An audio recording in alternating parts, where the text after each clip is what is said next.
着，但是举反了，往里面进3人怎么办？没回法， RNG，最后的2下，我们恭喜RNG。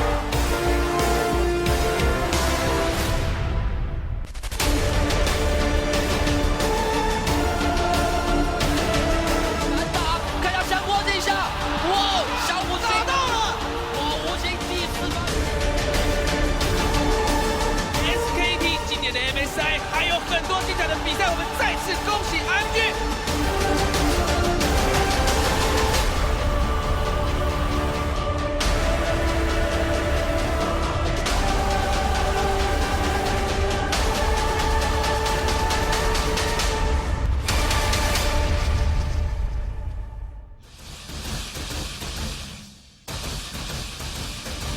Welcome, ladies and gentlemen, to our English broadcast of the Chinese LPL. We're up to day number 4 of our first week of the regular split 2016.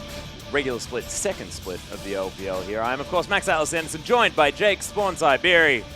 Hey, man, how you doing so far? Yeah, not bad. Happy to be back here for summer. First time casting with you this split, Atlas. I know it's been a while, actually. Oh, yeah, a long time since I believe we're in a different country. We were in Shanghai when we did it last time. But, you know, it's good to be here. And I think that this week has proven that the LPL is going to be a very interesting summer split because teams are a little bit all over the shop right now. Game talents are doing incredibly well. Yeah. Teams like Snake are faltering pretty hard at the moment. And it's good to see that the unpredictability remains in the Chinese LPL. Yeah, it's exactly right. And sort of in amongst all of this unpredictability, Spawn, have you sort of found any trends here in the 6.10? What are you, sort of your findings so far after 3 days? Yeah, I think it's really interesting. The first thing that we kind of discovered yesterday is that Maokai, unless you're going to lane swap with him, just is exploitable in a laning phase. We've seen 3 different counters now. The Trundle up against him. The Fiora was also pulled out by Zatai. And then the Swain was taken back into the top lane by V. And all did incredibly well in these extended laning phases. And because it is about the Dragon, it is about getting to the 35-minute mark at the moment. If you don't lane swap, teams are laning for an extended period of time. So I think that that's something that we'll see continue to evolve. If you take Maokai, you need to get that deep vision level 1 and try and get away from that one-on-one lane because they are going to try and counterpick you. Yeah, and there's also a lot of these teams as well now that are starting to focus this Dragon a whole lot more. We saw Newbie yesterday actually falling behind a little bit in the laning phases, especially there in the mid lane. Rookie's still an absolute beast, but you know, Swift getting around there, making sure he picks up all of the dragons. Do you think that sort of laning phase is somewhere where we're not going to see as much emphasis? Yeah, maybe. I think that Swift with the dragon was kind of unique because he was always the strong person on the team. He was picking up Kindred. Mm-hmm. He had a lot of neutral control. And I think it's just going to be like, you know, if you're on something like the Graves or the Nidalee, you're going to be able to pick up dragons as well as the Kindred. That's why they're S tier at the moment. Whereas if he was on something like the Rek'Sai, it probably would have been a little bit more gang-centric, a little bit more hard farming. So I think it depends what your composition is built to do. In saying that, Kindred right now is incredibly strong. Her team fighting prowess is just fantastic the later the game goes, and the ability to secure these neutral objectives on the first clear. I mean, we've seen Kindred's doing Dragon at the 4-minute mark with supports alone. It just gives you flexibility to be able to play around these lane swap scenarios. Yeah. It's fantastic. The other sort of lane that I do want to look at here is the mid lane because, of course, you know, Ryze, Azir, Victor, still very, very strong. Haven't seen so much of a change there. Are you expecting anything to come into that mid lane? I mean, Kassadin has been poking his head in. There's been some fizz we may not want to mention. It's the thing that as long as Victor's in the meta, Kassadin is the Chinese counter. Like, it's just the rest of the world hasn't kind of agreed with us. Rookie showed why yesterday because Dade got punished very excessively. 50 CS hole in 11 minutes. For picking up that specific matchup. But if you're a great Kassadin player, you can go toe-to-toe with a great Victor player. So that's why Kassadin's back. I also think that the CDR changes helped out Assassins a lot. No longer do you have to go for a Morello Nomicon. You can go towards your Abyssal, use Zonya's Hourglass, and your Boots and pick up the 40% through that. So melee Assassins definitely do have a spot in the current meta. But in saying that, Victor is there, still king. To counter that, we'll see things like long-range poke coming back into the meta. I mean, a couple of cheeky assassins to try and see if you can shut it down, something like a LeBlanc. But otherwise, those 2 control mages are just beasts at the moment. They do everything that you want out of any role. Like, you could literally play Azir as an AD carry right now, I reckon, and get away with it. He's ridiculously strong. And actually does AoE damage there as well, which is quite handy. I want to actually start things off, of course. Our first matchup today from Group B is going to be LGD taking on IMA. IMA, of course, a new team. But LGD, it's going to be the first time that we're going to see them in the LPL. And there's been a lot of changes, Spawn. I sort of don't want to wait until we go over the lineup, which we will certainly do. But sort of what's happened here? The team just doesn't feel the same. Yeah, it certainly doesn't feel the same because it's not. I mean, they've started changing out multiple members of the team. So LGD, I guess, famously last year, when you go back, 2015, made it into the spring playoffs. They took EDG to 5 games. I mean, Deft had the legendary pentakill. Yep. EDG then went on and won MSI. So there was a good case for LGD being a very strong world team at that stage. Then they come into summer. They have a slower start, but then they ramp up into playoffs, as LGD tend to do. They win it all this time, go to Worlds as a first seed for China, absolutely collapse. Yep. They come into the first split this year. So they come into spring again, 2016. They have Myron. It's an outright upgrade. They've got rid of TBQ. They pick up Amy. This team's starting to evolve. You can see the track that they want to go on. Have a shocking early. Oh, it was so bad. Like, It was a abysmal early season. So the fact that now they've come into summer again and they've got a new lineup, it's going to be interesting. It most certainly will. We are going to have a look at the standings, though. Starting with Group A, there is EDG and GT. Well and truly at the top, newbie 1-1. The only team that has actually sort of drawn so far. The rest of the team's trailing. Something unexpected is the position of Snake Esports there, but I don't think we want to bring that one up again. A little bit of a depressing story. Depends who you ask. I actually think Snake's been on a steady decline for a while. Newbie were also slightly unlucky. They got EDG game 1, and no one really expected them to win that in the new lineup. Very good point. But Group B so far, we've only had 2 best-of-3 series so far. IMA, of course, a team that we are going to see today, in fact, in this matchup right here, did manage to come away with the victory. We'll see whether they are going to be able to do so again here with a newly revamped LGD. Of course, those changes are PYL moving out. Of course, Wayless there as well, or Godby no longer there in the mid lane. Will be interesting to see how it is going to work. But RNG versus Vici, very interesting matchup there. MLXG versus Dandy.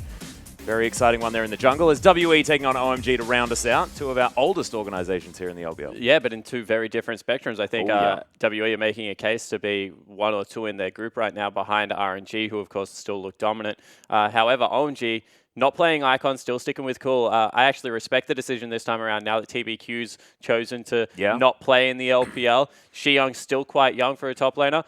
They need some shot calling and leadership on that lineup. They most certainly do. Well, today we are going to be starting with LGD versus IMA. So this is the LGD roster. Marin, Amy, Punished, Imp, and Yu. Punished, of course, formerly Apollo, and did play for Unlimited Potential, much like Amy. So the jungle mid synergy will certainly be there, but no PYL. Yu stepping into the support position, but speaks Korean, Spawn. Yeah, he certainly does. So Yu was formerly their jungler, and they brought him in because he had good synergy with Marin. Now they're trying to translate that with Imp as well.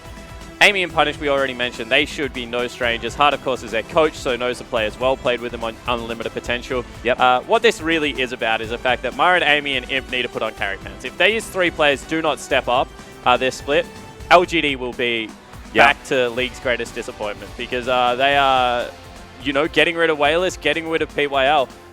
That's all the leadership of the team gone from a Chinese point of view. The Koreans really need to step up. Yeah, it's really true. And actually, PYL, of course, always known for being able to direct his team around the map very well, back sort of in his heyday.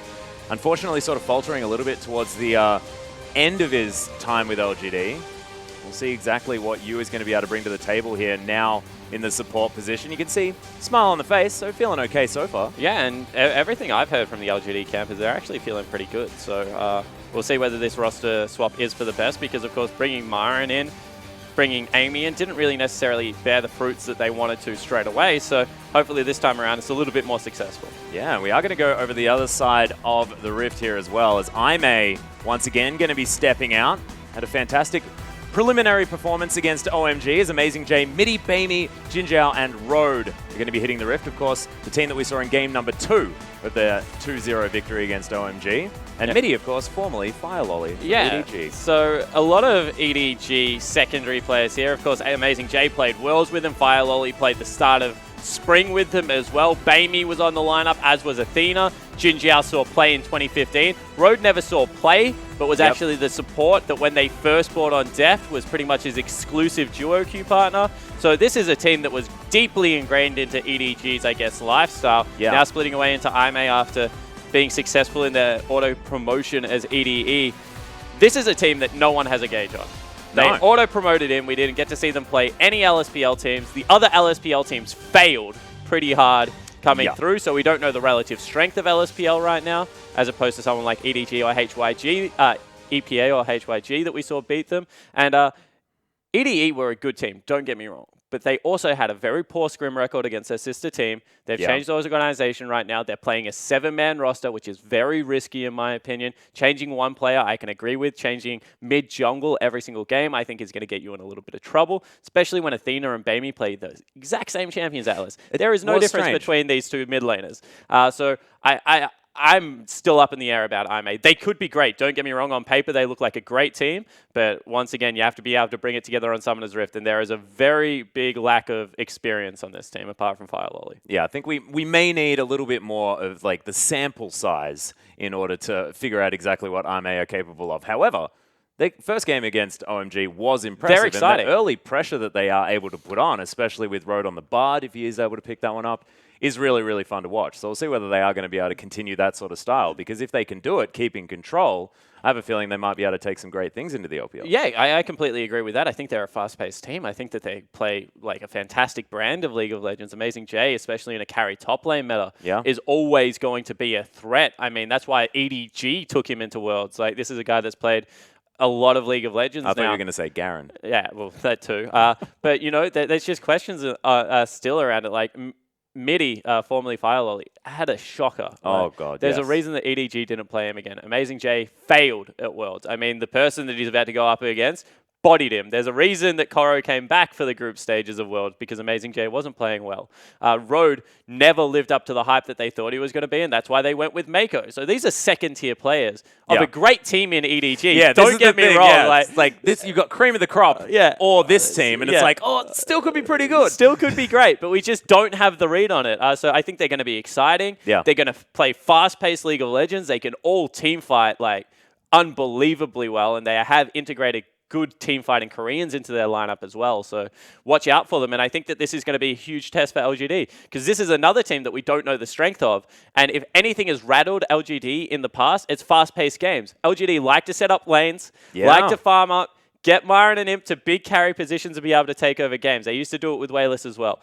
I don't think IMA is going to give them that opportunity today, and it's about whether LGD can be flexible and adapt. Yeah, and it's sort of like LGD love to get into that sort of solo situation in these lanes, and potentially duo there as well. Utilize Imp's ability to lane so beautifully, especially when he was paired up with PYL there. And they have been happy with this guy in the support position, so we'll see whether he's going to be able to do the same thing. But Marin as well, fantastic ability to play out a laning phase, but it is slower, and we'll see whether IMA can actually find some other way in. The other thing as well is that IMA look to have really unlocked the potential of these sort of, I guess, EDG former players. Like Amazing J seemed to be able to play his brand of League of Legends. Athena as well really came into his own in the mid lane in the first match that they had against OMG. Do you think there's something to be said about unlocking, I guess, their own brand of League of Legends? I think Jinja is much more self-sufficient than Deft. I think that Deft likes to win lane now, and that's when they play it on EDG. They do focus a lot around there. That's why Koro kind of doesn't get many resources, and Mouse hasn't either at this point. I'm kind of two minds about it, because Amazing J doesn't get a pass in my book. They played around top lane at Worlds, and he just outright sucked. Oh, yeah. There are a lot of people that outright sucked. Yeah, so he wasn't great then. So Athena in my book, who's not playing this game, Bamey is, of course. Bamey played well when Pawn was injured. Athena didn't play so well. They had to rush Pawn back into the lineup very famously. That's why Pawn's not playing this split. He does need some time to recover. So I think that Athena is someone that, he's a young player. He played on EVA over in Korean Challenger League. So I think that Athena is someone that the more time goes on, the better he will get within Chinese League of Legends. Yeah, and well, while we're sort of looking at these subs as well, I mean, what did you make of Voidless versus Firelolly / Midi now, of course? I actually think, so I have a strong opinion on this one. I think Voidless is a better jungle. Like, I'll just go out there and say it. I think that Midi had an okay performance, and, they fell behind very far, however, in that game, and it was really Road and, I guess, the Victor play that came out of Bamey that did claw them back. But I think that Firelolly can be a great player. We have seen him perform in multiple roles when he's had to fill in, but he's proven that he's not yet a full-timer. So this is a big step for Midi to take. He needs to be able to prove to everyone that he can take the pressure of being a full-time jungler, because Clearlove was very outspoken about this. In scrims, Firelolly pushed him.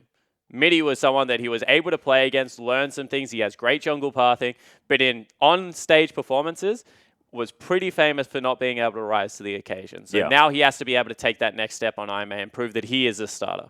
Yeah, and it was sort of the breakout of a lot of these carry-style junglers as well, I believe, when Firelolly did start off for EDG. So Graves sort of launched his way back into the meta here, and things like the Kindred were coming out, and Italy was making a resurgence. And do we think that maybe, now that we are seeing these tank junglers slowly moving their way back in, of course, the 6.9 changes really helping out with the Cinderhulk, do we think that Firelolly's style might actually be helped out there? Well, he played the Graves. I know, mean, this it was is a the thing that was really frustrating, right? Like, Yeah. So they kind of swapped champion pools. Yes and no. I think that's, without going too deep into IMA, although it does seem that we have some time, my biggest question for them is, are they patch resilient? Because my gut feeling is no, they're not. That right now the patch suits them a lot, as you said, you know, a little bit more carry style. You can play the Trundle, the Fiora, where I'm waiting on Na to come back into the top lane and start shutting down the likes of the Maokai. They're definitely big picks right now. Black Cleaver just got outright buffed. I mean, it got its cost reduced so much, and it's much easier to pick up. So I think that Black Cleaver change, you know, when you look at the tank changes it's gone through, we keep touching Grasp of the Undying and bringing that down into line. You know, Cinderhulk's back. Oh, okay, now we can run a Rek'Sai.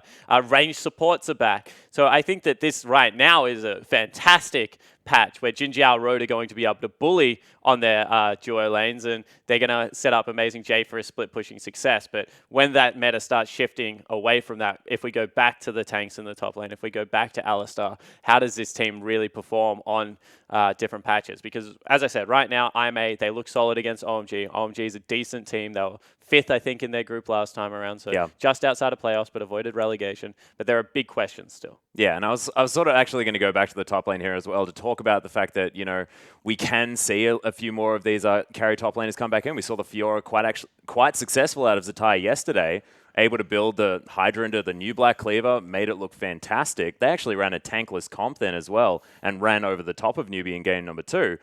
And I was about to say, oh, look, Amazing J could possibly pick that one up. But then we remember the fact that Marin plays carry top lane roles incredibly well at the same time. Do we think that this game is going to revolve around that matchup? Yeah, I think that whoever wins out of Amara and Amazing J right now will actually go a long way into winning their team the games, because I think that Marin, for my likes, we saw him play both ends of the Riven Fiora matchup at Worlds. He's a fantastic Rumble, very famous for going second item death cap on Rumble and, you know, being able to run over the top of people. So I think that Marin has been buffed in a huge way. Unlocking the top laner of LGD is something that they need to be successful as a team. And Amy has already shown that he likes to stick around that top side of the map. So I think that this is a cool matchup right now for LGD. We'll see the relative strengths of both of the teams. Well, we'll see exactly what happens as we are into Champion Select, ladies and gentlemen. LGD starting off on our blue side as IMA are going to be on the red, but immediately banned away from Road, which makes a lot of sense. And Rumble, the respect ban to Marin there towards the top side of the map. We haven't even seen Rumble picked, and he gets banned against Marin. Yeah. And it's an interesting world we live in, Atlas. Dash Cannon Rumble, man. Scary thing. Of course, Hextech Proto Belt, if you want to have the one with all the syllables. I still don't buy it. So this is a thing. No, I've heard a lot about Dash Cannon Rumble, as you want to call it. I'm still more of a Haunting Guy Sword Boots kind of dude, but Dash Cannon certainly does have a place in the meta, apparently. Apparently, you know, early.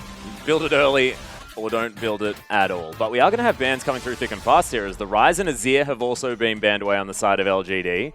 And Kindred taken away from IMA. Is the Nidalee going to be banned? Is Amy going to be able to pick that one up? We'll see what IMA do want to take away next, as Swain's going to be the one removed. So they are worried about Marin getting a bully champion up in the top lane. They have left Victor open for Punished, however. Huge Victor player on unlimited potential. Kind of played it before it was cool. And both sides of that Victor Cassidy matchup as well. Some of his famous games were on the Cassidy into the Victor. It's like they're the ones that he really worries about. But you're exactly right, going to be locked in straight away. And that really doesn't surprise me. I think that LGD, actually, one thing that I do stress about is champion pool depth. And especially for Amy and Punish. So the fact that they're able to get such a core pickup straight away is going to be good. Well, you can see they were hovering the Trundle Nidalee, which would have made a heck of a lot of sense. Now moving their options around. See what IMA do decide to go with. Trundle makes a lot of sense in my mind. But we shall see what they do. Of course, Trundle still has some weird matchups as well. I mean, you can take Fiora into Trundle. You can take Na into Trundle. Yeah. And bully him around in the earlier stages of the game. So as the champion pools open up in the top lane, it's not like anything is without counter. I mean, Echo was seen as the strongest, but we've even seen Tank Fizz come into popularity and try and shut this guy down. So there is just such a ocean of champions up there, which is why it's so strange to ban out 2 immediately. Well, actually, Midi is going to pick up the Rek'Sai, so it's going to be his turn on the burrowing Void Lady. And Sivir going to be picked up and handed over to Jin Jiao. We'll see how he goes. Sivir has seen actually a fair bit of success here in the LPL so far, but it has left Lucian open, and Sivir doesn't see a lot of success in that matchup if they go into standard lanes generally. Yeah, certainly not, especially if you grab a bully support, something like a Karma to go along with your Lucian. There was a quick hover of Gragas. Want to touch on him. He was seen primarily as a top laner throughout the end of last split, but with the return of Rek'Sai, Gragas always did well in the matchup. And it's Amy's champion as well, if we remember. It certainly is. So, especially with control mages coming back, Cinderhulk being buffed, if you're willing to blind pick Rek'Sai, I think that Gragas will see niche play in the jungle role. I use niche like very heavily, guys. I'm not saying he's still S tier. I'm just saying. Are you ready to reveal your build idea? The Warmogs. No, I'll save that one. Oh, okay. Sorry, guys. Until we have it a bit of a actually taste happens. test. Bit of a taste test. Until it happens. But Lucian and Elise are going to be locked away here for LGD. There's Imp on Lucian. That is a terrifying thought for anyone that is an IMA fan. A new IMA fan, most likely. Yeah, definitely. Braum But they are currently being hovered. They are picking up momentum in the old IMA. I think people jumped the gun a little bit with I'm getting way too overexcited. I'm not going to lie to you. Lots I'm like, of people I've are. jumped on the bandwagon straight away. I'm like, oh, take me there. I'm ready to go. Yeah. Strap me in. I think that when the Colorcasters did their power ranking, they were anywhere from second last to third in the group. So and there's a wide spectrum of what people expect out of this team. It's very, very true. And at the moment, looks like they actually don't quite know what they want to be picking up. There's Maokai currently being hovered. So Sivir Maokai has always been popular. It just means that you can just run at people and track them down. And also is a very good lane swapping team as well. So we'll see whether they go for it. Actually just move away from it. Now it looks like they want standard lanes because of the Echo. Yeah, and they're still hovering this Nautilus as well. And that's going to be locked in. Potentially for Road on support. Like unless they flex. run, like mid lane Echo, top lane Nautilus. Mid Nautilus, top lane Echo. Who knows what's going on? No top one. lane Rek'Sai, jungle Nautilus. If I've talked up Myron this much and he locks in Maokai, I'll be incredibly disappointed. Well, you actually thinking about hopping on the cow. Of course, with such a bully AD carry and Imp playing him, definitely get through a laning phase with that champion at the moment. So officially disappointed. Still got 27 seconds spawn. We'll be fine.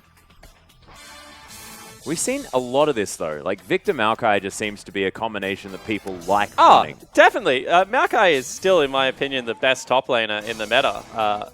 It has been swapped away from now, especially if you can guarantee lane swaps, open up the map early and get that deep vision that he just thrives off. Yeah. But it just seems that if you ever get stuck in standard lanes with him at the moment, there are counter picks. Well, right now it is going to be Trundle opted for. I do like this. Make sure you can shred some of that super tankiness away from especially Nautilus. He's going to get into the back line or even anywhere near the front line. Like, it's just a frustrating champion to deal with. We'll see whether Marin is going to be able to navigate it effectively, depending on who he's going to be against. So right now we actually have no idea. They also have really cool gank paths. I mean, Elise Alistar, of course, going to open up a lot in the duo lane, but Pillar with Elise is very, very potent. Yeah. I mean, Cocoon into any of Victor's damage is just going to kill someone. He doesn't even need to give CC into that mix. So I think that right now LGD has a pretty well-rounded composition. Might lack hard engage as the game goes on. Really are relying on a flash headbutt pulverize out of you there and first-time support. That is a risk. Yep. Looks like they're willing to take it. Well, Road is currently looking at LeBlanc for Bamey, meaning that we will be seeing potential Nautilus support. Has been locked in here, so Road going to be taking the anchor man towards the bottom side of the map. And it is going to be the Echo top for Amazing J. Cool. So one thing I will say is that Lucian is a slippery little sucker at the moment. And kind of in the same vein that Kalista and Vayne, when they were seeing a lot of popularity, Nautilus support was huge. Yep. Because at the end of the day, you just press R on him and he gets launched into the air and hope one of your teammates kill him. So I actually really enjoyed watching Nautilus support when all these very highly mobile AD carries are dashing around Summoner's Rift. Because he is the ultimate... Like, just shut up, stand still, and let someone hit you for a little bit. And Nautilus brings truckloads of CC to that table. In fact, one of these champions that has CC in his passive, which is just silly. But these are going to be our lineups. Trundle into Echo as it's the Elise opted for. Nidalee, remember, went all the way through the draft, which is very interesting. This Punish is going to be taking the Victor blind, of course, and answered by the LeBlanc from Bamey. See how he goes. Of course, have only seen his Victor so far. It's this bottom lane that I'm quite frightened about. Imp on Lucian is just always a scary prospect if you're ever cheering for the team on the other side of the Rift. Yeah, it certainly is. He's going up against Sivert Nautilus, something that we haven't seen in quite some time. So we'll see if Jinjiao and Road can make it work. Imp and Myron need to have massive games. We've hit on it a couple of times, but they've even given them the carries on this. The rest of the team comp is just control. That's exactly right. But coaches are going to shake hands. Ladies and gentlemen, let's get into our first game of the day.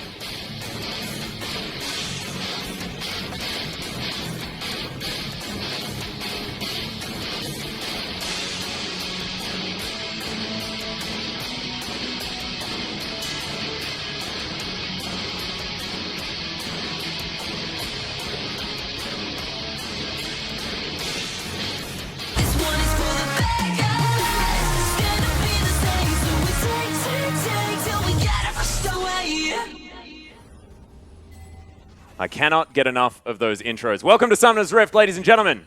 Game number 1, LGD taking on IMA. We'll see, of course, LGD's debut for Split 2 2016. See whether Summer will treat them a little bit better than Spring this time around. Of course, with a whole bunch of change-ups. We'll see how Punish goes as we do have a look at the mid lane straight away. Just a 5-point defense from both teams, so no proactive gameplay. Of course, not really a punishable lane from either side. I'm sure they would both be happy with standard lanes. Although Myron is chilling out down the bottom with Blucian. Well, we'll see exactly what is going to happen here, because what we sort of opened up with was the fact that I may like to play this fast game. Both teams blind swap away. This is hilarious. So LGD is 100% responding to this because they already had Trundle down there. IMA thought, you know what, we're not going to play this game. Trundle certainly does a number on Echo in the earlier stages until he gets some points in that Time Winder. Let's just swap away from it, you know, open up the map like we like to do with Civic compositions. Not going to happen this time around, unfortunately. And you can see LGD actually not going towards the Gromp. You can see the fact that IMA are looking to try and go in and contest something here, and it looks like LGD have decided that they want to actually answer. Setting up a little bit of a surprise. Yeah, the Pulverize is going to be there as the face check comes in. He gets the double. So much damage out of you already as Jinjiao down to about 100 health. He's burning to death. Imp flashes forward. The heal has to be used. And now Road might just be eaten as a consolation prize. Nice Riptide comes in, and he's actually going to survive as well. Very lucky, but there are no summoner spells left for IMA. Yeah, only the aggressive Ignite. They do get back into lane, however, some experience early IMA, so that is a good news story. Imp was slightly later, but with both junglers starting on the bottom side of the Rift, expect at level 3 for fireworks to continue. Yeah, this has already started off exactly as expected, especially in this duo lane. So that was actually just really smart out of LGD. What they did is they walked the long way around, as you mentioned, because they didn't know where there was a ward there, and they ensured that the face check was guaranteed.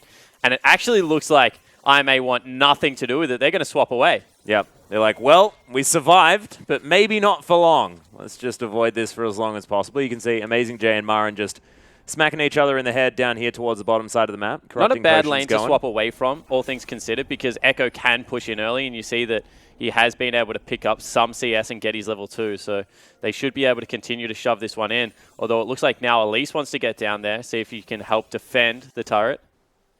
And we are going to have backs coming in here for LGD towards the top side of the map as well. So Amazing J has eaten enough of his potion in order to get himself back to healthy. And he'll go back to base and then possibly teleport there towards the top side. Such an LGD game right now. They're actually going to chase them around the Rift Atlas. They've got the 8 CS advantage, and there's only 6 available here.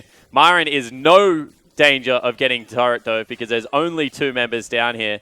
He's going to be able to pick up all the CS that he would like to, teleport back to that top lane with AJ after he gets a quick shot pin, and LGD come out massively ahead. Yeah. Amy actually looking for a cocoon, finds it there under Road, almost max range, but takes a boomerang for it. No follow-up quite available just yet. You can see mid lane is trading blows here. But you're right, it just feels like LGD are a step in front of IMA at this stage. And Myron's not even going to burn the teleport, so they keep that important cooldown. Important to note, Bamey is running one, so it is nice for Myron to be able to keep it. Double teleport going to be in effect for IMA as this game progresses. Well, you can see IMA actually moving towards the jungle here as Midi wants to get a 3-buff start onto Amy. He's over the other side of the rift on the Grom, so this steal will be able to come in. Maybe, yep, got it. And doesn't even get to steal any experience or anything like that. Which you don't do. Your opponent kills the camp, but never mind. It's alright, I knew where you were going with your jungle changes. Yeah. Got excited about talking about new stuff. It just didn't make any sense. Amy, though, still continues his rampage. Decides he doesn't really worry about his blue side of the map too much. Still will get enough experience and gold without picking up that blue buff. And those stats not as important. But you can see there's a massive pulverize out of you. This Alistair play is actually very impressive so far.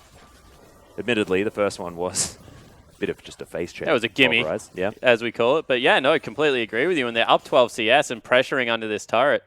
Looks like Myron will be ganked from behind his turret. That's one thing that you do have to note with Rek'Sai. Has very unique gank pathing. Yeah.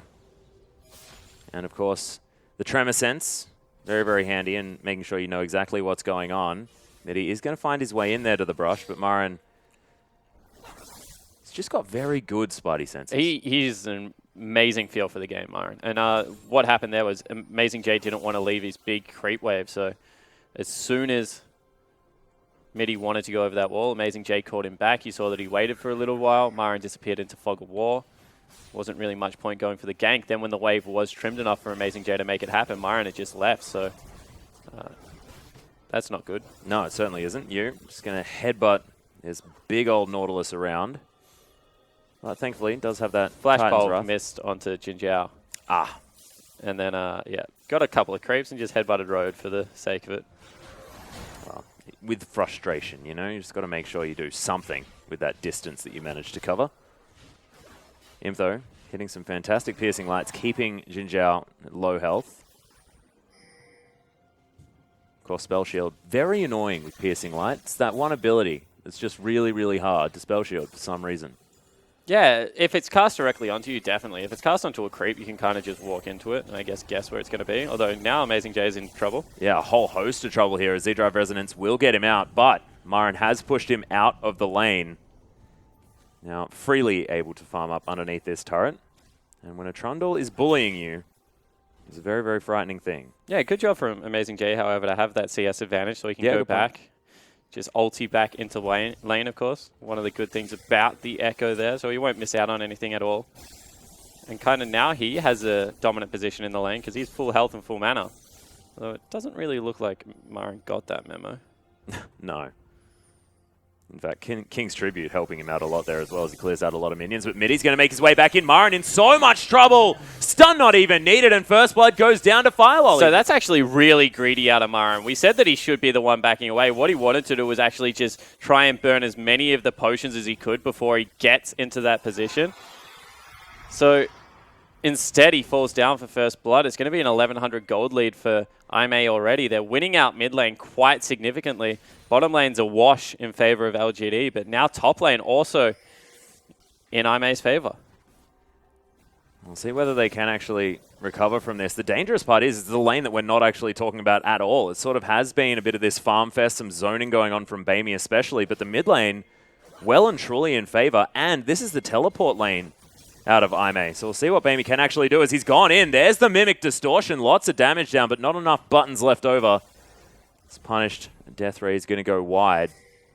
He may have to go back. Yeah, he certainly does. He's got like 10 seconds left in this lane before that ultimate is back available. You can see that he wants to clean out another wave because it is just way too much creep score to let go over. But yeah, completely agree with you. Punish starting to fall behind in this lane, especially as a control mage, is not a good news story for the LGD lineup. 21 CS. Blue buff is now going to be picked up as well from Bamey. We'll see what he can actually get done around the rest of the map because we know, you know, LeBlanc, lane bully, sort of has always been a thing, but can he move around? Can he influence the rest of the map with his power? There's the flash forward though. Mimic Distortion comes in, punished! Just going to get solo killed, and that's another LGD member hanging around a little bit too long. Yeah, he just gets greedy one more time, and Bamey cheats towards the bottom side of the map. Imp and you had already left, so good heads-up awareness out of them. Comes back mid, flashes on top of the mid laner, and Punish actually wastes both summoner spells there. There was no way he was living. And that means first Dragon will go over to Aime. Yeah, Midia here in complete control of this pit. You can see the Elise on the other side of the map, so Amy not going to be able to steal this one away, and it will be an Infernal Drake going towards Aime. What do you think about early Infernal Drake spawn? I know Frostgren likes him. They're just not an so much investment into the late game. Like before 25 minutes, I think Ocean's the best. You don't really hit neutrals early on in the game, so like Mountain Drake is good at like 14 to 25 minutes, and of course beyond there. But then Infernal Drake takes over in popularity in my mind because you do have the stats to go towards scaling. But like the way I say it is, 8% right now of a BF sword is like another long sword. So like, sure, it's good. Yeah, but it's not it's everything. It's about a kill's worth of good. Ocean Drake, you never have to go back to base as a jungler. That means that you can 100% have uptime on every single person on the map. Also gives you the ability to, siege a lane, take damage, then move to the next lane. Once you've got there, you've got full health again. Just do the same thing again. Yeah, and it's really the mana as well for junglers. It means that you can clear incredibly quickly. Some junglers, like Elise is a good example, will go straight away into spider form at a lot of camps if she has spiderlings up to just ensure that she has full mana. I mean, once she has the upgraded jungle item, it doesn't really matter. But if you're able to get a quick Ocean Drake, you can just spam buttons. Like, you do everything. Kindred, another good example of like a surprisingly mana-thirsty jungler. Yeah. Dance around those camps a little bit faster. Bamey is destroying Punished. Yeah. Rookie-esque in how he's holding the wave. I mean, Rusty is somewhere upstairs enjoying this matchup incredibly. Would have enjoyed yesterday as well. If you want lessons on laning phase mid lane, Rookie was certainly able to let us all know. All three of the games. Didn't matter that IG didn't take victories in all of them, because Rookie just played outstandingly well. But can Bamey do what Dade was able to do and translate, into the late game where he team fights incredibly well? Midi one more time, looking top lane as well. Marin's in trouble. Yeah, in he goes. So that's the tunnel through. Marin immediately tries to get out of the way, but look at this. There's a lot of damage. Flash comes down. Parallel convergence. Not going to quite get there, but does give the slow into Amazing J. He really wants this kill. Marin is eating it up, and Midi's going to get it swapped over. Turret, of course, not going to stop any of that damage, but not enough available. And another gank onto the Trundle. Actually, incredibly well played out of IMA's top laner and junglers. Now, Punish turns around some damage onto Bamey, although Bamey... Yeah, there it is. Double distortion comes in as Bamey trying to kite this one around. He wants more buttons. The chain's going to miss, though. And there's the barrier. Punished is going to save his own life. Bamey made sure he used all of his mana to get that summoner spell. Bamey missed like 3 spells in that exchange as well. That should once again be another solo kill over onto the mid laner of IMA, but not able to get it done this time around. Still has a 22 CS lead as well as that kill. Marin falling down twice has meant that there's a 20 CS discrepancy in the top lane as well. Really is only Imp. Yeah. And we've said this so many times, Atlas. The last bastion of hope for all of LGD is their 80 carry. Look, he's solo carried before Spawn. We'll see whether he can do it again. He's on a very, very strong champion in the Lucian, but he honestly has the hardest job in the world. Yeah. Like, oh, Imp God. should be getting paid overtime for the last 2 splits of what LGD have been going to. I'm pretty sure his salary is relatively high. Yeah, it needs to be more. Because honestly, he is carrying a lot of members right now. Well, you can see Amazing J able to have his way with this creep wave. Pushing towards him here as well, so Marin heading down, grabbing himself a Gromp. But this is good for Jin Jiao and Road, because all of a sudden, if you're 20 CS down and the whole map is even, you're starting to sweat bullets. You're like, Imp's going to take over. If you're 20 CS down and everyone else is winning, you're like, oh, well, I'll press R. We're scaling, boys. We're scaling. It doesn't really matter. I'll just rock up into a team fight, ricochet some people, and we'll get an ace.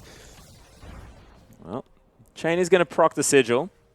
But, of course, it was a Mimic Distortion used just to close distance, so Bamey can have to wait about 17 seconds to do that all again. Which is a terrifying and frustrating thought. Does actually have Lucidity Boots there as well, so 20% CDR now. Amazing J wants it on this mid lane. Yeah, there's the flash out of Punished as well. It's exactly what they wanted. Teleport comes in. Marin wants to try and cut off Amazing J, but he's not going to be able to. no one towards the top side of the map. He could have gone anywhere. As in goes Bamey one more time. Just playing with that creep wave, playing with Punished's feelings. Gets some damage down onto Punished as well, and you can see that he's gone with the corrupting potion, so he's more than happy to continue to trade like this because he's the one that has the superior health pool. Punish has to go back one more time, gets another upgrade into the Hex Core. Something that you and Rusty were talking about a little bit. I mean, if you fall behind as Victor, it is nice to just get towards perfect as quick as possible. Yeah. You know, speed up the Chaos Storm, make sure they can stay in what little damage you have straight away. With the fact that, you know, the ticks are more damage as well, feels more important. All right, all of a sudden, IMA has just placed a ward behind the tower, and there are 2 teleports available versus none. Oh, if this isn't projected, I have no idea what is. As Punish is going to move towards the blue buff, this could be the time. As there are pings everywhere. Amazing J probably wants to be able to get back towards that top side of the map. Here goes Midi. Yeah, Teleport's coming out. Yeah, that is Amazing J making his way in. There's the Pulverize used, trying to get them out of there. Dredgeline max range from Road, and Imp just evaporates. You, Unbreakable Will, but he's getting slowed down and slowly but surely destroyed. Amazing J grabs a double, and he already had an Iceborne Gauntlet. This Echo was already huge. And Imp kind of just smiles to himself. Feels like, oh, well, you know. I was at my tier 2. I don't know about how much further back I can go. What more do you want from me, team? Yeah. So in the end, it is going to be a double kill going over to Amazing J. And as I said, Xin Zhao, I don't even know if he auto-attacked someone, but he blew the donkey whistle and he gets the... 10 out of 10 for the donkey whistle. But you're exactly right about Road using that depth charge as well. Imp, he had to just watch it chase after him. So you can see that they're just confident they can take through that one. Amazing J gets both of them. That was just a really well-coordinated dive. It's going to secure them the Ocean Drake now. Actually, that's the air. Yeah, that is Cloud Drake. I'm really bad. I look at the symbols. I can't tell the difference of the colors at all. Well, that was an Infernal Drake that's coming up next. Yeah, it certainly was. That's just going to be a further hole that they have to climb out of right now. You can see that it's really not even the bottom lane that gets the big benefactor of that. It really is Amazing J who picked up the double, goes back, nearly has a Sunfire picked up for himself right now. Yeah, and I think that, honestly, a lot of this has come from just how powerful Bamey has been throughout this entire laning phase. Because I'm just thinking, you know, if Punish was in a position where he could have taken teleport, if he could have actually helped Marin at any stage, if they could have answered any of this aggression, something else may have been able to be gained from LGD. But at the moment, I'm a 2.2 thousand gold lead. The 0-0-0 score line of Amy is also quite telling at this stage of the game. Yeah. I mean, play towards the bottom part of the map is Imp probably going to fall down one more time. Yeah, Zero Drive Resonance is in there. Parallel Convergence is going to stun him out of the way. You not going to get there in time, and they want the cow here as well. Bamey teleported in, just says, I'll have steak for dinner. Damn right I will, and he's able to pick up the kill at the same time. 7-0 now for IMA. Yeah, and it's only a 3,000 gold lead, but IMA are just comprehensively beating LGD everywhere on the map, and they have 2 dragons to go with it. See whether they're able to get a push up in the mid lane or catch anyone else. No. So LGD just going to be content, stuck farming, and I may continue to grow this gold lead. Yeah, Bamey continuing to clear out minions there as Punish is going to move well and truly behind his outer turret. You can see Amazing J. This is where this man feels comfortable. When he can just, you know, dry hump your inner turret at 18 minutes in the game. Yep, that's one way to put it. Yeah. Well, another gank to come in from Midi. Has knocked up Punished. In goes Bamey, and it's just all too easy. He's got so much damage. Yeah, and Midi is actually just taken over this map. 6 out of 8 kill participation has been absolutely massive. They're going to take out another turret in the mid lane now. And have a look at the man. He's been everywhere. He's just all over the map. That is ridiculous. And we mentioned the fact that, you know, when Firelolly started for EDG, now Midi, of course, but when he started, maybe the meta changed. But here's a team fight. Road actually taking a lot of damage. Imp tries to get the culling across, but it's just not doing the damage necessary. Marin has picked up one as Road falls down, but you now out of position. Bamey, just an auto attack will be enough to do it as Amazing Jace is going to take that one out. 4 kills in a row here for the Echo. And Xin Zhao says, all right, you guys can grab some kills. I'll grab a red buff. So LGD don't want to go through a game without getting a kill, so they go into a team fight. As you can see, none of them, all of them together don't do as much damage as Bamey right now, however, which is kind of a scary prospect. Yeah. Amy, in fact, Bamey, sorry, doing more damage than both the Sivir and Rek'Sai combined in that team fight. I think he does more damage than everyone. Yeah. 1,500. yeah, he does equivalent damage of everyone on the...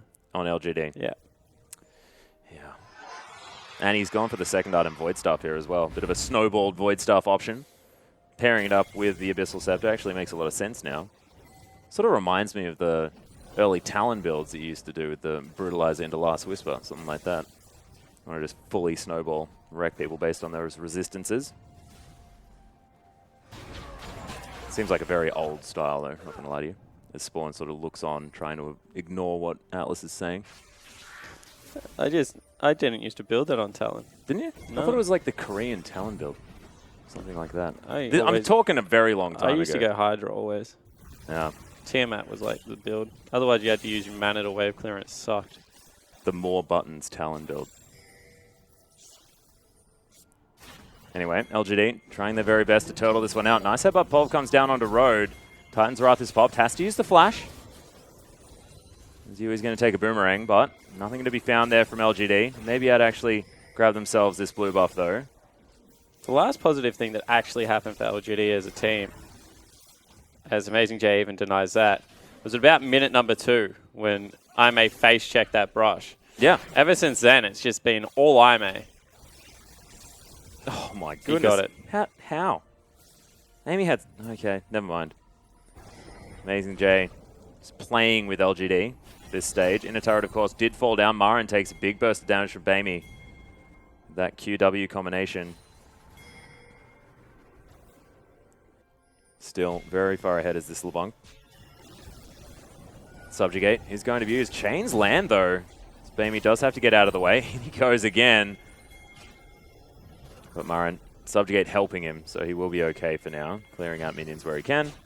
It's a big ultimate to burn just to clear out that one minion wave, however. So Bamey going to be able to continue to pressure this. And it looks like they're sticking to these lane assignments, which I don't agree with, because Victor's gone up to go answer Amazing J. So Punish might just outright die here. You can see Amy was sort of trying to wait in the wings. As Imp's going to head towards the mid lane. Possibly try and grab himself some farm. As Ginger clears out the whole wave. Punish, like you said, could be in a whole host of trouble. Lots of movement speed now for the Echo, as he could just throw down the ultimate hit. There it is! And he turns it all around. Nice shield to come in here as Chaos Storm's doing some work, but Amazing J is so strong.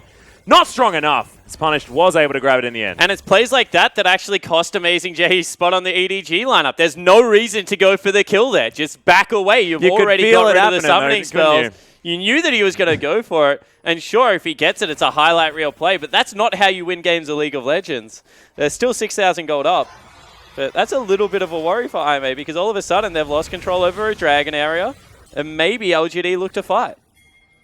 We'll see whether they can get something done. Of course, the Dark Seal was there for Amazing J, and he just lost a whole heck of a lot of stacks. As Amy lands a decent cocoon. Nice headbutt. Pulverize comes in. If they manage to lock down Bamey here, it could be a big deal. But, of course, LeBlanc relatively able to get themselves to safety. Yeah, they wanted nothing to do with Bamey there. Even once the CC had been laid, Amy still didn't throw out It was spells. like a hot potato type situation, wasn't it? It's like, no, take it away, take it away. Right, next Dragon is going to pop up here. This is going to be third, if I may grab it. Second Infernal Drake. That is a lot of added stats. And it's 16%. One of those times where you kind of have to let it go, but you really don't want to if you are LGD. The other thing that it's really important to note is that bonus AD is fantastic, sure, but really it's only your AD carry that builds it. Like, for example, right now, Amazing J with the bonus AD and AP actually gets very minimal from it. Oh, no, it does still multiply your base AD. Stats, yeah, no, definitely. So you get 16% more base AD. Yeah, so it's probably still not great. Yep. Yeah, so it's still not a huge thing. This is like one of the, they're big numbers, don't get me wrong, and all of it helps. But for example, Trundle would use an Infernal Drake much better than an Echo at this stage of the game. Yeah. So there are certain compositions that Infernal Drake are much better on, is what I'm trying to say. It's never bad, Atlas. Free Things is always good. Free Things is good. Yeah. Excellent. Life has taught me that Free Things is good. But there are some Free Things that are better than other Free Things. There is a scale of Free Things. It's an excellent way to put it. But at the moment, it is honestly just IMA saying, well, that's an objective. We can take basically anything we want. And they are going to be able to grab that one away. Clear out the mid lane here as well. We'll see whether they actually look towards the Baron at any stage. It has only been alive for 4 minutes. They are very, very strong. 2 items now on Jin Jiao. He can clear out minion waves almost instantly here with the Shiv. He has managed to pick up. It's maybe just being frustrating. And you're right about Midi. I mean, he just looks like a different jungler on sort of these more tanky picks. Yeah, it certainly looks more comfortable. I mean, when he subbed for LGD in 2015, he was playing pretty much primarily Rek'Sai. I think he played 3 games and all of them were Rek'Sai. I think so too. But didn't look the same in spring of 2015. Now looks like he's back in good form. Much more comfortable on this lineup, as we keep mentioning. It's important to note that this is a IMA team that has played together. It's not like they're subbing in for a sister team and a lot of pressure on them. This is just them going about trying to build their own legacy. They certainly have started off the LPL season relatively well so far. Yeah, of course, very similar to Game Talents here as well, a team that has sort of rocketed into the LPL, somehow managing to pick themselves up 2 victories that you wouldn't have sort of predicted moving into this. EPA, who Game Talents bought the spot of, won 3, I think, best of 3s, the whole LPL. Yeah. So having 2 in the first week M3 didn't do very well either. Is That's a sort of marked 40% improvement. of the team. So very impressive. That being said, LGD, I mean, they haven't lost any base turrets just yet. Oh, they're stalling out actually surprisingly well, especially when there's a LeBlanc running around that can torch anyone at any given moment. Of course, 15% AP on the blue buff going to help it do that even more. Yeah, the fact that they've been able to stall this successfully, I think is, like, it's one of those backhanded compliments, but it is a credit to LGD and how they're playing out this game. Yeah, like, nice work. We haven't lost yet. Now, I'm going to start off the Baron, though. Jin Jiao with a fair bit of damage. Midi tanking up for as long as he possibly can. Road going to make his way in, utilizing that shield to help out. Yeah, it's gone. Yeah, teleport for Amazing J as well. Everyone from LGD is congregating on the area, but look at Amy. He's so far away. And this Baron is well and truly dead. No Mountain Drakes required. 2 really mistimed backs there, actually. I mean, Punish gets forced out, and Amy follows him into base for no apparent reason. Now use caught. Yeah, Dredgeline is going to come in. Amazing J just focuses on Punish. Amy's going to get over the top there as well. Just destroyed as Yu runs away. Marin trying to be a body right in amongst it, but... Oh, double kill just off to the side there as Amy might try and find a triple. Not going to be able to get it as Imp doing his very best to try and kite this one out. Chrono Break is going to be used to get Amazing J back to safety.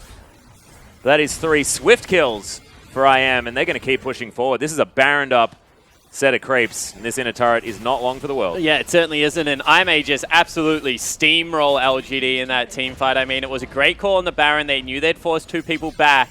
They started up in Fog of War and then able to chunk it out. That will be first inhibitor of the game falling down.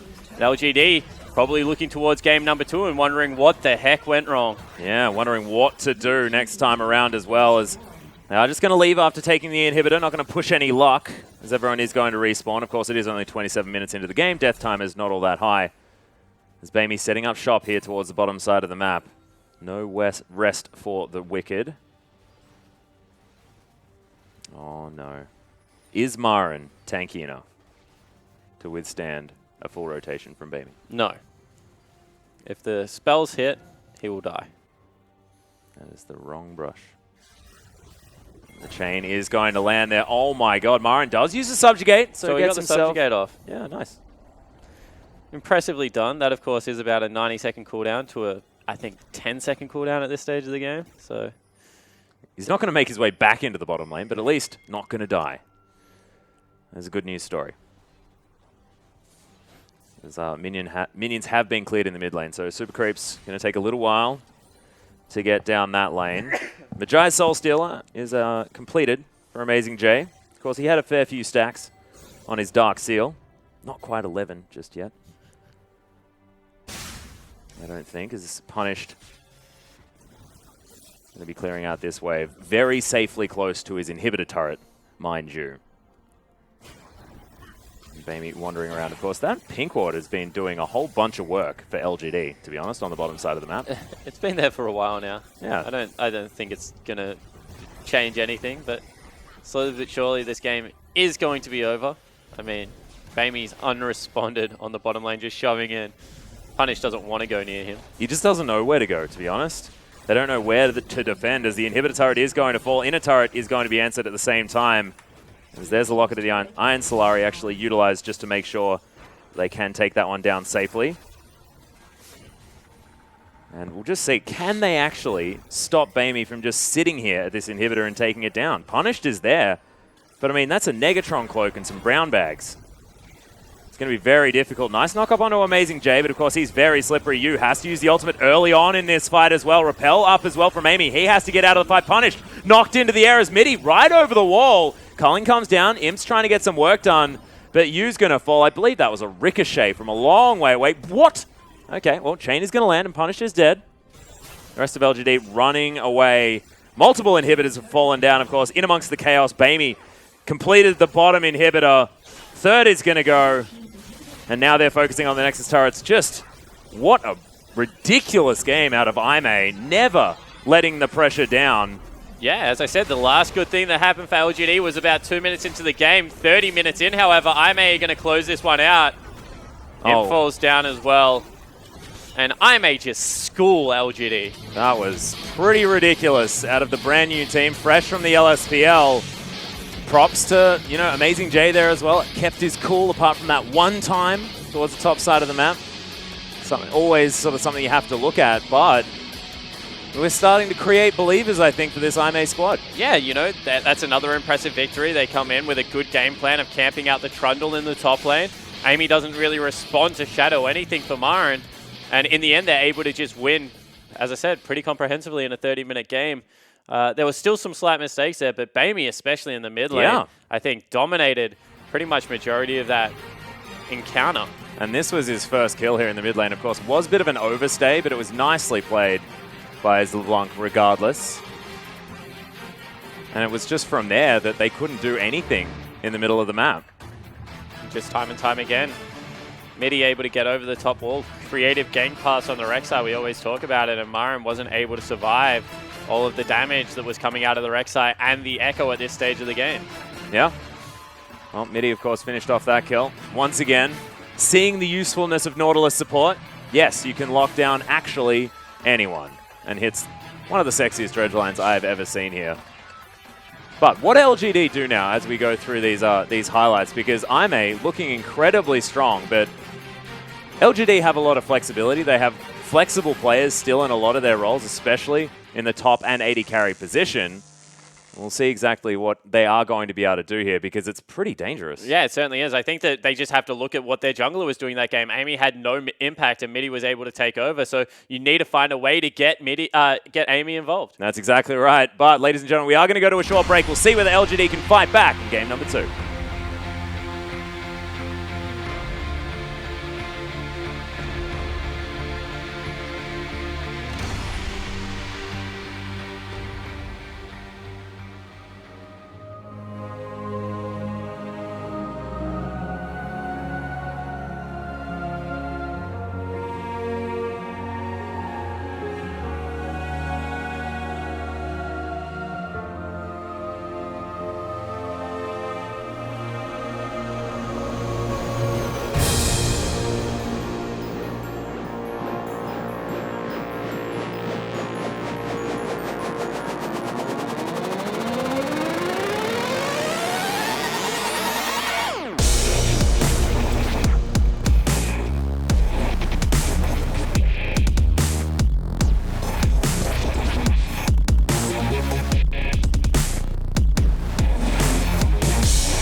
Welcome back, ladies and gentlemen, to our English broadcast of the Chinese LPL. I'm Atlas, this is Spawn, and the MVP for that game was Midi from the jungle. Stellar Rek'Sai play, actually probably deserved it. Yeah, 100% deserved it. I mean, he was the one that snowballed pretty much the top and bottom lane simultaneously to get IMA in the dominating position they were. I think the only other person you could maybe look at is Bamey in the mid lane for his individual performance, but everything else around the map was really set up by Midi, the catalyst, if you will, shout out to Pastry Time, speeding up that chemical process and making it just that little bit quicker. Ah, see what you did there. So not the actuator or whatever it was. I'm going to have a look at some of these highlights, though. And this is what, like, it's the top side of the map, isn't it, really? Because that's what we highlighted in the beginning. Marin, a fantastic top laner. But if it's a 1v2 the whole game, they are going to be able to keep him down. We'll see whether LGD can answer that in game number 2. And I hope that lights a fire up Amy as well, because watching Midi run around the map on Rek'Sai, someone that's only just come back into the meta and I guess still hasn't got the most potent early game, although is a great team fighter and has really creative gank routes, that Elise should never lose control of her jungle in that manner. I mean, Elise is like the best jungle. The reason you play Elise versus Kindred is because Elise kicks you out of the jungle. Like, she is fantastic at controlling her territory. You can't face check Elise. She has very good damage. And Amy was just never in the right positions of that map. Yeah, and I mean, I think a lot of it has to do with the fact that Amy, 0-0-0 scoreline up until about 20 minutes into the game. And look, Elise, very good at ganking lanes, but you've got to actually gank him. Yeah, exactly right. And he was Amy was like, trying to play around the strong area of the map, you know, was controlling the Gromp and Wolf area of IMA the whole time, but they just were never in a position to be able to dive because there's a Nautilus down there that has so much damn CC. The heat up mechanism out of turrets has been changed. It's very hard to execute on 2v3 dives unless your Alistar is level 6, so it's going to be difficult to be able to continue that. Well, actually, so, once again, the MVP of game number 1 is going to be subbed out. A Voidless is going to step in for Midi in the jungle. Of course, played Rek'Sai in his first game in the LPL. Of course, played first up last time around. Actually played extraordinarily well. Also are subbing out their mid laner as well. Yeah, see Athena whether might be there. Athena plays. Looks like that is the only sub that we're going to have, by the looks of things. I thought I saw Athena next to him. We'll see. Yeah, so that's interesting. And this is my criticism of IMA. You have a fantastic game. You win. I just don't understand why you share. Why not utilize equal the momentum? Yeah, I don't understand why you share core time. I didn't get it against OMG and actually nearly came back and bit them because they were down 4,000 gold in game number 2 when Midi and Bamey came onto Summoner's Rift. Now, obviously, they've had a fantastic game 1 performance, absolutely crushed LGD, and they still sub out 2 players. One player so far. One of them, which was the MVP. It just is. It's one of those things that irks me a little bit for no particular reason. If it's not broken, don't fix it. I like having a big roster so you can utilize when players are slumping, but don't bench informed players. It just makes no sense to me. And I'm pretty sure these sort of substitutions are actually pre-planned, of course, like quite a way in advance. So it's not like you get to react after a series and then change a player over, I don't think. So we'll see. Like, of course, they do want to give their players as much practice as possible, and that makes a lot of sense. But you have to have in your mind, right? So even if you want to give people practice, you have to have in your mind, what is my best 5? If I'm going to start a best of 5 for World Championship against SKT tomorrow, am I starting Athena or Bamey? Am I starting a Voidless or am I starting Midi? And they know that. Like, deep down, they already have the answer to that question. So even though you can say, like, give people equal court time, like, that doesn't happen in any sport. Yeah. So it's one of those peculiar things. It certainly is. And of course, QG were trying to do it as well, still playing Pekka a lot for towards the end of the split there. Uzi took over, perhaps. So but they made a hard cut. Yeah, well, QG 100% came factor, right? Yeah, they were very public saying, Pekka is better now. We think Uzi is a better player in the long run. Pekka will play whilst he is a better player on the team, and as soon as the team can play with Uzi, Uzi will be our full-time AD carry. Now, obviously, that didn't happen because Uzi's playing for RNG. But if that was not the case, Uzi would be playing this split, and Pekka would not be. And Pekka would have had to accept that. Now, happy, he would have probably been called unhappy, and he probably would have moved teams. But you need to have a clear game plan going into this. Yeah, that's exactly right. But we are into champion select. So they have picked Bamey. So they've gone with one player staying true. And this, in my opinion, theoretically, based on game number 1, last time we saw them, this is the lineup that we're looking at. This is the IMA Dream Team. You reckon? IMA Dream Team. I don't know. I agree with you, actually. I think that if I was going to start 5 players on IMA, this would be the 5-man roster that I would start. But we'll see whether it works out. Exactly right. But bans are Rumble, Swain, and Rise so far on the side of IMA, and LeBlanc and Azir to be taken away on the side of LGD. I like it. Lots of top lane focus. They don't want to be first picking away the Rise. Of course, we have seen it. In fact, lost in the hands of OMG. IMA have beaten it in the past. And Lucian is going to be banned on the side of LGD, so they don't want to give that one up to Jinjiao. Imp wanting to play something else this time, and the Sivir is going to be first picked. And I like it because IMA is a quick team. They need to be able to take the Sivir. Oh, God. And dominate the map. Well, Amy, thinking about Kindred or Rek'Sai. Just go Rek'Sai. You reckon? Kindred's pretty silly at the moment. Yeah, certainly is incredibly strong. Was banned out game number 1 from IMA. But I just don't think you pick up a carry jungler after the game 1 performance that came out of LGD's jungle. Should be looking to facilitate lanes, get in there nice and early. Although, what do I know, Atlas? Yeah, well, look, I certainly don't either. I think on paper, if I was just going to pick champions, these two make a whole lot of sense. But you're right, Amy struggled game number 1. Avoidless as well has shown us a lot of Rek'Sai play so far. Would be very comfortable on her. And Punish is going to go straight back into the Victor. Yeah, they got rid of the counter pick this time around, so I don't see a problem with it. I mean... Did they? Kassadin's still up. Yeah, it certainly is, but we've seen how that goes in the last couple of days. So we'll see how it works out this time around, but certainly agree that that didn't go according to plan in game number 1. Not necessarily. However, adjustments have to be made from IMA. And with Kindred there, it does give Amy a big opportunity to reform himself. Yeah, he needs to be active this time around the Rift and, you know, get in lanes and impact them early. They've priority picked the jungle for him. But once again, he'll be going up against the Rek'Sai, it looks like. And Rek'Sai is just so potent at counter ganking. Yeah. And sort of the creative gank pass as well. I really, really like that. Of course, it is more helpful on the top side of the map when you are on the on the red side. See whether Avoidless is still going to be able to get around there and impact things. There's Echo once again, possibly from Amazing J, still keeping their options open. Baimi, of course, can play it if he feels like it. And Imp looking to go back to the Kalista, of course. He was the Kalista player. In fact, decided to go through almost every single build on Kalista before he settled. Yeah, he was one of the single target Kalistas as well as Bang, I think, was playing in the LCK. One of the sort of static ship Infinity Edge Kalistas somehow. Yep. Still managed to make it work. A couple of top laners hovered at the moment here for LGD.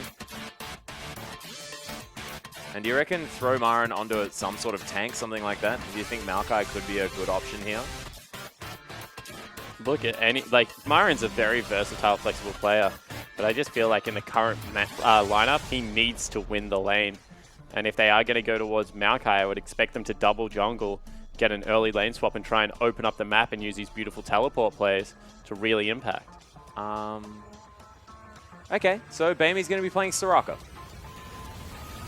They look confused. They are confused.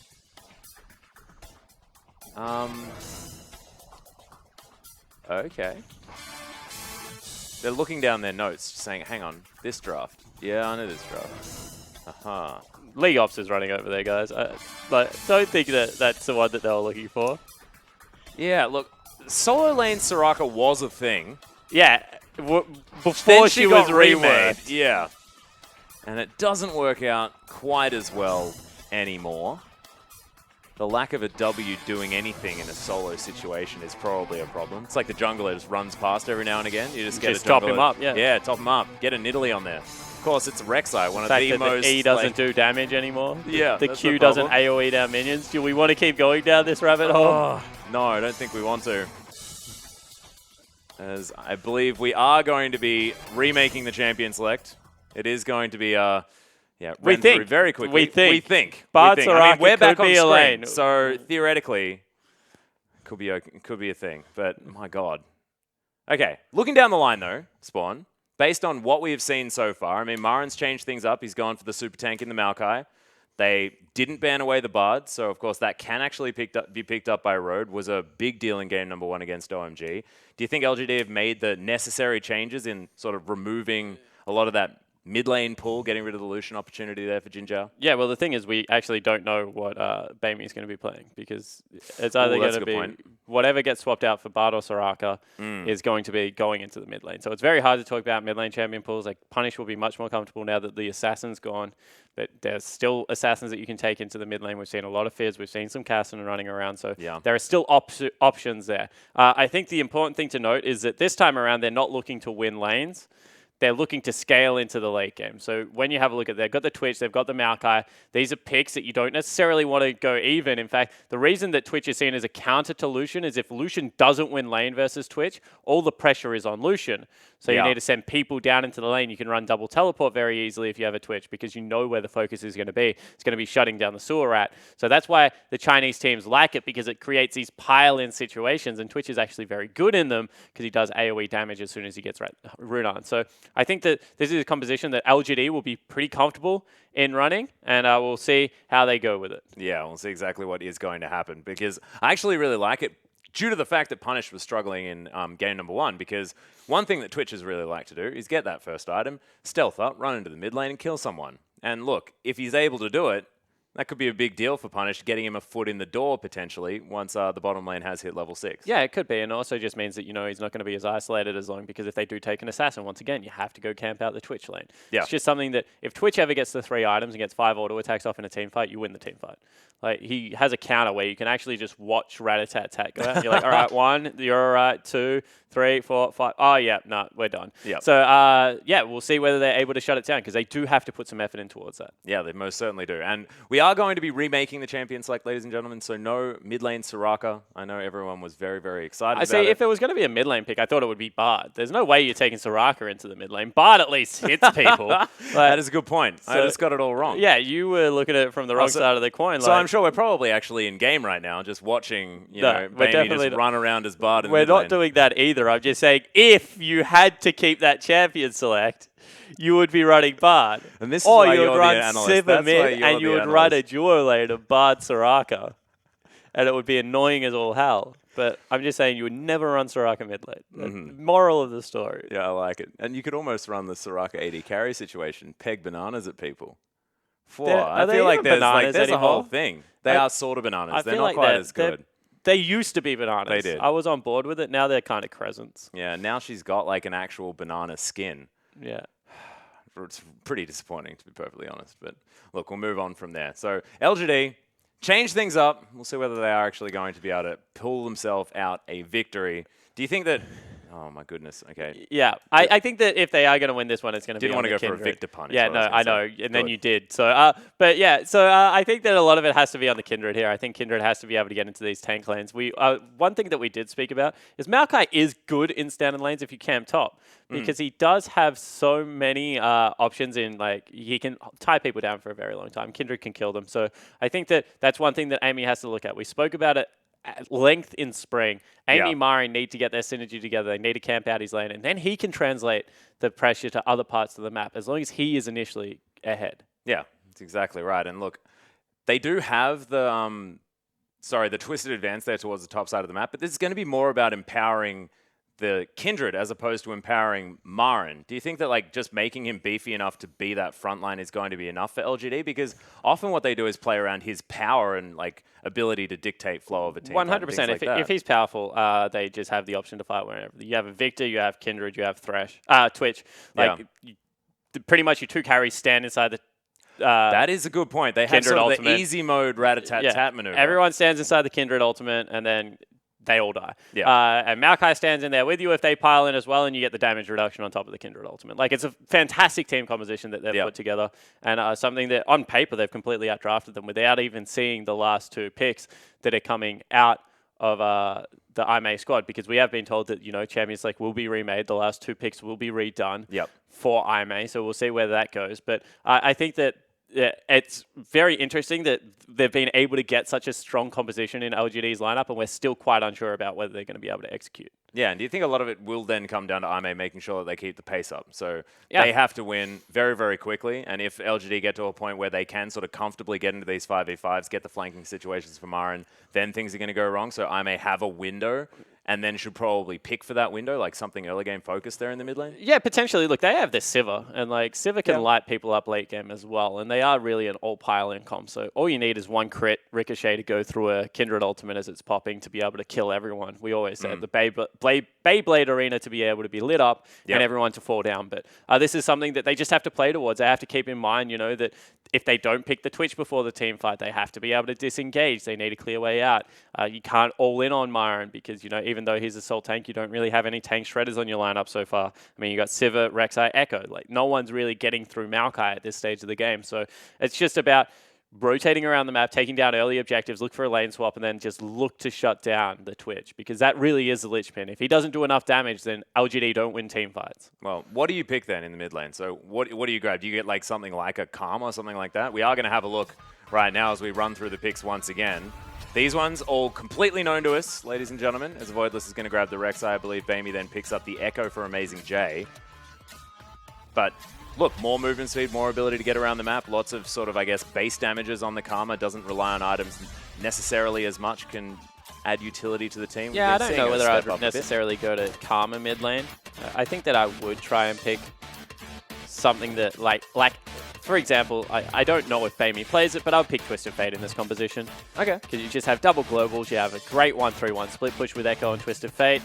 You're guaranteeing that Sivir is your only physical damage, so it's very hard for Myron to itemize against it. I like it. And you just open up the map as much as possible. Zillion's another good option for a very similar reason. Very quick, great control around the team fight. And I can see why they made the Soraka mistake. You know, Zillion, Soraka, very similar champions. Chinese client, like, they're in weird orders. That is a very good point. That is a very good point. Of course, that doesn't really give Jin Jiao an excuse as to why he picked it, but it is a very strange order going through. Yeah, and it's an interesting pickup here as well, as Thresh was the last lock-in. We saw Twitch Thresh actually being a very impactful lane. I believe Imp and Mata played that one a lot. Certainly did. In a certain World Championship game. The reason that Thresh is just so good with Twitch is that he can go aggressive with Twitch, but also when Twitch wants to go on these solo missions, you can land him back out to safety because he is very low mobility. He's not immobile. He's very low mobility when he goes into these positions. So it's just something that, you know, if you are a good Thresh player, you are able to get Twitch out of a lot of sticky situations. Well, we'll see whether Imp is going to be his normal aggressive self on the Twitch. Of course, playing against more of a minion wave than anything else, as Jinjar will probably be pushing things out. But with Bard in the lane, possibly a little bit of extra lane pressure. And do you think that the Thresh often picked up as well for the fact that you can sort of stand toe-to-toe with Bard, especially like levels 2 through 4, something like that? Yeah, no, Thresh actually, like level 1 Bard is better, but Thresh after that actually starts scaling up in the lane as well. Make no mistake, still a dominant laner down there from the support position. So if you plays it well, he'll be able to go toe-to-toe with Road. Well, we'll see exactly what happens, ladies and gentlemen, as you hop into game number 2.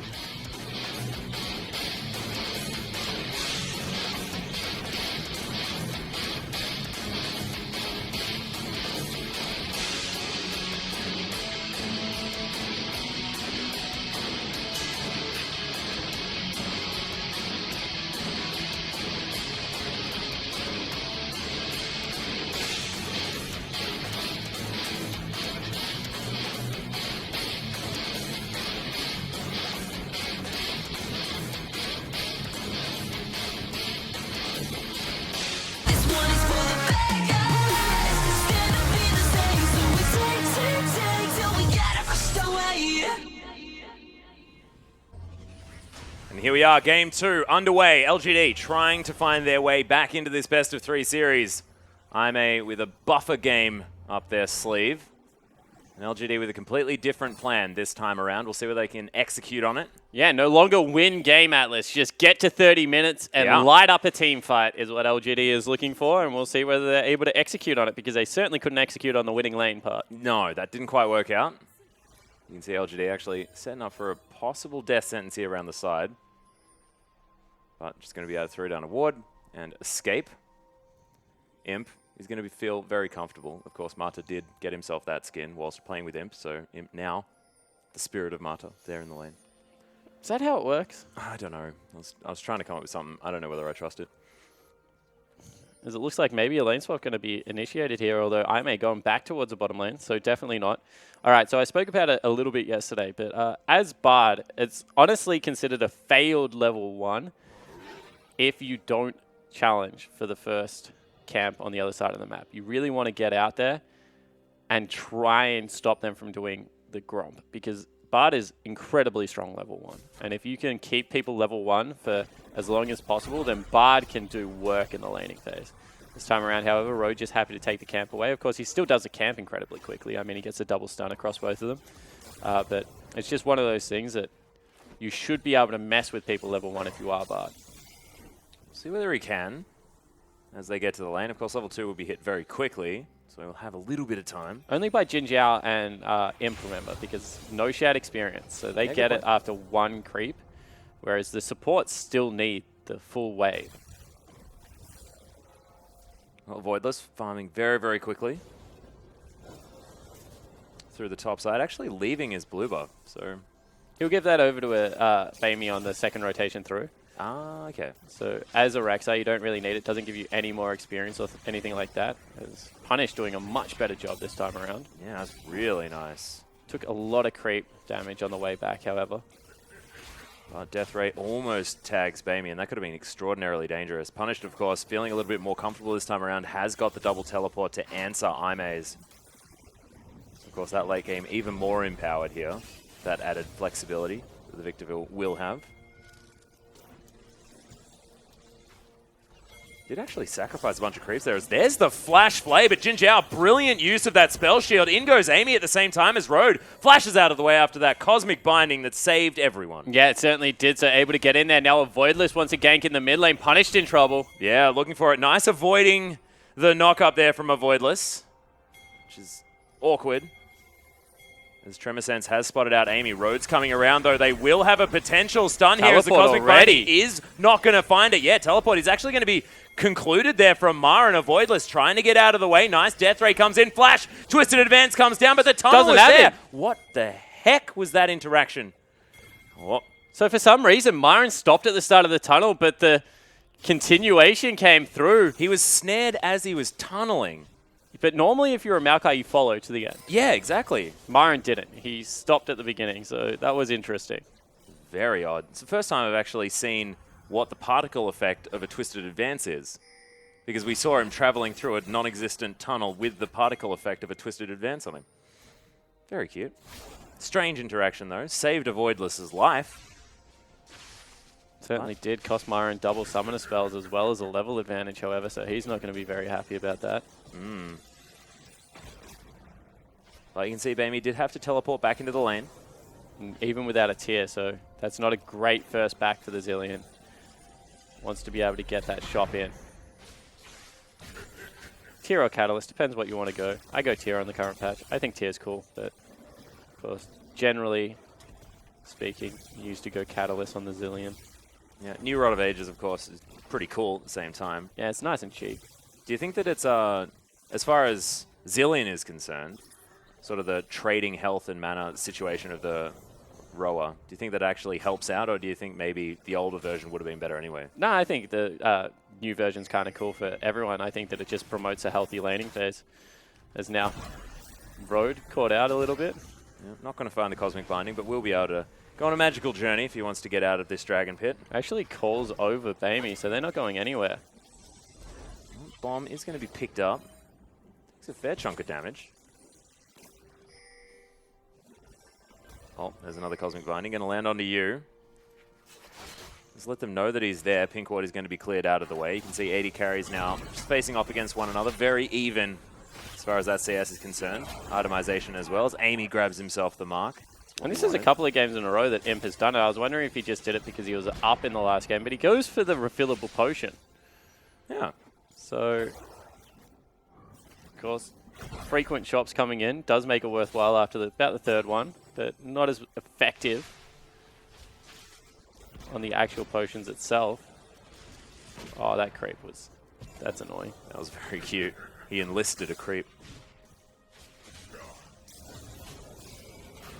Another bomb going to be picked up. So Bamey getting his eye in at the moment. Of course, that early trade from Punish was very, very strong, but Bamey keeping up in this lane for now. And Amazing J continuing to actually play quite well in the 1v1 phase of the laning. Well, remember, he's also up against a Myron that teleported away at level 3 and burnt Flash. So good point. Only a 9 CS advantage is actually probably forgivable for Myron right now because he lost out underneath the turret for a lot of that trade. As wow, Punish actually has to burn the ultimate there. Well, Bamey did actually take a fair bit of damage from it, so probably an okay idea, but Corrupting Potion is there. He's running very, very quickly at the same time with that speed up, so Bamey going to push Punished out of lane. Amy's going to have to rotate in, and one more time, the mid laner for IMA is just getting the better of his counterpart on LGD. That being said, I mean, still very, very good farm here out of Punished, as Amazing J not trading all that well with Myron. That was actually very, very nicely done by the Maokai.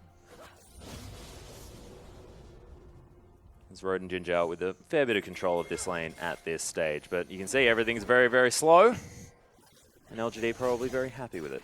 Yeah, exactly right. So as long as kills aren't going down, even though they would have loved that first blood, good news story for LGD right now. You've got Amy actually playing around in the enemy jungle here as well. No first bloods to go down just yet. Look at where Amy is going to be as well. He's the one that we wanted to step up. We'll see whether he's going to. They're collapsing on him one more time. Actually forced him off a mark there. So that's really nicely done. Good communication out of IMA. Time and time again, their solo laners are backing up their jungler, whereas it doesn't necessarily look the same here. Sort of never has been historically out of LGD either. Very much been the other way around, as there's the speed up. Bomb goes down sort of in no man's land, but nice second bomb. Punish not going to be able to take too many of these. Avoidless has found Amy, but red buff fell down earlier on. Lamb's Respite now available for the Kindred. That's dangerous out of Avoidless, actually, invading that deep into a Kindred's jungle. Kindred chases you out of jungle quite well. As nice hat, Bamey. This is a pretty funny lane, actually, to watch. Certainly has been so far. But Punished. Another refillable potion, so double refillable potions on the LGD lineup. You can see they just want bang for their buck right now. Yeah. Taking out that loan, you know. I find it interesting that Myron didn't get it. You know, top lane, often you see a lot of Corrupting Potions. Maybe not from a Maokai, but come on, man. It seems trendy within the LGD camp. Apparently. We'll jump in there. It's only you that really needs to get one. Changing it up, most definitely. Sightstone, however, is now done from Road. We'll see whether he's going to be moving around the map. Of course, last time we saw him on the Bard, he was everywhere. At this point, actually staying with his AD carry for a little bit longer. Makes sense in the lane matchup, right? You don't ever want to give Imp a chance to dominate. And Bard, even though he's a great roamer, is also a really good 2v2 laner. So I like how Jinjiao and Road have played this 2v2 so far. So Voidless, waiting in the wings. Yeah, standing out of vision range, of course, of that ward in the Tri-Brush that they knew was there. Not going to be able to find any ganks, though, as he heads back to base. Void Rush, and head back towards his wolf camp. Actually heading into the enemy jungle by the looks of things. Yeah, one more time. Wants to get in there and kind of try and mess with Amy. Amy spotted him out, however. Did steal one of the little popcorn chickens, though. As Voidless, he's only level 6 here. Gets the extra movement speed from his Zillion. He's going to head out of the way. I believe he'll be able to get some experience from him as well, if Bamey wanted to give it over. Cute little interactions. As he might actually also be able to deliver it to Road, which would have been cute. That's how he managed to get to level 6. Assuming he was spending time out of lane. I do like that mechanic from Zillion. But it's turned into a farm fest, and you have to say that this would probably suit LGD in the current stage of the game. They have pretty good dragon control as well, as Imp gets stunned up. But there's the handy thing about having a Thresh, despite the fact that Imp did almost die from all of that poke damage that was the follow-up. So Amy is going to be able to take down this Rift Scuttler. Ocean Drake is Drake number 1. As there's another Chaos Storm. Stun not going to be found there, as Bamey speeds himself up out of the storm. Doesn't quite have the catalyst just yet, but thankfully the corrupting potion going to be helping him out. But you can see that's just as soon as the slow goes down onto him, has to be able to back away from the trade, and bottom lane turret actually going to fall down nearly. Big capitalization on all of that damage that they managed to get onto Imp. And level 8 for the Sivir as well, who's really starting to scale up. Avoidless looking for Punished. Oh my goodness, he really didn't want to get stunned. Well, Punish just knows what happens when he falls behind in this Victor lane. Doesn't want it to come through this time around. So we'll choose to go back, actually. Bamey is going to continue to farm up even underneath that turret. Still with the lead, though, Punished. These bombs are getting better and better at clearing out minion waves. See when Bamey can actually finish off that Rod of Ages, probably in the next couple of minutes. Should be able to get there. As Amazing J continues to stay ahead in the farm. Actually slowly gaining that lead, 27 CS here. This is what we expect out of Echo. As I said, for a long time, Echo was kind of unrivaled in the trio of the Poppy, the Maokai, and the Echo. Echo won both lane matchups. Doesn't really do as much for initiation. Has great follow-up CC as the lanes, as the team fights progress, but his initiation is slightly weaker than a Maokai as well as a Poppy. So we'll see if that is something that comes back to bite them, because they don't really have great hard initiation outside of Bard. And a Voidless now trying to sneak away the Ocean Drake. Yeah, very cheeky. Actually noticing the fact that the mark is on the top side of the rift too. I actually really like it, considering the fact that Amy probably is going to be going for it. Amazing Jane notices that he definitely is. And Avoidless will be easily able to grab it. Of course, the bottom lane outer turret fell down as well. Lots of map control available for Aimee. And Dragon control has definitely been a thing that this team has been very good at. Yeah, it certainly has been. Meanwhile, Amy kind of runs into the jungle and looks to see if he can get anything done. Not really all that much happening, so good heads-up play out of a Voidless to be able to pick up Dragon. And as we mentioned, the reason that Rek'Sai is coming back is because she can farm as well as these carry junglers, and Amy isn't even up, like maybe a camp now. But given the fact that Dragon has gone down, good news story. Well, this could be the gank here as well, as even Rhodes here, able to get the stun. That was all Bamey. And that is going to be first blood going down for Jin Zhao. Yeah, fantastic rotation. They understand that they've taken away mid lane turret. They know exactly where the Kindred is. She's in the jungle. So they make the play onto the middle of the map and they open it up for first blood. 1,500 gold lead. I mean, it took them a little bit longer this time, Aimee, but they make the play. Yeah, they do. And Bamey as well now has his Rod of Ages completed. About 13 minutes in. Still hanging around here in the mid lane as well. But is it going to be enough? Of course, the insurance policy well and truly there for LGD. And Punished, even though he's died once, of course that was a 4-man gank in the mid lane, he's still managed to keep up that farm, not getting zoned away from every minion wave. That could be good. So they're in a better position than the last game, sure, but they still are falling behind in this early game.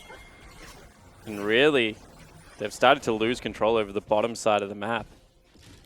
They've burnt multiple flashes onto Punish. They take away the Dragon. They even half-health the turret in mid lane after taking the bottom lane turret also. So very nicely done. And now they're going to start up this blue buff. Teleport is available, but looks like they want nothing to do with it. That's just going to go over to Bamey.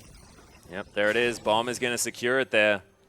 So Bamey moves back, takes Punished's blue buff. He'll be on his merry way. I believe Amy wasn't able to steal the blue, just got the rest of the camps around that blue side.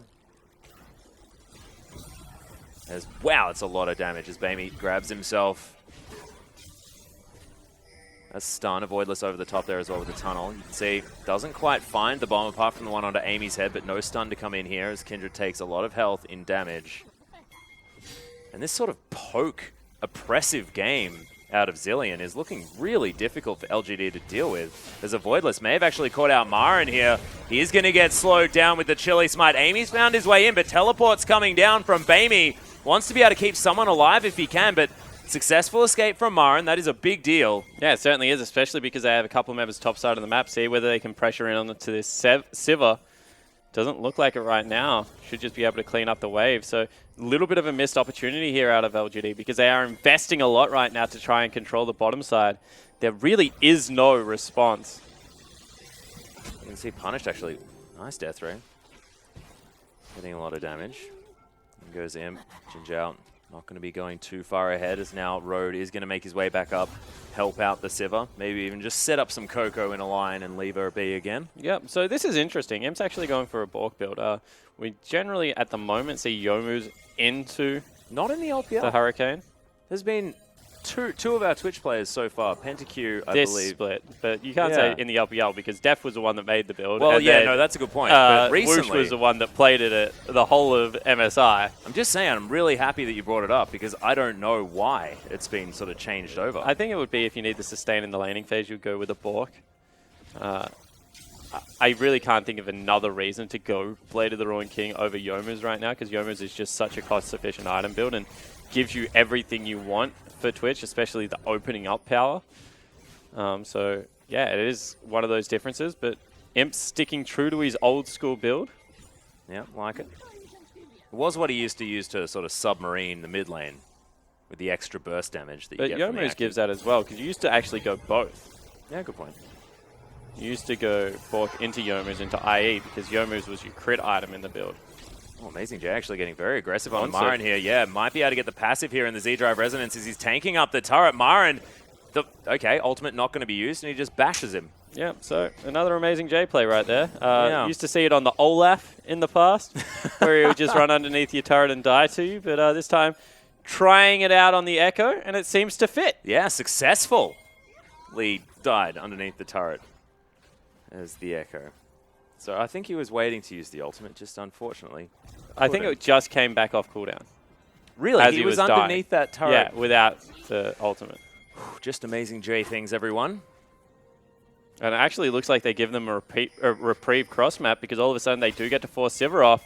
Two auto attackers up here. Going to be able to get at least half health of this. A nice boomerang is going to do a fair bit of damage. Looks like not quite enough. Potential Bard ultimate out of Road. Doesn't want it. Just going to clear out this minion wave, so not pushing their luck too much.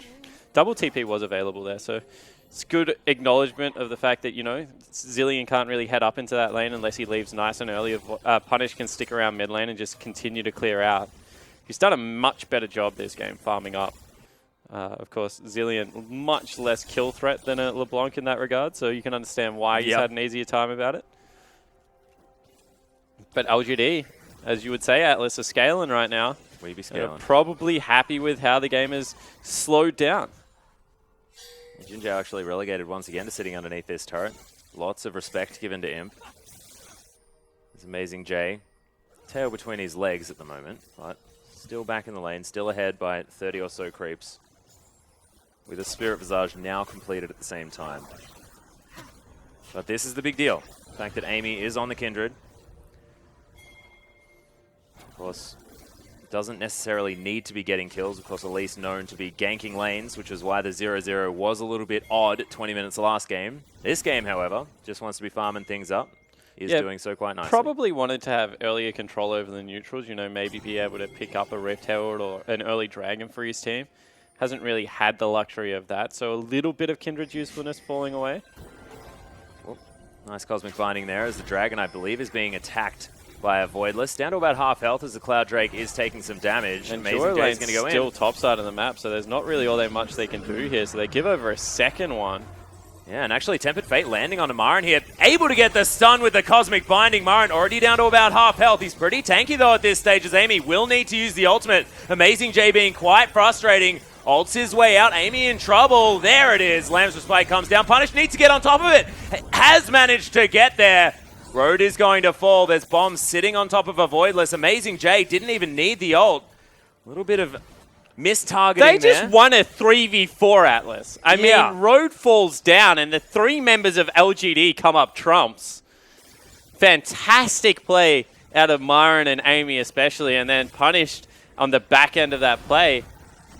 And, you know, they give over a Dragon, sure, but it is the air one, so, you know, not the biggest deal until the Elders start coming out, and LGD finally have their first gold lead.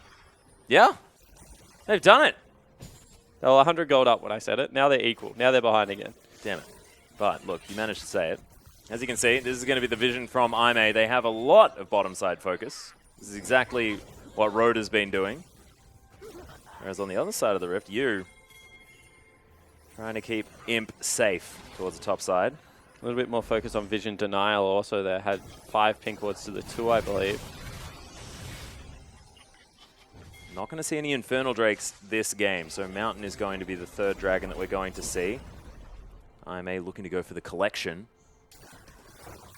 Arguably the more important one, and this probably helps LGD. Can give up the first 2, maybe not necessarily valuing the Ocean Drake towards the late game, wanting to have that extra ability to take down these neutral objectives. And Baron being looked at. Still haven't really been able to open up the map too much, though, on either side. Looks like right now LGD are trying to bait them into a fight. They get the ult onto a Yeah, Punish could be in a whole host of trouble. Stun comes down as well. Road looking for more is punished. Oh my goodness, Amazing J is going to be able to lock that one down. Can they finish this fight off, though? Yes, they can, as Amy's going to fall. Parallel Convergence locks up the Thresh. He's going to die. Imp trying to kite this one out, but Amazing J is so frustrating. The ultimate is going to be used out of Amazing J, and he is going to survive. And they've taken down the outer turret in the mid lane. Magical Journey to be taken towards the Baron Pit. Mad pings onto it. So 2 members go down without using their ultimates on the LGD lineup. And in the end, it was Bamey's ultimate that saves Amazing J, so he still has his own available. Marin walks into the middle of this pit. Imp's there as well. Parallel Convergence doesn't find the stun. Once again, the Chrono Break comes back in, and they will be able to take down this Baron. Marin now has to deal with 5 people. He's tanky, but Marin, you ain't that tanky, as they now just take the magical journey to safety. Got a member again. Oh yeah, Road just seems to be dying. So he traded 1 for 1. In the end, LGD once again, though, make a catastrophic error in the mid game, hanging around that Baron Pit. They get picked off. And Amy and Punish both went down without using the ultimate. It just meant there was no damage out of this Victor. Didn't even get like a drive-by. And I understand Punished as well, because he was sort of back-to-back stunned with bombs from Bamey as well as that Cosmic Binding from Rogue. But Amy just not quite measuring the amount of damage that he took. I liked his patience in that last team fight that LGD won, but can't be too afraid to use that Lance Respite. And all of a sudden, they're down about 5,000 gold, and turrets are going to keep falling around them. So unless they get one of those miracle team fights, it looks like it is going to be a game where this composition can just continue to siege down. All lanes pushing in IMA's favor right now. Yeah. Phase dive from Amazing J helping out a little bit, taking down this turret. As you can see, it's all about Jinjiao. It's all about the Sivir. Does have the 2 items. Pickaxe there as well. And they're not stopping. Inhibitor turret now under fire as Punished gets dived on by Amazing J. This guy's well and truly up in that front line. Nice Cosmic Binding's going to land as Amy takes a lot of damage. Marin right in the front line, but he can't necessarily tank as well as he'd like. The bombs are coming in. Amy almost dies to those ones. They have to respect Bamey's damage. But that's actually an overreach by Amazing J one more time. That should have been a free turret. You know, just being able to open up the base. But one more time, he just dives in on the back line. Wants to make something happen. They're going to have to stick around for the next one. It gives another opportunity, potentially, for LGD to look for a team fight. Yeah, Punished trying to clear out the minion wave here. It's a really nice spell shield. Turret is going to fall down. Punished in trouble. Bombs there. Lamb's Respite has made its way in, though. That's going to keep the mid laner alive as Imp has been caught by the Tempered Fate. Amazing J finishes him off. It's actually Bamey that grabs the kill. Punished still very, very low. Nice hook on a Bamey, but I'm not sure whether it's going to be enough as Amazing J's just running rampant.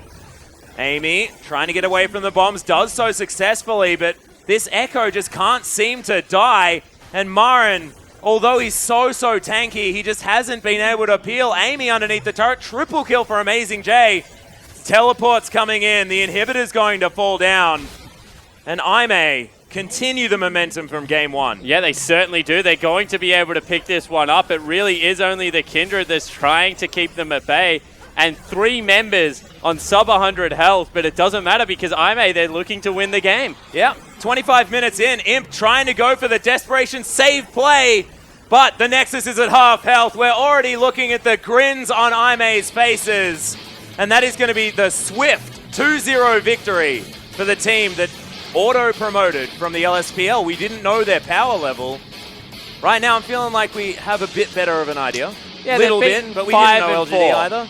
They've beaten 5 and 4 in the group. I mean, OMG finished 5th, LGD finished 4th in a very weak group, so we know that they can beat you know, the middle of the pack teams in the LPL. I think that's very fair to say now that IMA certainly doesn't look to be a bottom tier team in the LPL. They have started to beat some of the middle of the pack teams, but I think the way that they won that, capitalization on one mistake a second time around, around the Baron pit, they did it against OMG Game 2, and now they've done it against LGD Game 2 as well, where it's just their mid laner and their support that gets the pick and able to take over the game. Yeah, and it seems like coordination from sort of specific members of this team that are really able to get things done. It sort of means that they get to ignore Amazing J. He can do some sort of weird stuff, like you were mentioning, over-diving. He committed suicide to Marin underneath the turret as well, thinking that he could ultimate his way out. It was just a slight mechanical error, you could say, but was definitely a play that he didn't need to make. But it doesn't really matter because he's sort of not required as far as their decision-making process because they skirmish so heavily. I feel like they only need to have these like certain masterminds.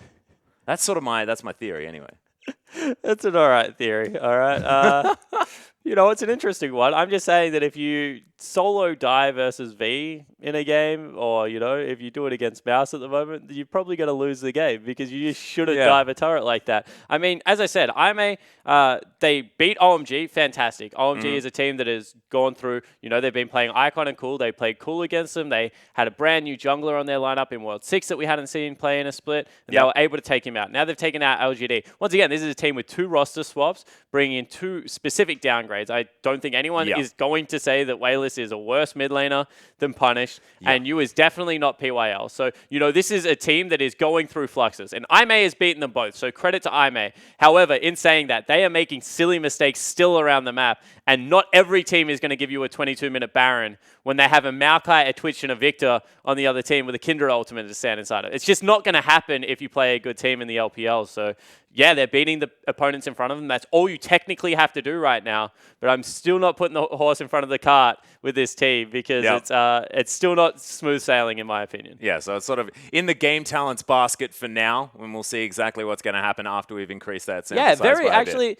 I actually like the comparison a lot because game talents decision making has also been very good. Yeah. And they beat a Snake lineup, you know, and then Snake got exploited by EDG. And we're like, okay, maybe we need to adjust where Snake currently sits on our power ranking. But then they go into the next matchup and they're able to win comprehensively 2-0 there. So I think that game talents is a very similar story to IMA right now. They're going to be good LPL teams. The question is, can they step up to great? Because right now, I'm not putting them anywhere near RNG, EDG, or even Team WE, because all 3 of those teams look head and shoulders better than the 2 that are undefeated right now. Yeah, and I feel like you can almost sort of sneak Newbie in there, potentially in the conversation. Newbie can be snuck in there if Dade figures out how to lane.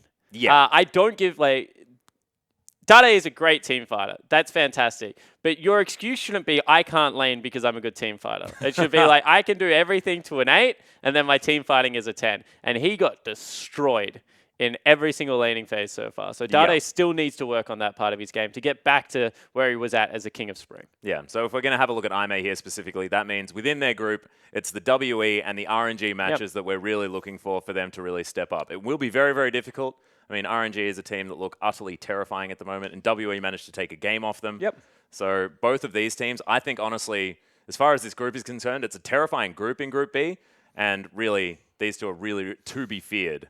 I completely agree. And, you know, IMA might be the 3rd best team in this group. And and that would be fantastic to them. And I said, like, there are people in our team that have them between the 6 and 3 mark. So I think that well and truly, this team could be the 3rd best team in the group. But until they play RNG, until they play Team WE, we're not going to know if they are. And it's going to be exciting when they do because they match up on paper incredibly well. Individually, skill-wise, I may have a pretty stacked roster. It's just that they're very inexperienced and very new, and we want to see if they can piece it together. Yeah, it's exactly. I mean, I like what you're saying is the fact that it's sort of just exciting, right? Yeah. And these are like new players, lots of young players. We are going to have a look at one of them here. It's Jin Zhao. He's going to pick himself up the MVP, 100% kill contribution on the Sivir.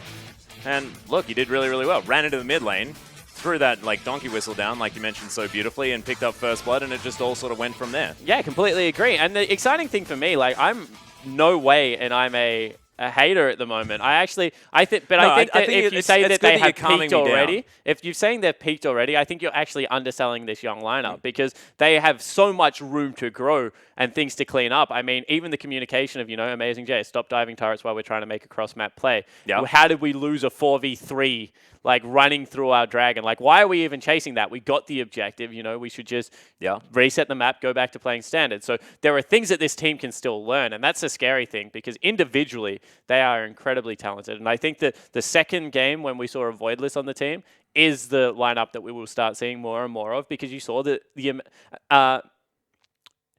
Fire Lolly had some great ganks, don't get me wrong, and he was the MVP of that game, but Avoidless has great control over the map. I think that as far as a slow-paced control style of League of Legends, Avoidless is a better jungler in that regard. And it was arguably a more difficult jungle matchup for him as well, up against the Kindred, able to stay up there in the farm and was getting a lot of pressure in there, not afraid to go into the Kindred's jungle, things like this. The man was playing quite well. Yeah, certainly was. You know, still had the same dragon control, so it's great that even though they're changing out junglers, they continue to prioritize the neutrals in a good way. He still had the great pressure onto the bottom side of the map that opened it up and allowed them to take down the first turret incredibly early on. That put LGD on the back foot. The longer the turrets on the outer ring were up and standing, the longer they could make the map big, the happier LGD were on this, because they wanted to continue to scale. So IMA played specific parts of this map incredibly well, and I think that Rhodes Bard will just not see competitive play anymore, because he is able to solo out people and pick them off in a terrifying way, similar to how Afro was, and we saw the potence of that at MSI.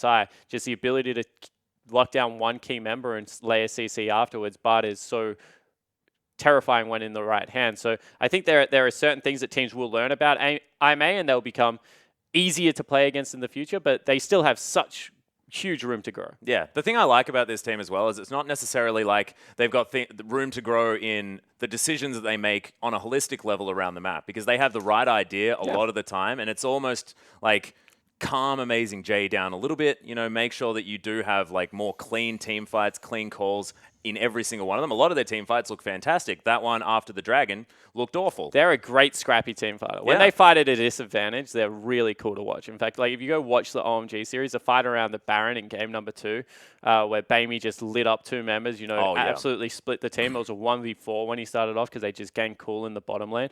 They're really good scrappy team fighters, and that's what we like to see in the LPL. On the flip side of this matchup, LGD have just reaffirmed every fear that anyone had. Myron's going to get camped every single game. Amy has no idea what to do in that situation. And Imp, whilst being a great AD carry, it is no longer a meta where AD carries will 1v5. And they really need to shore up what is a leaky ship around Myron and Imp, because even Punished look exploited in that game. Yeah, and it's sort of like, what do you look for to sort of try and find the answer for this team at the same time? Because it's just looking more and more dangerous. I mean, POL, of course, not quite there for some time. We believe that he possibly could be coming back as well, ladies and gentlemen. So, look, we may not need to be crying for too long, but you did a decent job. Of course, you mentioned that 2-minute play first up. I mean, LGD straight out the gate, yes. And he was making the PYL plays. I mean, the flash in and the play, looking for the hook. He nabs the Bard. Unfortunately, just before he gets stunned up, Rhodes able to get the double stun and completely defuses the play. So you, in a different, they would have got first blood, probably 50-50 at the blue buff area. It just didn't go their way because of some great reaction time. They would have got first blood in the bottom lane, maybe like a 30, that's a 30% play that you would take nearly every single time. That was a fantastic spell shield that stopped it immediately as well. Yeah, so I think that you has the right idea. It's more Amy and Punished, I think, that were kind of lackluster in this series against IMA. So unlimited potential, just not quite much more after that, because both of those players, of course, coming from that team.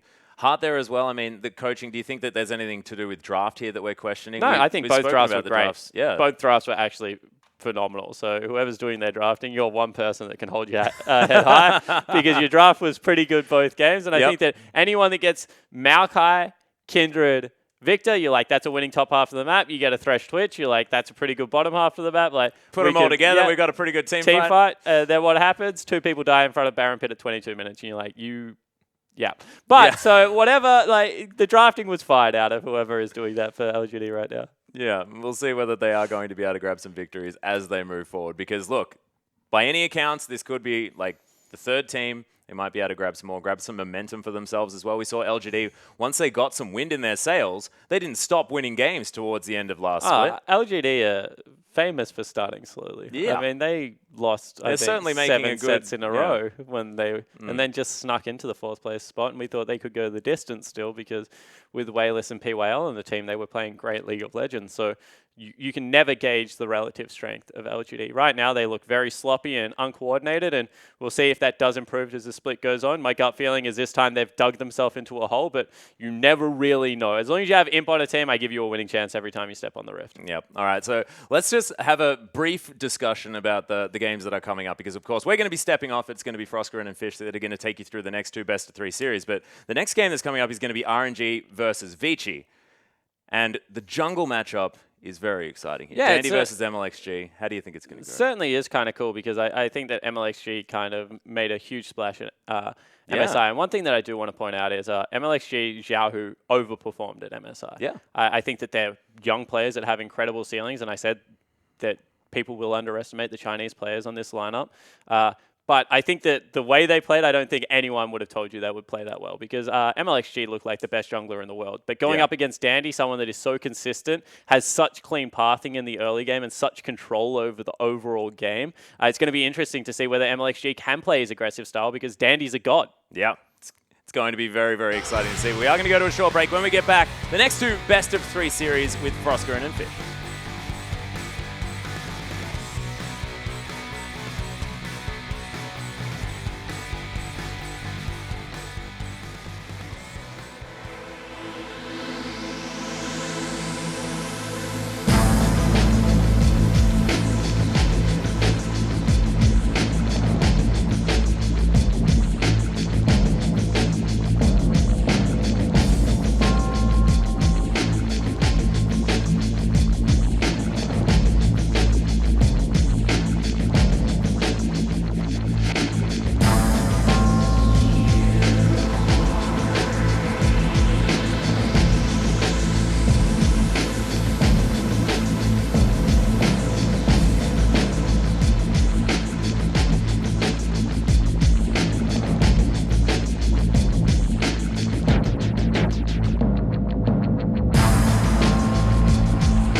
And I swear to God,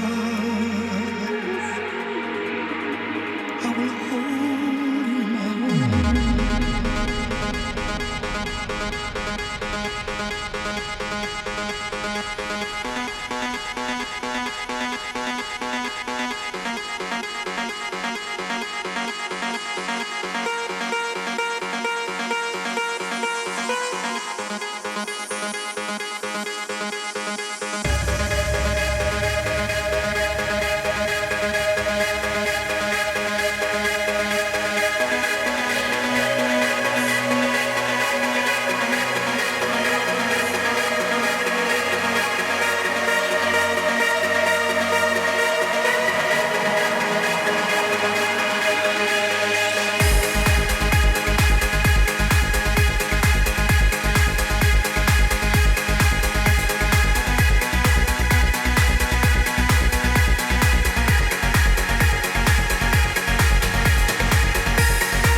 Welcome back, ladies and gentlemen, to the English broadcast of the Chinese LPL. I'm Matthew Fish-Stewart. Joining me for the last two games tonight will be Indiana Frosker in black. How are you doing today, Indiana? I'm pretty excited. I haven't seen you in a while, Fish. It's been a long time, pretty long time since we've been on the desk for the LPL together. But without further ado, we're going to go into the next matchup tonight, which is going to be RNG taking on Vici Gaming. These two teams, you know, back into the LPL. Vici hasn't played a game yet. RNG, they played one. We're able to pick a win against Team W. But before we dive into it, let's talk a little bit about that last match. IMA picking up their second win here in the LPL so far, coming from the LSPL. They're looking strong. He's like, let's talk about RNG and go the strict. No, never mind. IMA and LGD. Yeah, no, I think Spawn really said it best previously on the desk, is this idea of understanding context about where IME fit into everything. It's really cool for teams like GT and IM to come into the LPL to pick up their first two wins in the first week, obviously, like Spawn said, beating the opponent that's ahead of you, but you know, comparatively to teams like Team WE, RNG, or EDG, we still don't know,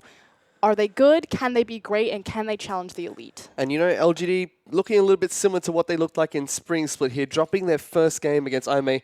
Not what we expected coming out from the team one more time coming into Summer Split here. I think that excuse only works for so long.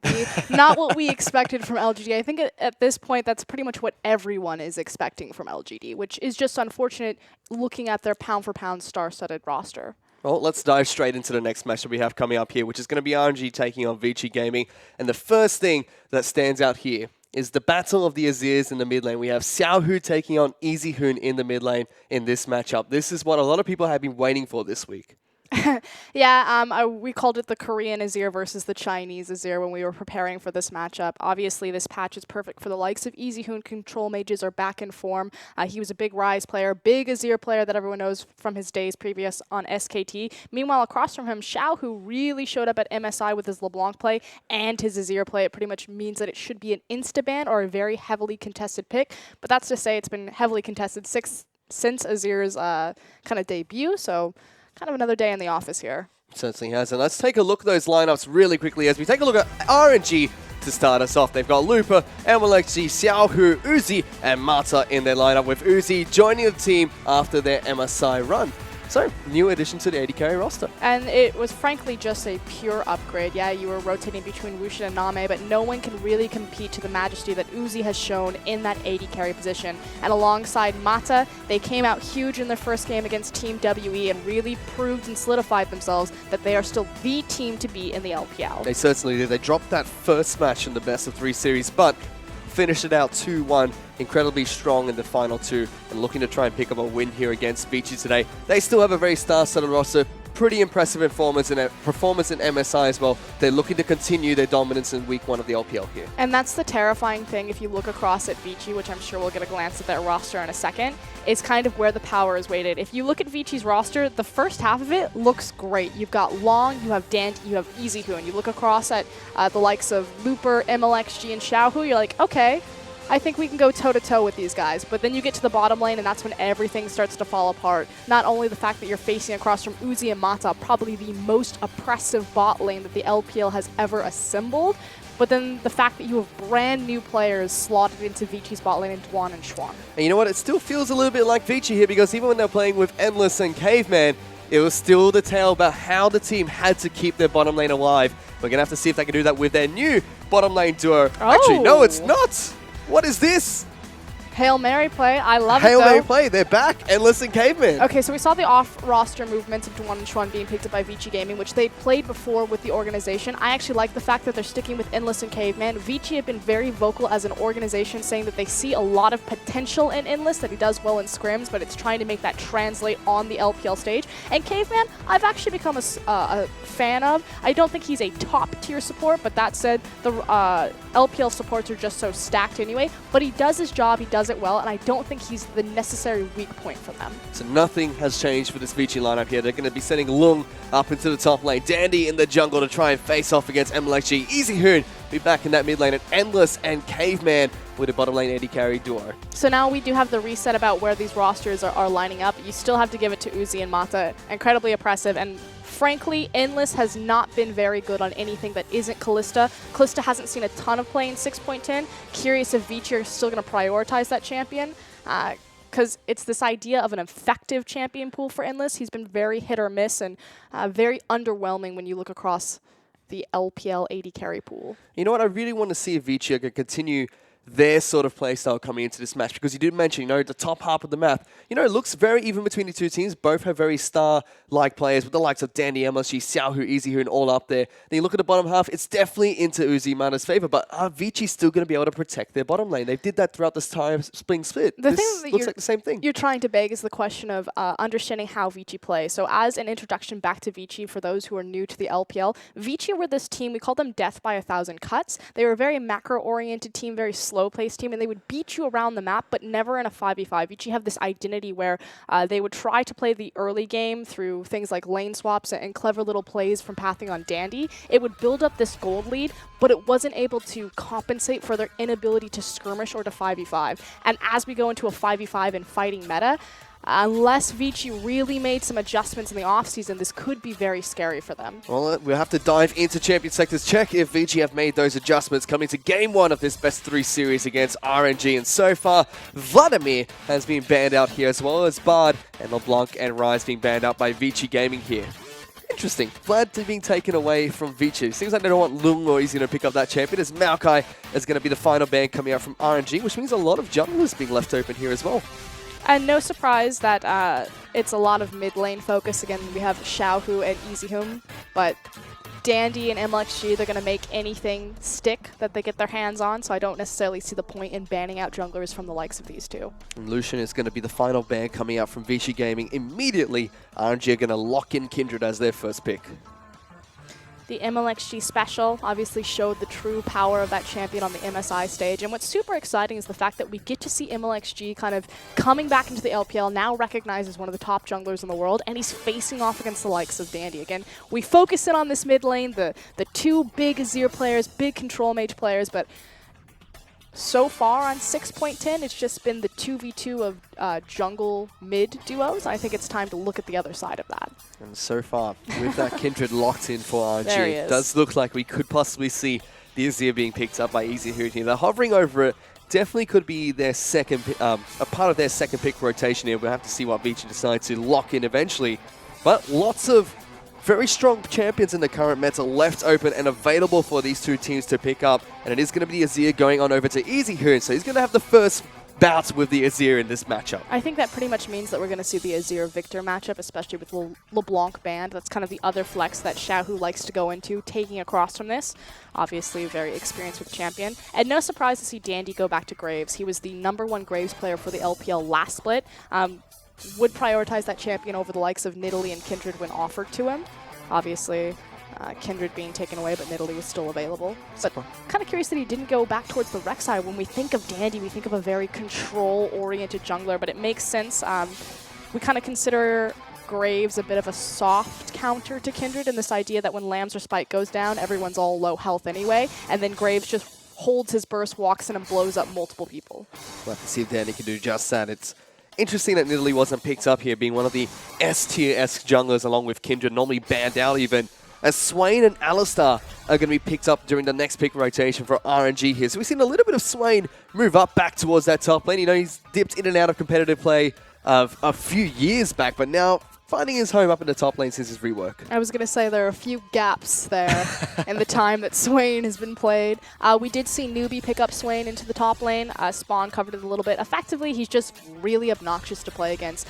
I am a little bit scared whenever Swain comes in because I feel like he is really dependent on the other solo lanes just naturally winning. Well, if you can depend on anyone to naturally win their lane, it's going to be Xiaohu, but he is up against Easyhu, and that's not an easy task at all to pick up a win in that lane matchup. But for now, it's going to be Karma and Ezreal being picked up by Vici Gaming for their bottom lane AD carry and support duo.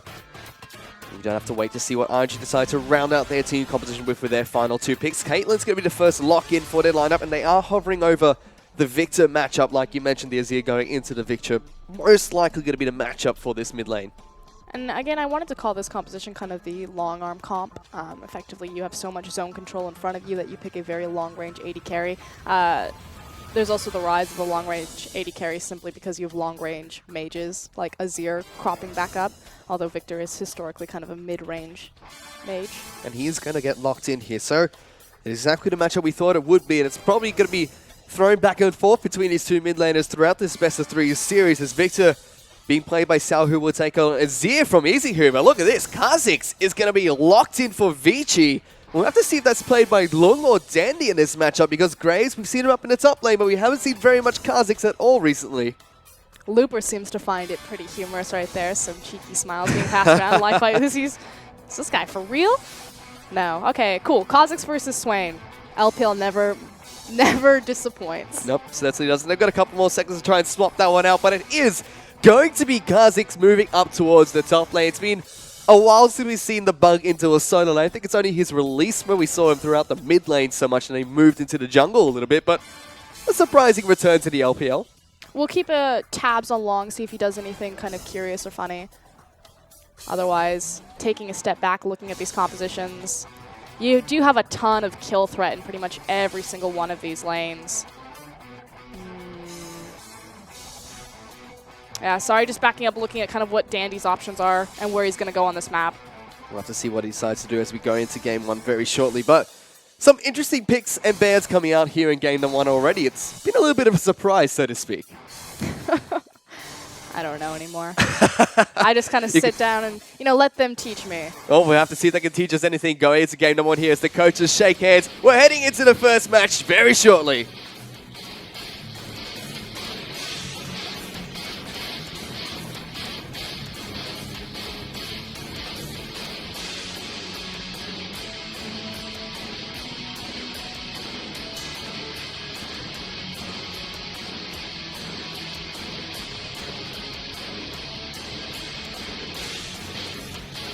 All of us.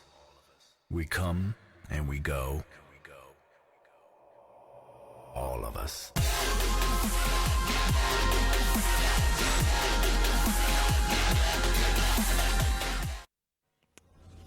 We are loading onto Summoner's Rift. Uzi's definitely ready for this matchup. We have to see if the rest of his team is. All of us are ready. We're all ready. We all come and go. As RNG will be taking on Vici in the second best of 3 of the night.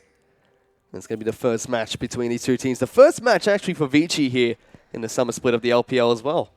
And again, just to re-emphasize this, people or fans new to Vici, they did make a pretty impressive late playoff run last split, unfortunately missing their opportunity to represent on a international stage both times. Vici have made a point to say, that they're a team about development, and it may not be their time right now, but one day it will. That's why they continue to look towards the development of their bot lane like Endless and Caveman, and we've already seen tons of improvement from them. It's now just a matter of how far can they go, and can they run up against this brick wall of Uzi and Mata? Well, we're taking a look at the Keystone Marshies really quickly. Nothing too surprising coming out from these two lineups. I think the only one that would stand out is the Grass India Dying being picked up by Kha'Zix. Had to wonder what he was going to pick up coming into this. The Mata special of taking the extra damage on the Alistar as opposed to the Windspeaker's Blessing or Bond of Stone. Thunderlords and the fan vote here. Wow, 89% of people think RNG are going to be able to pick up this win against Vici. Not too surprised. I'm not going to blame them for that. Had a fantastic MSI performance, 8-2 groups, only dropping 2 games to the teams that would end up in the finals, CLG and SKT. We're going to see standard lanes coming out from these two teams as well. So, 80 carries and sports down in the bottom lane. We will see the Kha'Zix Swain match up in the top lane. And the control mages battle out in the mid lane as well. Xiaohu taking on Easy here. This is definitely a lane we have to keep coming back and watch over time throughout not only this game, but the rest of this series. The Victor versus Azir, I think everyone's kind of tired of it at this point. I'm more curious about the Kha'Zix versus Swain. No surprise that both of these teams would try to match up 1v1 to allow them to get whatever type of advantage or face-off that they see here, but still scary because Uzi has this natural tendency to just passively and organically win his lane, and teams just can snowball from there, especially on the likes of his signature Caitlyn pick. Both junglers did start on the top side of the map as well, so Kindred picked up her blue buff first. Graves was at his red buff and picked that one up. You can already see Uzi and Mata, they decided not to go for the camp at level 1, forced both Endless and Caveman to come back to lane very quickly. As MLXG looking to try and get a very early gank here onto Lung up in the top lane. Has spotted him out here, going to jump on forward, get a little bit of damage down. Lung has to flash forward, but he's slowed incredibly soft. He's going to get flashed on by the Kindred, picks up first blood. Looper will pick that one up for his team. And frankly, doesn't have enough tools on his kit to deal with the obnoxious soft CC that Swain can really put out there, especially in tandem with Kindred having both those slows available to them. What that means, though, is obviously big advantage to Looper, especially where its creep wave is. Immediately, Long burns the teleport there, but approaching that wave is still going to be incredibly terrifying, especially without his flash available. He's only able to pick up boots as well as corrupting potion to get back into lane here, so no extra combat stats as he goes back into the lane. Looper still has his teleport, can decide to either help out his team or get a little bit more of a lane advantage when he goes back to base later, as Dandy is going to be picking up the Raptor camp here. He's spotted out by a ward placed down over the wall. But for now, both junglers just going back to farming it out. You can see on the map already, Easy Hoon, he's been able to push the Victor in towards his tower. So Xiao Hu going to have to farm under there for a while, as Looper already trying to shove out this wave as fast as he possibly can. MLXG was actually returning up towards that top lane, trying to see if he can get a return gank onto Lung. Also making sure, I mean, obviously you have two different thought paths here. You have the idea that if Long overextends again, it's going to be an easy kill knowing that he doesn't have his flash available to him. Or if Dandy chooses to show up to try to even out the lane, you're there for the counter gank. We saw a Vladimir band coming out from RNG here, so Lung has a few surprising champions up his sleeve, it seems. Vladimir picked up the Kha'Zix in this game, so we'll have to see throughout the rest of this series. He's going to pick up anything else coming to this match. So we head back down towards that bottom lane. Uzi and Mata still being a little bit aggressive, pushing out the waves wherever they can, but Endless and Cavemen for now have been able to keep up in terms of CS. Not doing too bad themselves in this bottom lane. And Long formerly came from unlimited potential and was probably one of the better pickups for Vici. Again, if you look at the top side of their map, it looks very strong. I think he fits in a very similar vein as the likes of V from Newbie. He's just kind of this role player, so when you see something like a Vladimir ban and a Kha'Zix pickup, it's actually a little bit out of his comfort zone that you would expect of the MO of this player. Head back down into the bottom lane one more time here. As Graves actually looking to try and see if we can get a gank off into this lane. Dandy looking to try and get down here. It's Endless. He's going to take a lot of damage to start things off. Uzi flashes aggressively forward. Endless is going to arcade shift out of there. Gets the shield from the Karma. Uzi's going to be the first to go down. The shotgun's going to be too much for the sniper. As Mata, he's trying to run away. MLXG is coming in here. Picks up a return kill. Now working his way on towards Caveman and Dandy. They're trying to take him 2-on-1. MLXG's just too strong though. As he jumps forward, he's going to pick up another one onto Caveman as he goes to the brush. A double kill for the Kindred, and they tie it up 2-for-2. Exactly. It's a 2-for-2 trade, but it's about where the power is weighted right there. Mata and Uzi choosing to pull the trigger and trying to trade 1-for-1 initially. Good flash from Endless to make sure that Uzi isn't the benefactor there, but 2-0-1 Kindred, not where you want to be looking across from MLXG. Definitely not. He's looking for even more here. He's trying to get the wraparound against Easyhoon. Going to jump forward. Just slides out of there. Gets the Shroom Shuffle on. But we saw what a well-farmed Kindred could do yesterday when we saw Swift pick it up quite a bit for Nubian. Looks like MLSG trying to do the exact same thing for his team here. Has 2 very early kills already. We always know that Kindred's going to be a massive threat late game, especially over your objective control like Barons, like Dragons, which have a higher priority on the 6.10 patch. Although, hold on. No, he's fine. He's cheating to his strong side of the map. Kindred takes a long time to ramp, though. Not a long time, but she can. Obviously, there's huge snowball and RNG potential on how you get your stacks if these ganks go well for you. So just really beating the clock right now on a champion that is already so powerful. Well, we take a look back down in towards this bottom lane. You can see Uzi already trying to freeze out the wave wherever possible. He's picked up a pretty nice CS lead for himself. He's about 15 CS Every ahead of lane Endless. is winning right now. Every lane is winning for RNG, in fact. So we take a look back up towards the top lane. Looper still being very aggressive against Long here, trying to zone him away from as much farm as possible. In fact, the tower's denying quite a bit of CS as well. Dandy really has his work cut out for him in this match. He tried to get a very early gank off down into the bottom lane, which was just matched by MLXG, and it seems like MLXG is the one that's been the aggressor now. No, and this is the problem again when you look across at Vici's comp. Yeah, you can say, okay, just wait it out for Ezreal and Azir power spike because we see Mata going aggressive in the bottom side. But Caitlyn and Victor are going to be able to match that just as well. Again, Swain's going to really start to be a problem and matter if he doesn't have to worry about being that big 5v5. Not that he can't play in a 5v5, but it's more so, you know, if Swain just gets complete control of the top lane, he's just commanding all of these resources to come deal with him. He's so hard to take down. Long was actually forced to use his teleport one more time to get back in towards that top lane. Meanwhile, blue buff being donated over towards both the mid laners, so Xiaohu and Easyhoon will pick those up uncontested. Both teams just opting to not allow the junglers to donate that one over towards the mid laners. He's going to have a little bit of trouble. Poke it one more time, picks up the blue. The weight of the world on Easyhoon right now. Big CS discrepancy, though. He does have a wave pushing into him, so he'll be able to shore up a little bit, but still, Xiaohu has the lead. He's about a full minion wave and a bit more behind Xiaohu at the moment, so getting the better end of this matchup so far to Victor. And they're really starting to bully this pressure out around the dragon. The fact that Uzi and Mata in tandem with MLXG have control of the bottom side. You start to see Mata moving in, placing down Vision. Are they going to contest for the pink ward, or are they going to let him have it? Dandy's trying to take it. Actually, going to go over towards Mata, I believe. Was it Mata that picked that one up? Yes. Got it with the headbutt. Good job. Able to steal that away from Dandy. No prioritization over the Rift Herald or the Dragon just yet as well. 9 minutes into the game. It's the Infernal Dragon that spawned first as well as Long. Got a little bit aggressive against Lupa. He just turns into a giant bird-throwing machine. He's able to heal up whatever damage Long was able to dish out on towards him and still being very aggressive in this lane, not allowing Long to farm without any damage taken in return. Long's very fortunate that that root didn't connect. The fact that he used his leap to get into range to try to trade with Looper, if that root had connected. I was very curious what the trades would look like between Kha'Zix and Swain. You can see Endless and Caveman trying to cheek a back in there on top of a ward. Kindred was nearby looking to try and get a wraparound onto those two, but not quite able to do so. There's Dandy now waiting in this mid lane, trying to see if Xiaohu will overreach at all. Well, we are going to see MLSG in the meantime try and take down this dragon, the Infernal Dragon, all by himself. No vision coming out from Vici so far. Mata zoning off Caveman and Endless, but Easyhoon has managed to slip out of his lane. We will have a 2v1 to start, 2v3. Flash in from Mata, going to get the double knock up here. Easyhoon, the first one to go down, and MLXG picks up another kill for his team.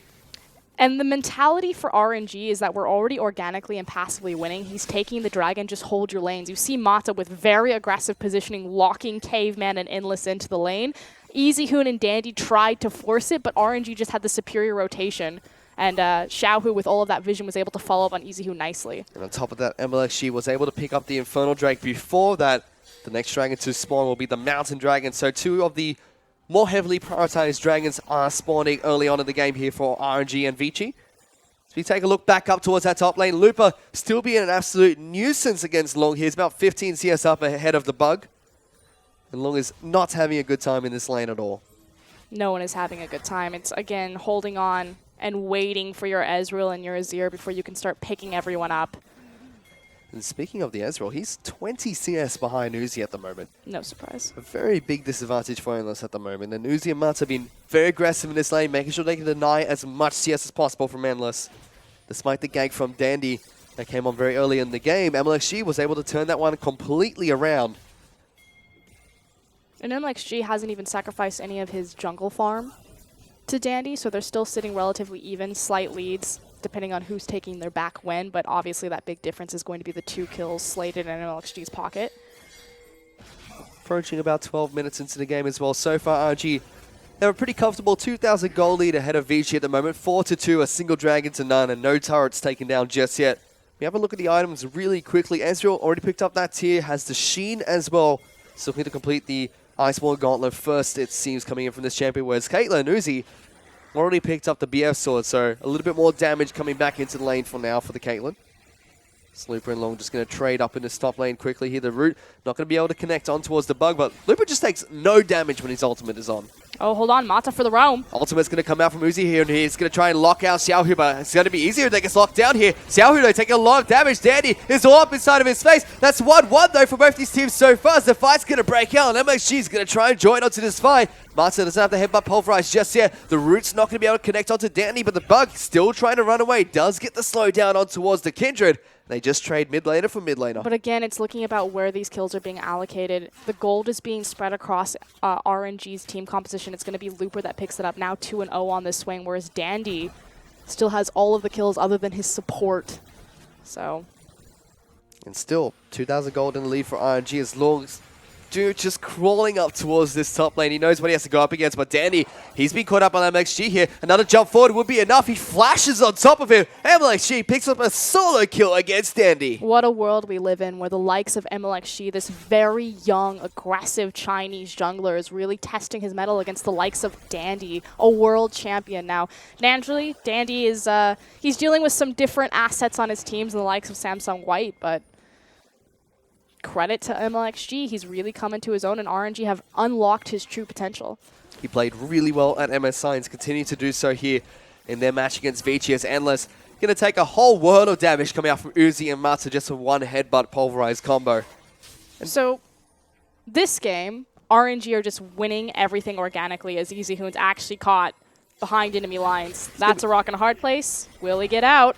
She looked like he wanted to jump over the wall there. Instead tags the blue buff. He's still going for this one. He wants the blue buff for himself. Now, despite Dandy and EasyHoon being close by, he's going to dash it forward. He's able to smite that one away. Now looking to try and see if he can take down Dandy. We do see Xiaohu get behind him, picks up the first kill. MLXG will get that one now. EasyHoon, he's been locked down. Sand Soldiers will come out to try and divide MLXG, who puts down the lamps of spy. Keeping yourself alive a little bit longer. Caveman gonna flash aggressively forward, but still gets taken down. EasyHoon picks up that final few ticks of auto attacks to pick up the kill.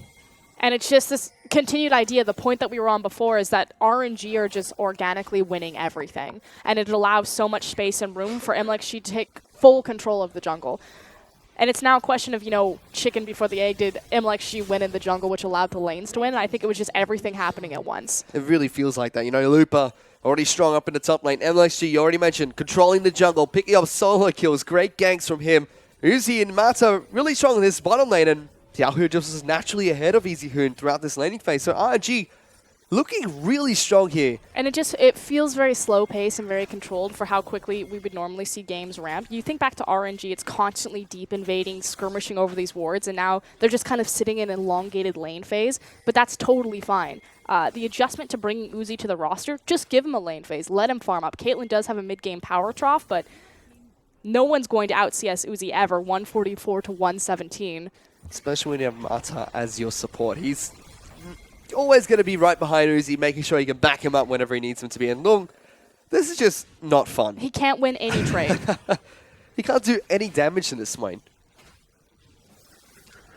Just takes half his health. He can't farm underneath his own tower without that bird just blasting Takes him. half his health in terms of damage from the Swain bird.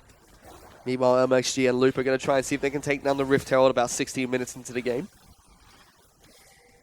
Who will they give the buff to? Wow, I thought that would definitely have gone over towards Looper. Instead, they're going to give it to MLXG. I've seen them do this a few times, prioritizing giving it to the jungler. I don't necessarily think Looper really needs it right now. Obviously, it would help having a bit extra magic damage in these trades, as well as damage reduction. Well, he's already incredibly healthy on that Swain. Don't see him losing any more of his health anytime soon. But the second dragon of the game has respawned. It's going to be the Mountain Dragon this time. RNG with their 5,000 or close, even more than 5,000 gold lead, 6,000 gold lead at the moment, could definitely try and take this one away from Vici or force them to fight over this pit. Continue Vici to have snowball that. no control over anything. RNG are in complete control. They get to dictate everything that happens on the map. Both teleports are available.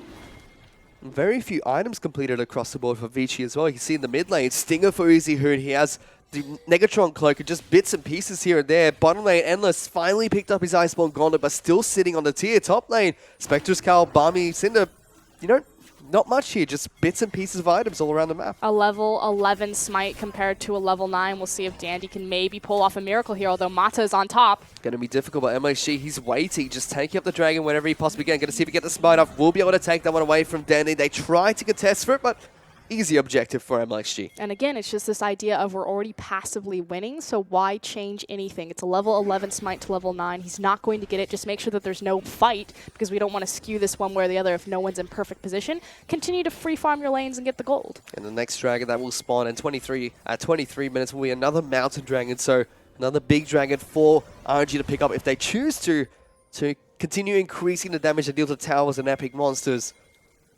But for now, Looper, he's going to return up towards this top lane. He's 40 CS ahead of Long, and just not looking good for Vici at the moment.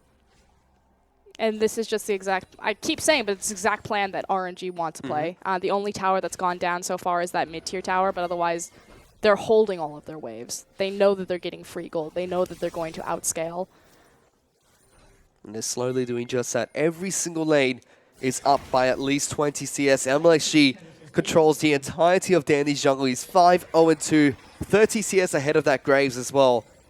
They just look strong. They're just taking it very slow and steady, not trying to overstep at any point in time. But LMXG now, he's being caught out by the ultimate coming in from EasyHoon. Actually going to get locked down. Leverages the spike, going to try and keep himself alive for a little bit longer. Flashes out, but will get picked up by Dandy. So another kill on the board for Vici, and more importantly, to get the shutdown. Yeah, and finally a mistake from RNG. Classic MLXG, that's what we actually really expect from him, that he used to do all the time when he hadn't really come into his MSI form, is overextend and not have support behind him for these really deep invades. He's strong on pretty much either side of the map, but he needs to communicate that. Certainly does, and right there looked like he wanted to try and take the red buff away from Dandy. Just needs to make sure his solo laners or his bot lane would collapse with him. Pays for it with his life as you see Mata flashes aggressively forward on top of Endless. He's going to have to be able to shift out of that, flashes and heals away as well, but RG should be able to pick up the turret for this as Caveman now. He's going to get jumped on by Looper, flanking really deeply in the backlines. The laser will pick it up for Xiaohu as they take down Caveman. RG get another objective for themselves. And suddenly RNG flip the switch. They're tired of free farming. Immediately 2 towers fall in the last 2 minutes, and they move this pressure and this ward line aggressively into Vici's blue side jungle. MLG has respawned. He's run down the mid lane, trying to pick up some of this free CS that has crashed on towards his turret. So far, RG, they've been able to break those 2 turrets, open up the map a little bit here, approaching 20 minutes into the game. Long finally getting some chip damage down towards this top turret up in the top lane. But not going to be too long before Swain gets back up there and shoos the bug away, which we've seen throughout the entirety of this game. Yeah, the question is, where will RNG strike next? With the mid-tier tower down, again, they can start to creep up their mid line. They do have a window of opportunity where they can play to the top side of the map, as we see immediate pings going down into the Baron. With the mountain, don't do it. He wants to. RG wants this. That's where, with the mountain his Drake passive is. And Kindred, they do have good objective control, but I still think it's a little bit too early for a 20-minute Baron, although they are pulling Swain, so trying to take it up with Swain. This is where this composition reveals itself. They've already got it down to half of its health here. Incredibly low this Baron. This should be going on to over towards RNG. So far, Vici, they've got no wards to spot this one out. And it will be LG that picks up this buff here. Smites it away. 20-minute, 30-second Baron going over towards RNG. And as I said, they reveal the Swain Kindred composition. Now, naturally, this was dependent on a few factors. They were lucky that they did get the Mountain Drake, although that wasn't the primary benefactor of there. They're also lucky that they had complete control over the entire map because they organically won all of their lanes and made sure that Vici didn't have any vision to contest that, because you're still effectively challenging a 20-minute Baron against the likes of Ezreal and Azir and Graves. Vici now just looks really dire for them at the moment. They're about 8,000 gold behind RNG, approaching 9,000 to 10,000 gold very shortly here. And with the Baron, it's going to be really difficult for Vici to stop any sieges that RNG tries to dish out here, especially when they have the likes of Uzi on a Caitlyn, one of the longest ranged AD carries in the game.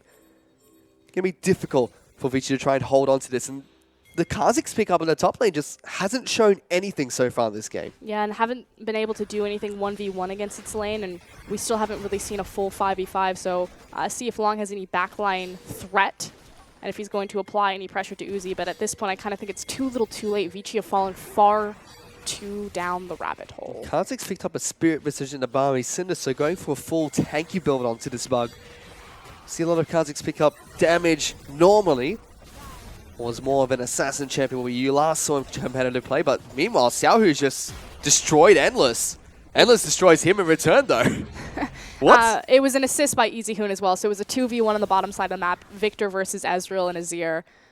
It does mean that he draws enough pressure that RNG pick up another free tower. Don't necessarily think he needed to die right there, but RNG trying to apply pressure across the entire map at once. Dragon spawning in 34 seconds. They've been able to successfully do that. They're 9,000 gold ahead of Vici at the moment. Like you mentioned, Dragon spawning very shortly. It's the second Mountain Dragon of the game. Would not be surprised if RNG rush over towards the pit, try and force a fight or pick up that objective there. Long, he's going to be up in the top lane, has his teleport available, but low on mana. If he wants to get back to base to try and fight for this, he has to go now. But let's take a look at this one. Xiaohu, 2-on-1 against EasyHoon and Caveman. Or Endless, sorry, and he's able to pick up a kill. He pops him right on top of his Ezreal. Oh, that doesn't feel good. I was thinking mid-Emperor's Divide as he's flying through. He's just going to drop all of his spells, and Ezreal's going to be deleted. As second Mountain Drake is now picked up for RNG, that means 20% bonus damage to epic monsters as well as turrets. They are now in full siege mode, as are Caitlyn, sitting on double Zeal items, upgraded one into Hurricane as well as the Infinity Edge. So the next dragon to spawn as well is going to be another Mountain Dragon. So if we get that far into the game, Uzi's just going to shred through all of these turrets. He's already been shredding through all of them. Check out the crits that he's getting on that creep wave alone. But for now, RNG once again taking a little bit slow and steady. Long, he's been caught a little bit out of position here. Xiaohu trying to go one-on-one against the Kha'Zix, pops down the Storm. Looking to try and slow him down a little bit. The rest of the team trying to collapse on towards this bug. Here comes Mata, looking to try and get the combo after lock him down a little bit longer. Headbutts him towards the wall, doesn't get the pulverize. So Danny is now here actually to stop them from pushing any further. But meanwhile, Lupa, he's just having some fun down on the bottom lane, trying to push towards the inhibitor turret. It's a 10k gold discrepancy at 24 minutes between these two teams, and Vici are effectively just chasing after RNG, chasing their bug. And like you said, meanwhile, they lose a tower. They do finally collapse on Looper. This is going to be difficult, though. One of the few people it's hard to collapse on is a Swain. He just pumps down the bird, snares a couple of people. Don't want to chase him anymore. He just heals too much. And now RNG back on the assault and should pick up this mid tower. No. They get it down really low. Endless actually going to jump aggressively forward against MLSG. Pops it down incredibly low. Might have an arcane shift soon. Decides not to pursue his chase. Mata and Looper are on the flank right there. A lot of pings went down, but they decide to not pull the trigger on a counter engage. On this mid lane inner turret's the last turret outside of Vici's base that's still standing. Minion waves are collapsing on towards all the turrets inside of the base as well. As Vici is still trying to fight from behind. They're about 12,000 gold behind RNG at the moment. It's going to be difficult for them to claw back. And the item discrepancies are massive alone. As we, again, take a look at the CS discrepancies and how that's translated. Uzi versus Endless. I mean, Ezreal finally just came online with his two big core items, but he's sitting massively behind this Caitlyn. She pretty much rolled or steamrolled straight through her mid-game power trough into a late game, so beating the clock by quite a bit. Yep, 70% crit chance, you know, getting a headshot every other auto attack as well. And there's Not no gonna be good. armor to stop her.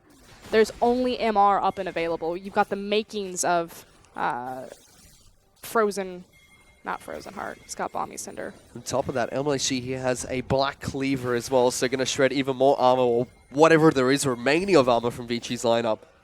Doesn't look too good for the side so far in their first match of the summer split of the LPL. And we talked about how Vici really rely on their ability to play a macro strategy to compensate for their inability to 5v5. Taking standard lanes against the likes of RNG and pulling out a pick like Kha'Zix and slotting it into the 1v1, you know, picking it into the Swain. Just a lot of question marks and kind of some red flags there for Vici. Obviously didn't pan out exactly how they wanted. Meanwhile though, RNG looking to try and take down the final inner turret of the game. Or on Vici's side of the map anyway. They will be able to take that one down with ease. Baron will be respawning in 1 minute and 5 seconds. The 2 mountain buffs that RNG picked up, it's going to be easy for them to take down their next Baron if they choose to go for that objective. They picked up 4,000 gold from their Baron power play as well. And they're about to pick up a second one in 53 seconds. Frankly, I mean, Vici are just holding on for dear life. You'd have to have a catastrophic throw from RNG. Well, we've seen weirder things. Have we? Yep, I've seen a Master Yi absolutely obliterate people in the LPL. He made it past 35 minutes. But for now, still a mountain to climb for Vici at the moment. As RNG, they're in the driver's seat, just taking things very slowly and steadily. Still just waiting for their carries to It's just pick they're up more playing items. clean League of Legends. They're not necessarily waiting for big item power spikes. They're just waiting on that Baron and Dragon timers. As Uzi's now moving over into the Baron pit, making sure that they're keeping their waves pushed. So just good creep management right now from RNG, understanding what objective they need, playing clean or clinical League of Legends. You've just had that kind of one overstep from MLXG around the red buff initially, but since then, it's just been very, very calm. In 10 seconds, or not even 10 seconds, the Baron has already spawned here. It's MLXG trying to hunt out for remaining Mata's members of got him. Vici. Mata is going to be able to get the flank around Caveman. Looks like he wanted to try to flash over that wall, but it's going to get obliterated by the sniper. RG pick up a nice pick there. Chaos still gets popped down by Xiaohu in the back lines, but isn't able to pick anyone off. But so far, it's 4 on 5. Baron's up and available. RG looking like they want to try and make a play. Uzi gets a nice shot off over towards the Easy Hood. Mata comes in, looking to try and get the pick off. Easy Hood taking a lot of damage here. Swain flashes forward. MLSG goes over the top of the wall as well. Not quite able to find any more picks, but RNG scare off the remaining members of Vici. RNG have complete control over that side of the jungle just with these pockets of true vision, the pink control, and they are just continuously setting a trap as Swain and Kindred continue to 2v1 the Baron. Lucy Uzi. Wow, it's just going to take down Lung there. Tries to face check that brush. Meanwhile, like you mentioned, Baron is going to get taken down by Kindred and Swain. They 2-on-1 that Baron buff. Uzi now looking for more blood as Endless and Danny trying to run away. Looper is going to start to work on this bottom lane inhibitor turret. Uzi, not going to be sized. He flashes over the wall here. Danny is going to take a lot of damage from that sniper. Unlucky not getting any crits there coming out from Uzi, but still forcing him to back away. But immediately the pressure applied to these waves. You do have a cannon creep available on the top side, although they are going to merge down and take this mid inhibitor. And RNG are just suffocating Vici, but it started at pretty much minute 7. Certainly has, and now second inhibitor turret of the game going to fall down for RNG. They've taken down the top lane inhibitor turret, going to work on the inhibitor shortly. In fact, playing this one a little bit cautious, it seems, backing off outside the base, waiting to regroup. All 5 members of VG are back up and online, so could definitely try and put up a fight here, but they're so far behind at the moment. Just looks too little too late for Vici. It's been too little too late for, For a long time. For a while, Fish. We do have 3 Mountain Drakes going down as RNG will make their way down there, so they will have the 30% extra bonus damage. Yep. I feel like at this point, Vici are kind of collect yourself. What do we do for game 2? Again, it's a best of 3. We're now sitting at a close to 20k gold difference. RNG's carries are effectively 4 to 5 items. So very far ahead of the clock. Certainly are. You can see Bloodthirst have already been picked up by Uzi here to complement his double Zeal item and the Infinity Edge. Xiaohu's already picked up his Void Staff with the Rylai's. Because he doesn't have to worry about armor penetration. Long has the only armor on the team, other than the Iceborne Gauntlet stats that Endless will get, and it's in a Sunfire. Black Cleaver coming out from LSG helps Uzi out quite a bit too. Be able to shred out whatever remaining armor that the rest of Vici has. Looper as well. Void Staff, Rod of Ages, Zhonya's Hourglass, and the Spirit Visage picked up for the Swain. He's an absolute monster. I don't think he's going to die at all in this game. Just 4 completed items plus boots versus the 2 items and the ingredients for an Iceborne Gauntlet. Pretty crazy. That's frankly disgusting. Take a look at MLXG as well. He's 5-1 and 3, 155 CS. He's got 5 items already. The upgraded boots, Phantom Dancer, the upgraded jungle item. He's got Bloodthirster, Black Cleaver as well. This Kindred is going to pack a punch in these fights. It goes back to, I mean, RNG right now, still the team to beat in the LPL. Unfortunately, EDG are sitting across from them in the group, so we won't see them play until cross-group conference in the middle of the season. We did see a fantastic series against Team WE, where WE managed to take a game off of RNG. But if they continue to just decimate teams like this, I mean, Vici, again, made a fairly impressive run in the playoffs last split. So it's not like they're a bottom barrel team. And with Endless and Caveman on their roster, they didn't make any roster adjustments over the course of the offseason, so they should be able to pick it up back from where they left it. But RNG are just head and shoulders beyond any other team.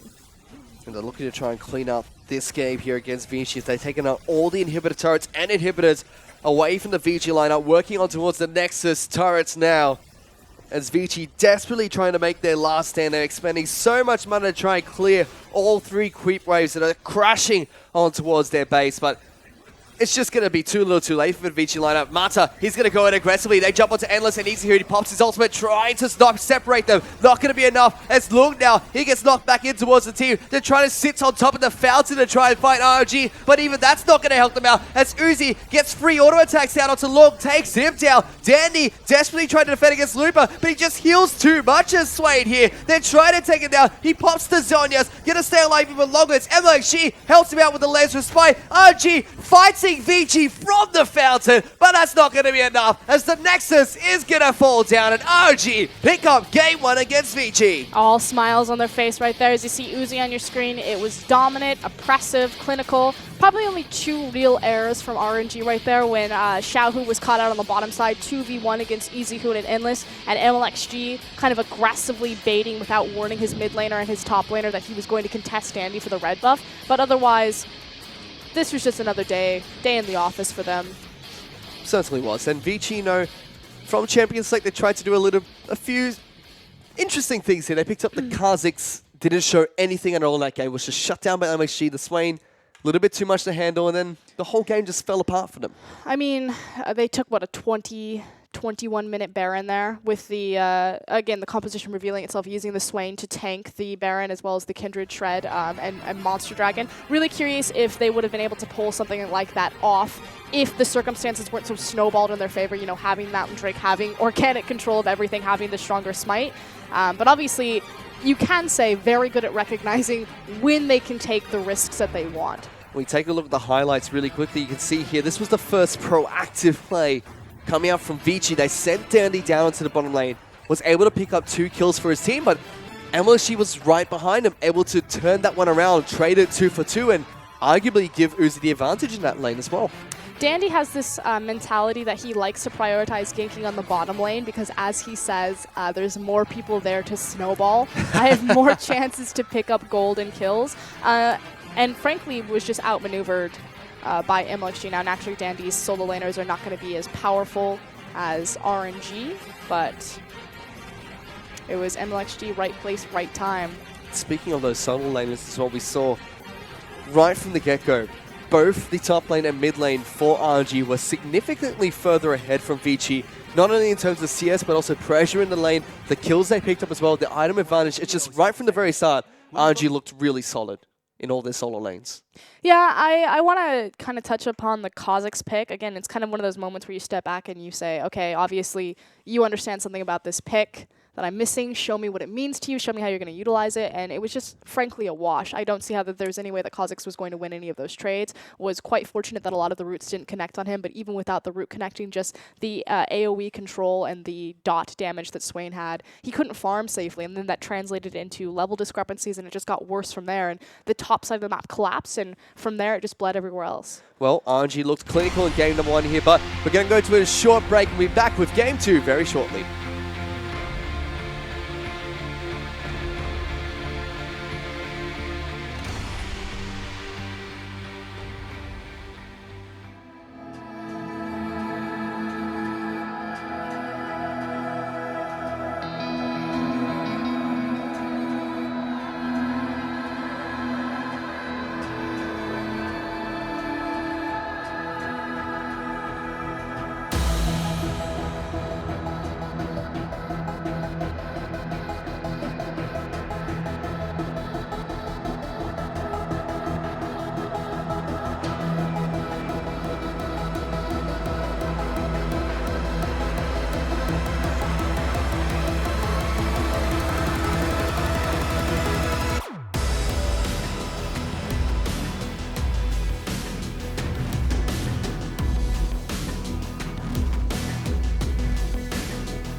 Welcome back, ladies and gentlemen, to the English broadcast of the Chinese LPL. We're going to take a look at the MVP for the last game, and it's going to be going on over towards MLXG. You could have given it to anyone on that team, but let's highlight MLXG. The big standing and kind of snowball point for them was that double kill in the bottom lane that Matza really helped facilitate and set up. The 20-minute Baron in tandem with Looper, complete control, the solo kill on Dandy. I mean, highlight real performance that entire game. He's had a very phenomenal year so far on RNG. A decent spring split, really good run at MSI, showing that he's still the same LXG coming into week 1 of the LPL Summer split as well. And this is the first game he got up in the top lane, completely nullifying anything Vici wanted to do with this Kha'Zix pick. Yeah, and it only just got worse from there, but the big guy that you need to look for is Mata. When MLXG and Mata are paired up in tandem, bad things just typically happen for the enemy team. But I do like the fact that RNG have evolved their style from simply just those two grouping up, placing deep wards and skirmishing over, and to now just much more preparation and setup. Like these plays that they're making happen around the map, you can see that they're 2 minutes out as opposed to just really reactionary collapses. And you know what? Although we didn't get to see much of that in that game, it really felt like it was because RNG were just so far ahead right from the very start. They were just walking all over Vici in game 1. Yeah, and it didn't help that we also had 3 Mountain Drakes, so that was kind of one of the cases where the Dragon spawns really swayed the course of that game. Now, obviously, I don't think that there was any way that Vici could have contested for it, simply because they had fallen too far behind at that point. I think that that moment where MLXG is in the Dragon Pit, level 11, to Dandy approaching at level 9 pretty much says it all. RNG knew that they didn't have to fight there. They just had to make sure that no one else interrupted that, and that MLXG was just going to passively win that with the stronger smite. And we see as we head into the game very shortly here, there's going to be a substitute for Vici here. Schrader's going to be moving on instead of Endless as the AD carry for Vici. This is who we thought was going to play in game 1. Yeah, and Vici does have history with this player, so it's not like he's coming onto a completely different roster. That said, I don't think you look at Endless that game and say that was the definitive problem. And I don't think any sort of roster swap can really change the course of this series, although we'll see if Vici can give a different look. I would like to see them try something different in terms of like lane swapping. Like there should be no reason that you're looking across from Uzi and Mata, especially when those two get Alistar and Caitlyn. Probably they're 2 big signature champions with massive control over the dual lane. And just to touch on that really quickly, you know, we talk a lot about Vici, how they're very top side focused. The top side usually has to help out the bottom side of the map a lot to get into these games here. Putting anyone in here could kind of help Vici, but they're still going up against Uzi and Mata, who were dominant in that game there. Well, the thing is it goes back to what Dandy said in his interview, and that he actually likes to gank. Yeah, we saw him start it. Or, no, he likes to gank the bottom lane first because there's more people to snowball there. But it just... Why gank Uzi and Mata? It's never going to work out. I want to see them go into a lane swap. I know that Vici can do it. This is how they used to win back when Vici were making their deep playoff runs. Again, they've kind of been always a mid-tier sitting LPL team. And it's always been their brain over brawn that have gotten them past the finish line, and I'd like to see them go back to that, especially across from RNG. We'll have to see if they do that, because we haven't seen very many lane swaps come out so far in the current split. A couple of teams have tried here and there, but it's still very early into the season to kind of see what teams are going to do moving forward. But we talked a little bit about what Vici have to do in this game. What do RNG have to continue doing? Because they just looked almost flawless in game 1 there. Don't change anything. You got exactly the draft that you wanted. I mean, you look across their picks. Again, the fact that Uzi's on Caitlyn, that Mata got Alistar, Victor and Azir. Yeah, you didn't get the Azir, but Victor's been fine in this matchup. It kind of goes both ways. Kindred as your priority pick. Like, nothing was denied there. And you go back to the bans. Looking across at V, picking up the Kha'Zix, Trundle, Echo, Poppy were all available. Yeah, you had a target ban at Vladimir, and then you pick up the Swain. And I don't think that game was won or lost on the back of the Swain versus Kha'Zix matchup, but that Kha'Zix certainly wasn't helping you in any instance. Well, it seems like we have a little bit more time before we head into Champions League for game number 2 here. Let's talk about those picks really quick. We talked about the top lane just there, how Vladimir was banned now. Lots of very strong champions in the current meta available for the top lane pickup. They went with Kha'Zix instead. Is anything going to change for these two teams in terms of their picks? What are we expecting to see coming out from those? Just going to be the same thing from as we head into picks and bans. Well, we are going to see back-to-back repeated target Vladimir bans. But otherwise, the only adjustment so far is the Nidalee being banned away. That's interesting, because Nidalee was just left wide open. Neither picked or banned. by Vici or RNG here. So it looks like Vici might want to change out their strategy a little bit here coming into game number 2. Necessarily mind Graves being picked up into Kindred. We've talked about how that works and how we've seen it work in the LPL. Again, everyone is super low when Kindred pops the Lambs or Spike. Graves just needs to make sure that he holds onto his burst damage, or even if he doesn't, the fact that he's doing AoE with his shotgun shells, able to clean up a bunch of kills there. Dandy really likes the matchup of Graves into Kindred, so it's worked for him in the past. And immediately the respect ban of the swaying coming out here. Vici, they do not want Looper to get his hands on that champion one more time. This means that Maokai is left open, and Kindred is going to be banned out by RNG here. So 2 of the S-tier junglers being banned out in this match. I like that. We'll see who picks up the Rek'Sai, though.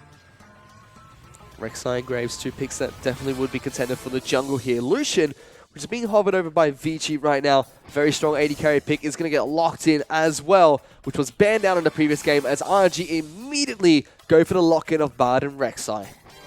Okay, so Mata's Bard, you thought his Alistar was scary, did have the choice to go for it, but instead, sees the immediate Lucian, says, okay, possibly going into a 2v2, let's take the range support. This obviously bullies out Caveman from picking up the likes of Braum, from picking up the likes of Alistar. Could still do it, but going to the 2v2, Bard is going to be a big bully there. And we already saw how well Uzi and Mata were able to bully out Endless and Caveman in the previous game. Now it's going to be Shren and Caveman going up against Uzi and Mata in this matchup. It's going to still be a difficult one, as Azir does get locked in for Izzyhood here one more time on Vici.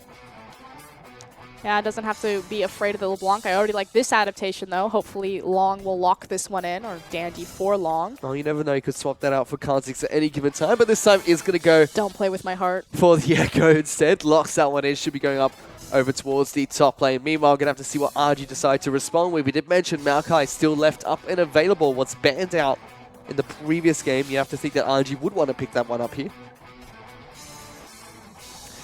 We did see Zilean picked up by Aimee in the previous series against LGD. For a long time, Zilean was kind of considered the poor man's Lulu, although I think current itemization and slight adjustments have moved Lulu a little bit further down and kind of solidified Zilean a little bit more. Big thing to watch for is his wave clear or zone presence, as well as how he augments his teammates, although as I set up my Zilean spiel, they're like, nah. Xiaohu's like, I'm going to randomize whatever champion I get here. Most likely going to land onto the Victor. We talked about how this is going to be the matchup we should be seeing between these 2 mid laners. But no, he's still playing with us for now, swapping back and forth. But the Maokai should be a given as he gets up in the top lane for Loop, and it will be the Victor coming in for Xiaohu. Yeah, I like the fact of, naturally you don't need to. It's not as important taking Maokai and Victor in the same rotation, simply because you already see the Echo on the board. But as a natural good practice in drafting, picking up those champions together, because Maokai is going to negate a lot of what Victor will put down. Meanwhile, Vici pick up their jungler, which is going to be Graves being picked up. Dandy wants to play that one more time. Everyone's shocked. Dandy's playing Graves. Played it more than any other jungler in the LPL. Which means they're waiting to pick up their support, and it's going to be Thresh. So the Lucian Thresh Law lane will be the lane pickup for Vici down in the bottom lane. A very strong bottom lane combo. Which looks like, again, we're setting up for another 2v2. So standard lanes from both sides. The fact that they're taking a range support, you still have plenty of kill pressure and a lot of strength in the Lucian Thresh, so meeting that Bard head on, it's now a question of what does Uzi want to take? Will it be another Caitlyn? Could possibly be that Caitlyn. Now he's hovering over the Sivir. Would make sense with all these short range champions like the Maokai, Victor, Rek'Sai. Stop stealing my point, Fish. Yes, no, you're absolutely right. Let's see if he locks that in. It's the synergy there with pretty much every single champion on his team. Long range pick potential with Bard, and you have Sivir to run him down. You're adding, you know what? This is why we don't talk about hovers. This is why I didn't want to talk about it, Fish. Well, it's trying to save you from that, take the point away, talk about it. Instead, they're going to lock in the Caitlyn, the long range AD carry. Doesn't quite give that movement speed, but we saw how much of a bully Uzi could be on that champion in the last game. Now I'm just salty because I wrote down Sivir in my notebook and it's Caitlyn. Did you cross it out? Yeah, left it there? Oh, no, okay. I crossed it out. So 2v2, let's go, boys. Caitlyn Bard versus Thresh Lucian. Looking at compositions again, RNG fairly standard to what we saw the first time. Obviously, the big adjustment being Looper taking more of a team-oriented role as opposed to Swain, which was kind of more of a split pusher or just obnoxious come gank me. Bully. We take everything from underneath you on the map. No more surprise Kha'Zix being thrown in there either by Vici. So this time, playing a little bit more standard, a little bit more towards the meta. Yeah, strong champions all the way around. Hopefully Vici can get to a point where they actually get to use them as opposed to just blatantly losing in laning phase. One day we will find out the mystery of the Kha'Zix pick top lane for Vici. As we take a look at the lineups one more time, it's going to be Echo, Graves, Azir, Lucian, Thresh going up against the Maokai, Rek'Sai, Victor, Caitlyn, and Barden. You know, like you mentioned, we should see another standard lane matchup from these two teams. It's now a matter of making sure that EasyHoo can get online to that late game. Again, if they're going to stall it out, they have to survive early game against Lex and like She. Let's see if they can do that as we head into game number 2.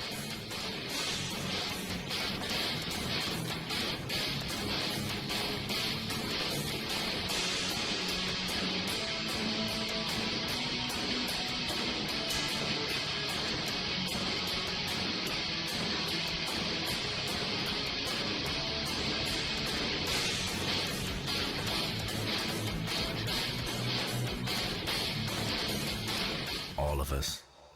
We come and we go. All of us.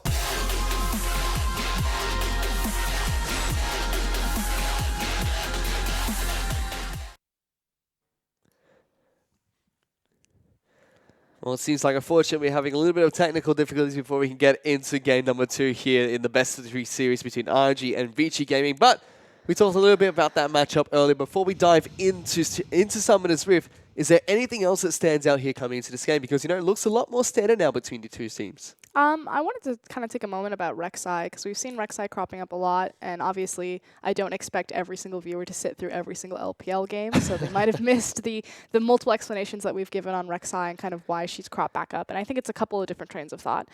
First and foremost, Cinderhulk was buffed, which means that Rek'Sai is going to be jungling faster than she was before. I think they changed its damage where it started at 18, and now it starts at 19 and scales up. And so at level 18, it's actually doing almost twice as much damage to creeps that it normally or wasn't doing before. So it made her jungling faster, which means that she can keep up with the likes of Nidalee and Kindred, but then she's also tankier on top of that.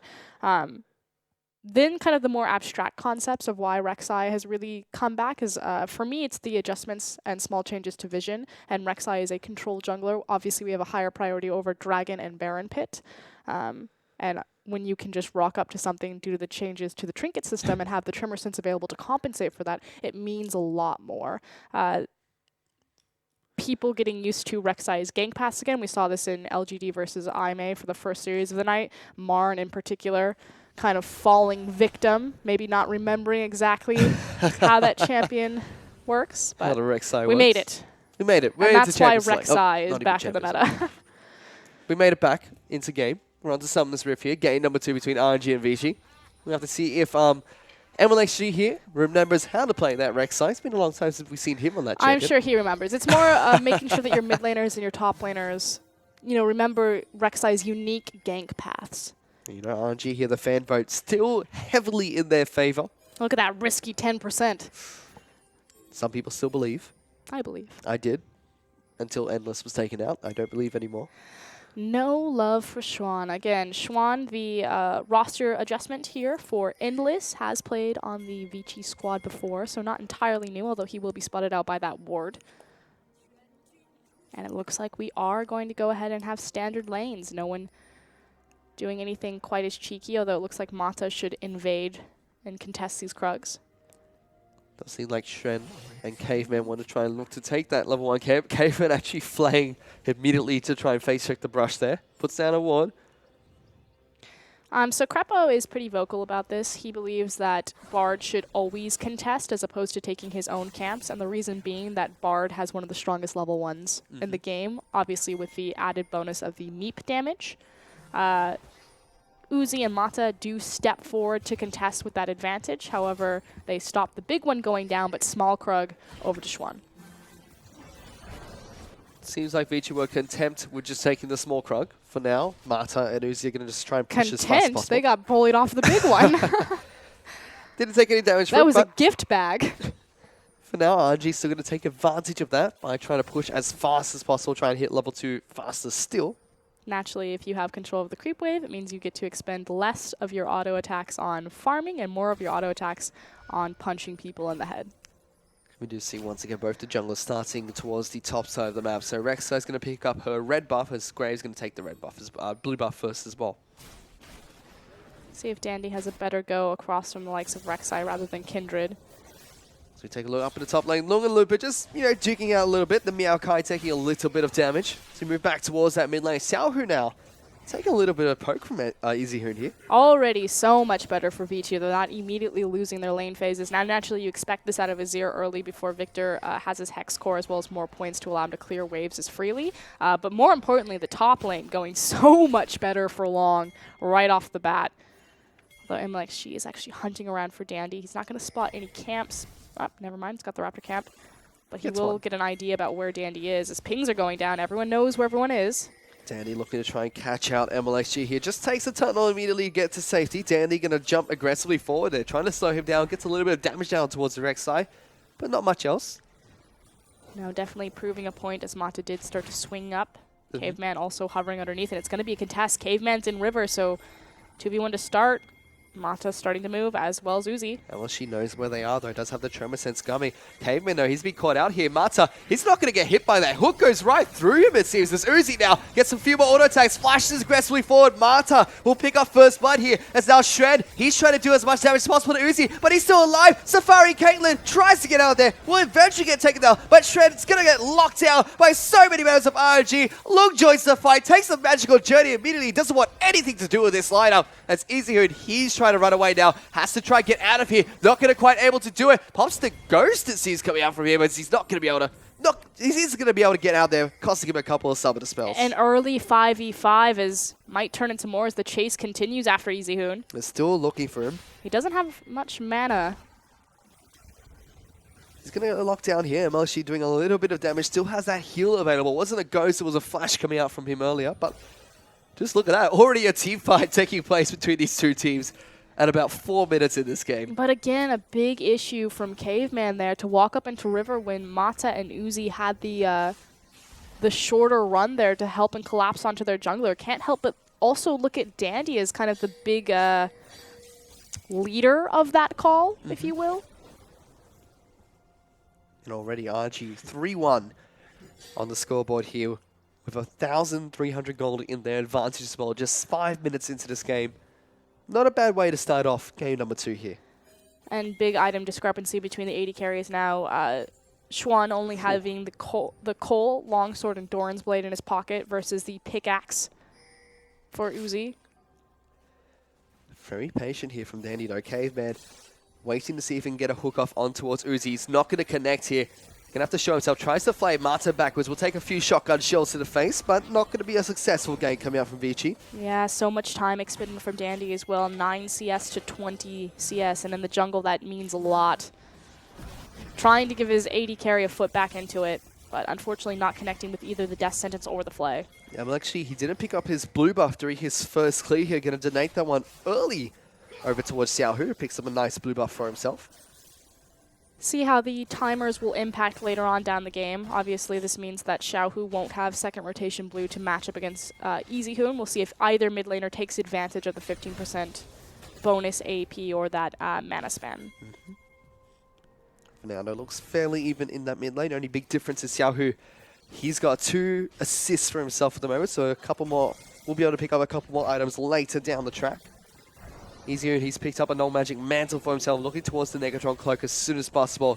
Shren here actually being bullied out a little bit by Uzi and Mata inside of this lane. He about 10 CS behind. That had anything to do with Uzi. It was simply Mata connecting the Cosmic Binding on the tower there and then getting the Thunder Lord's proc as well as a Meep Slap. Meanwhile, in the top lane. Looper taking a lot of damage in the mid lane as well. EasyHoon taking a lot of damage from Xiaohu. Pops his ghost. He's going to try and go as aggressively forward as he can. Not going to be able to take down EasyHoon. Pops the heal to keep himself alive. Yeah, making the most of having that blue buff power. As well as the Hex Core. This is greedy. He's going to try and take away this pink ward. Dandy's looking to do something one more time. He's been very patient so far in this game, but just hasn't paid off for him. But now he might be able to find Xiao, who's going to put down the smoke screen. LSG's right behind him. They're going to be able to try and help him out if he needs it, but Dandy's just going to walk out of there. Looper, though, up in the top lane. He's been doing a pretty good job of himself, keeping himself alive here. So you just see the ultimate come out from Long to get back into the lane. Means he doesn't have his ultimate, and RNG have control over this blue side. Again, early blue giving over to Xiaohu. He's actually going to now receive EasyHoon's blue buff. So question of, would EasyHoon have a window of opportunity to play around having that buff when Xiaohu didn't? Answer, no. Vici already 2,000 gold behind RNG, just 8 minutes into the game. This is a bad time. Mata gonna get jumped on here. EasyHoon and Dandy looking to try to take him down. Magical Journey's gonna keep himself alive for a little bit longer. Ignite is ticky on EasyHoon, but we'll be able to get out of there. They were trying to pick up the support, not quite able to do so. Very fortunate for Mata there. Tries to go for a very aggressive play, not having tabs on where Dandy is.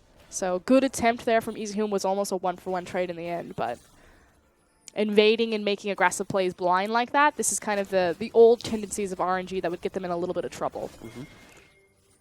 We saw LG make a similar mistake last game when they were very far ahead, but didn't cost them too much.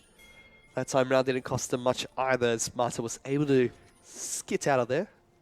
But going ahead and just looking down the CS differences, so much better from game one. Yes, you still have a sizable discrepancy between Uzi and Xuan. That's to be expected, even Caitlyn versus Lucian. But Long and Looper doing so much better of a job for the top lane for Vici. Certainly has been, and even the mid lane, EasyHoon against Xiaohu, there wasn't a big discrepancy earlier, but it was Xiaohu that pulled ahead early on in that matchup. For now, things looking a little bit more quiet for Vici. They're still behind RNG, which we expected in both game 1 and 2, but doesn't seem like things are out of control as early as they were in game 1 just yet. They could still snowball, though. RNG prepping for this Infernal Drake. They have control of the mid lane as well as the bottom lane, and taking their time, setting up their vision correctly, having the pink ward as well as commanding Scuttle.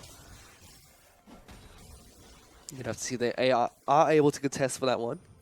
They are setting up for it, but nobody making their way towards the pit just yet. Xiaohu trying to get a couple of deep wards down. LPL going to be able to help him out as well. He spots out the double golem. It's going to be a double Krug, sorry. It's going to be able to take them away. Both teleports are available, as well as both junglers moving towards the bottom side of the map. Dandy coming up the lane. I'm feeling things are about to get explosive, and Xiaohu has the lead rotation. Mlechi does spot out Dandy there, but is in Tremor Sense form. Can't quite find him just yet. Matado is going to get flayed backwards. Takes the turret here. Takes the magical jetty. Get out there. But Caveman, he's going to pick up the kill with the Ignite. Vici put one more back on the scoreboard. RNG trying to set up an aggressive play on the bottom side of the map, but Mata caught out. So good job from Vici to stall all this out. And this was about a minute to a minute and a half work of preparation that's now been completely wasted. It's 2-3 right now. Vici trying to stay alive in this game. It's not out of their hands like last match. It was a huge whitewash for RNG as we see Xiaohu puts down the Chaos Storm, moving aggressively against EasyHoon there, but not going to do too much to the Golden Bird. Go back down towards the bottom lane. Uzi trying to farm wherever he possibly can. Caveman and Shen being a little bit aggressive here. Hook does come out from Caveman, but the net from Uzi will get him to safety. Just waiting for Mata to get back. Gets the cheeky return hit as we move back into this. So again, RNG trying to capitalize on the fact that they've expended so much on this bottom side of the river. Again, layering down their vision, taking control of Cuddler, but Vici trying to claw this one out, and it looks like it's going to be a blue buff contest.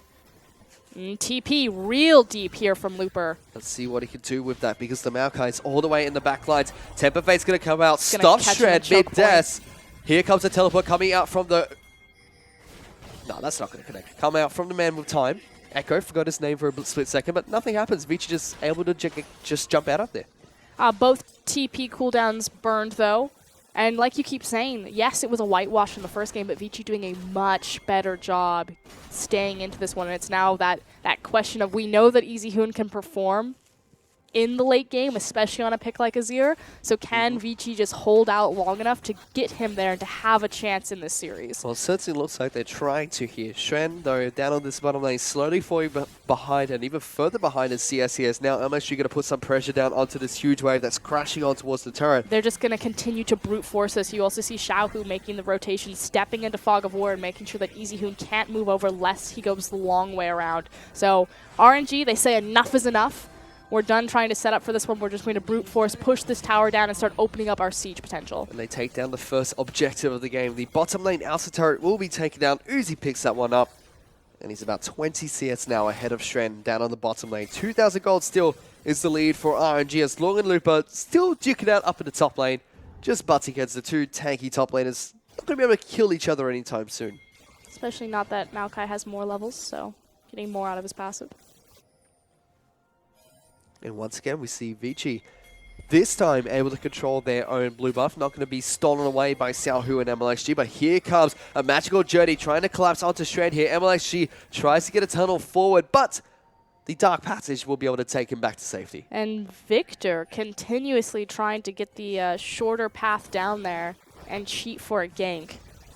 Good heads-up play from Caveman and Schwan to not let that happen, but it does mean Dragon Control as a 13-minute Infernal will be RNG's reward. RNG going to be able to take that one down unless we see any cheeky play coming out from Danny across the walls here on his graves.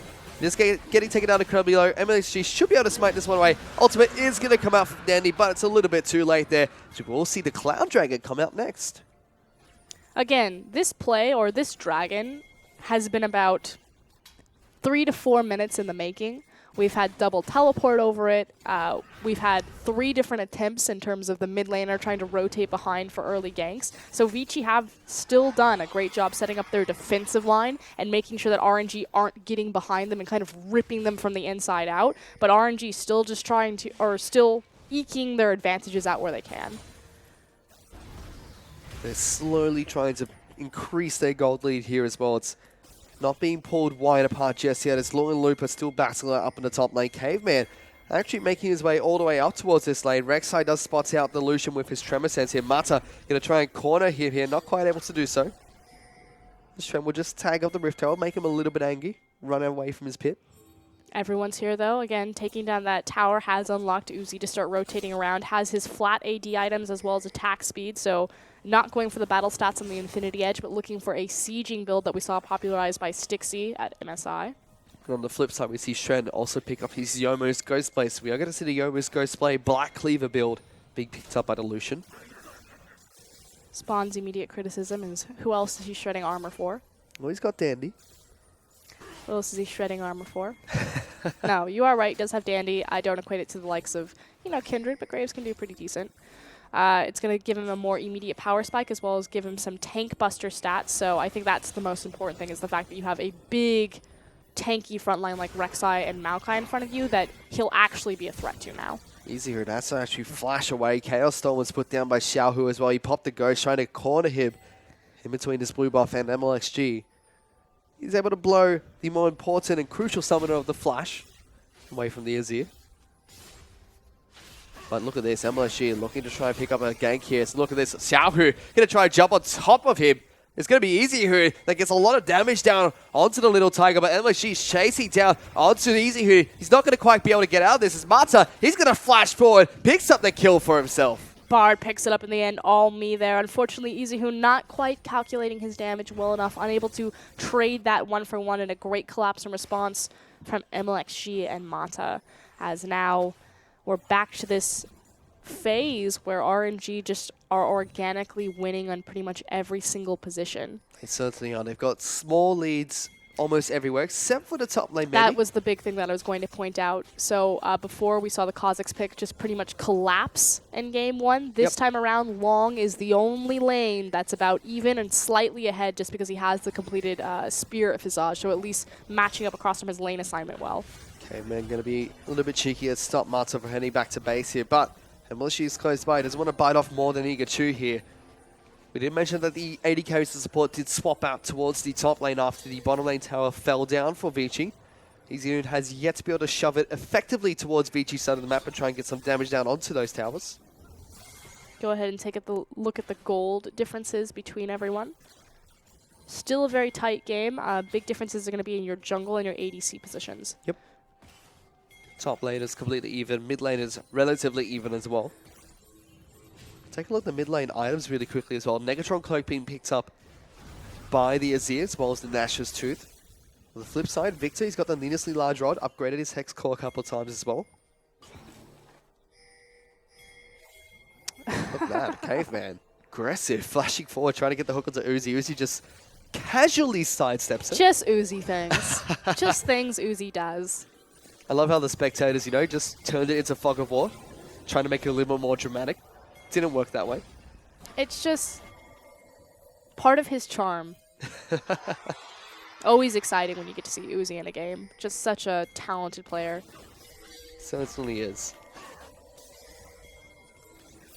Meanwhile, there might be a fight breaking out here. So look at this. Xiaohu's been knocked back in towards the rest of Vici. Dandy picks up a kill. A teleport comes in as Echo. He's looking to try and take down Looper. He's already quite low on this Maokai. Does get stunned down by the Bard. The rest of the team looking to try and help him out, but they do manage to find a pick onto the Victor. Yeah, Vici pulled the trigger. They get a massive pick, especially because it's the primary wave clear down. And more importantly, check out where Uzi is. There are no carries available for RNG, and Vici continue to push forward. They pick up another kill. They pick up a tower as well as they take down Mata, immediately closing out the gold leader, working on another objective. Uzi, he's just stuck in this top lane, trying to take down the top lane outer turret, as the inner turret in the mid lane will fall down for Vici. Suddenly, it's a completely even game between Vici and RNG. And this is what I wanted to see from Vici and where they really thrive as a team. It's in these smaller macro decisions. So making the choice to beat RNG on the rotation, being the proactive team, getting a pick and translating that immediately into objectives.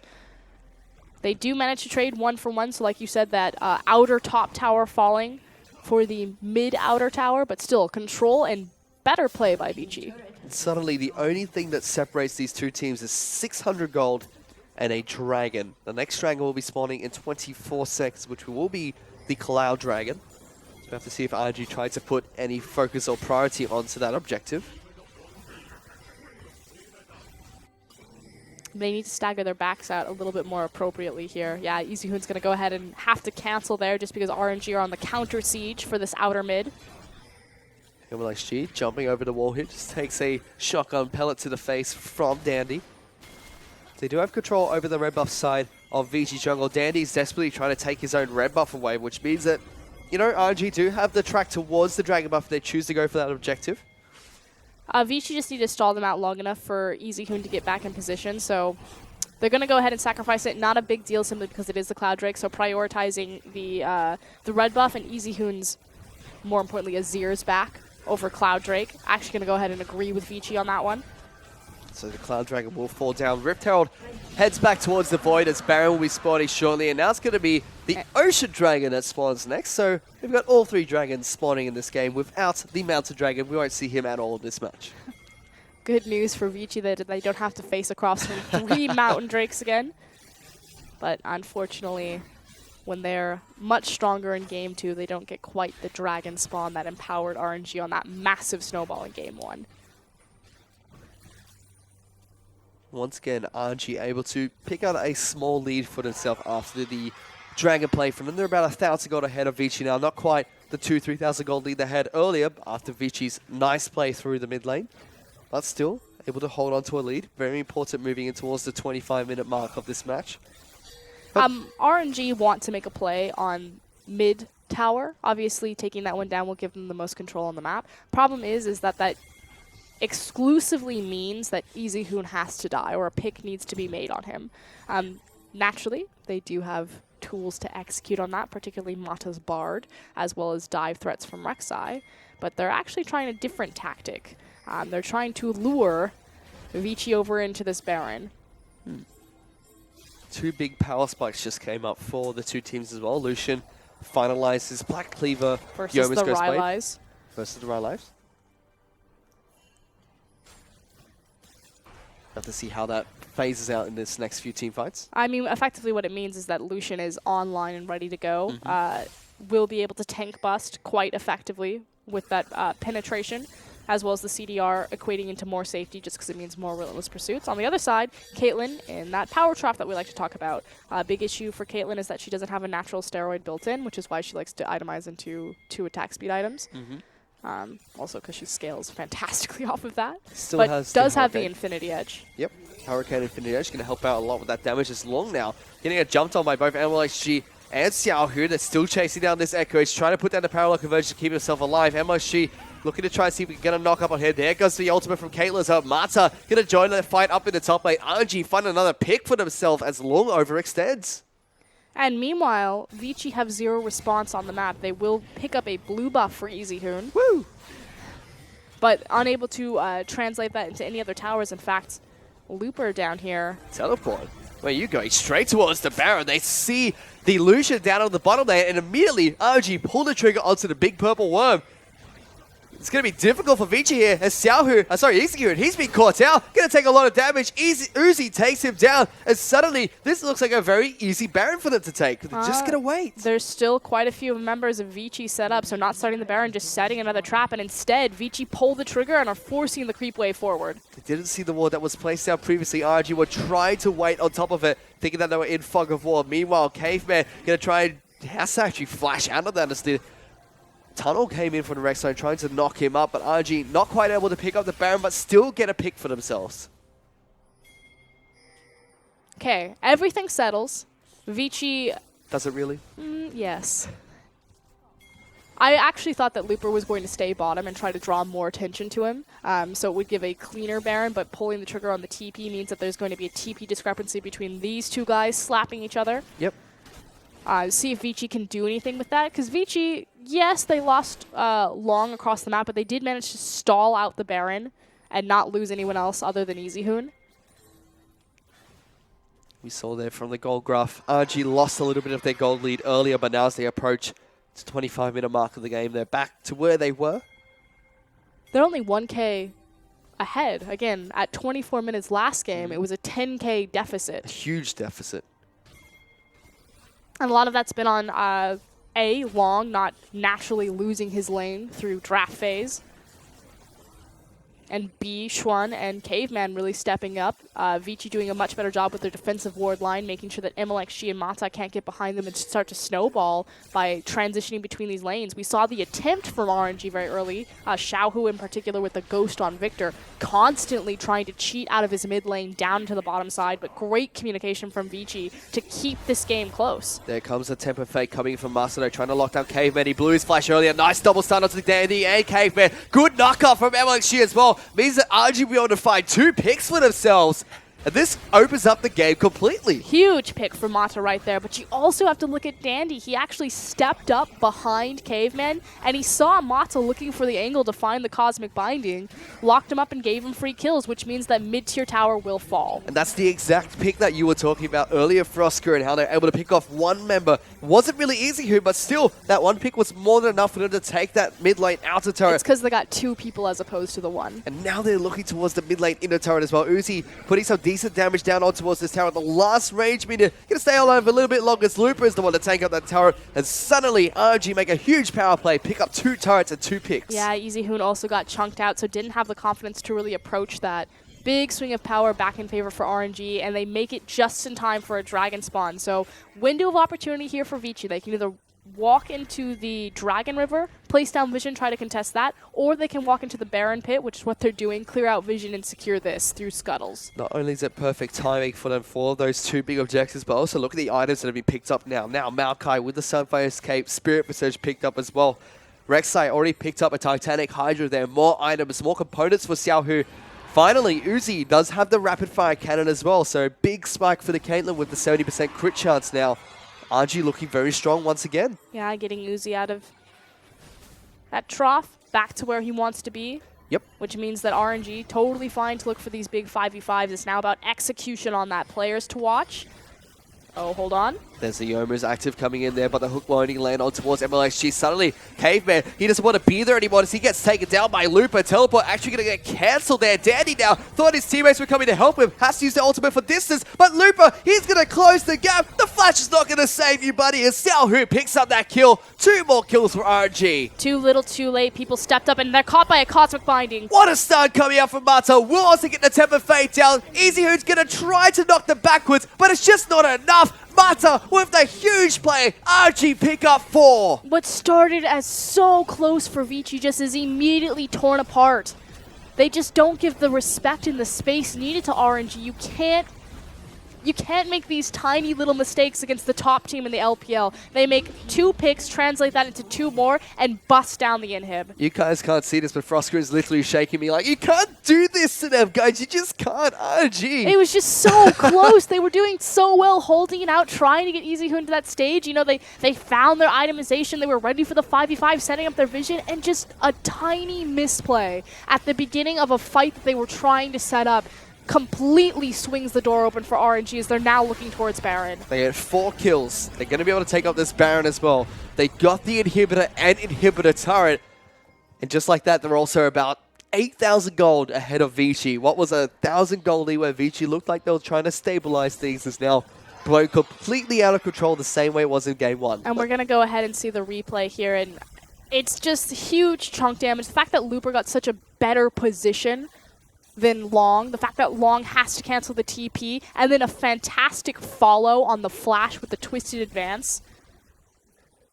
This is where I got confused though. Easyhoon, why? Just, no. Easyhoon will all like, Thought yeah, he we'll had gift damage you. where he did. Just Doesn't work that way. the unfortunate thing is we're waiting for the big 5v5, and we haven't had one this game. We had one at the very beginning where it was pretty much even with those really early teleports. But since then, as Looper's caught out, surely Looper dead. He's probably going to die here, but he's going to try and take up as much damage as possible. The rest of his team, though, coming to his aid. Here's LXG. Mata getting the wrap around. Is able to stun up Shred. Picks up the kill for himself. Temperfei is not going to collide with anything here, but slowly, Lung's taking a lot of damage. Easyhoon trying to join the fight. Gets the swoop backwards onto 2 members. It is going to be Vici trying to pick up a win in this team fight here. Suddenly, though, Easy is taking so many memes to the face from Mata, but Easy up in the top lane. He's dealing a lot of work to these turrets. I mean, frankly, Mata just 1v1'd Easyhoon. Yeah, Easyhoon did a great job getting his team a little bit farther ahead in that fight, but like you said, it was a 4v5. Uzi wasn't even there. Getting pressured off by Long, so they do manage to save their tower. But Mata just standing right next to Easyhoon. About 6 auto attacks. Meep slapping him wherever he possibly can. Was an interesting sight to behold. Almost actually took him down. But still, Vici able to salvage that one. They were able to catch out Looper. Able to take down a few more members afterwards. But that's what we needed. We needed an actual team fight from Vici. It's just been, unfortunately, these tiny picks that have snowballed into bigger advantages for RNG. They are still, however, 7,000 gold behind the RNG lineup. A massive deficit to be in at this moment. As Uzi, he's gone back to base and picked up a Bloodthirster for himself, so even more damage onto that Caitlyn. Culling being popped there by Shren. Not going to do anything at all to the Rek'Sai. Can imagine that RNG will start to fight with their Caitlyn this time around, as opposed to a cross map. Has the Elixir of Wrath as well, so a huge spike for the Caitlyn here. 5 items with the pot as well. And RNG now looking to try and siege the final inner turret for Vici. He was able to take down the top lane inner turret earlier. Parallel Conversion is not going to be able to stun anyone else. Does give a small shield to Long. Just takes an auto attack to the face to get rid of that.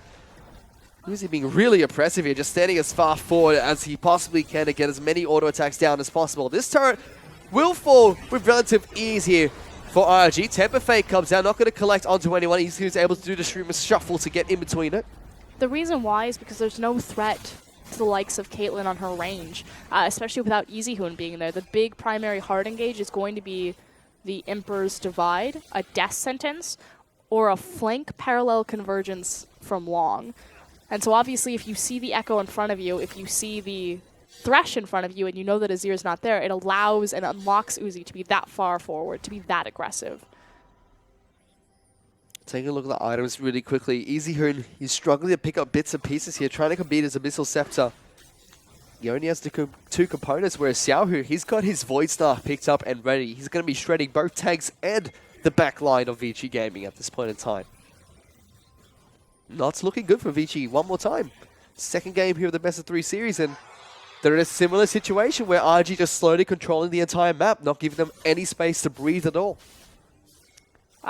Bit of a different ramp story this time around for game 2, however. Vici still not in quite the hole that they'd put themselves in the first game. Again, it was about a 20k discrepancy. Now it's only about 8. Yep. Still have both inhibitors up, just really that mid one falling, so it's not going to be as punishing in terms of how RNG will use that as a pressure point for challenging other objectives around the map. The Dragon Spawn was not nearly as punishing this game. They have, Ocean Cloud Infernal as opposed to 3 Mountain Drinks, so not quite getting the stacking stats there. We're still before the Elder Dragon, so Vici, stabilized. That's what we're going to continue to use. They've stabilized, still behind. Still breathing. Not hemorrhaging. They've got the respirator out, you know. He's alive on the table. For now. Who knows, in the next couple of minutes, conditions can change here as Baron and Dragon will be respawning shortly. Definitely two objectives that RNG would look to try and pick up.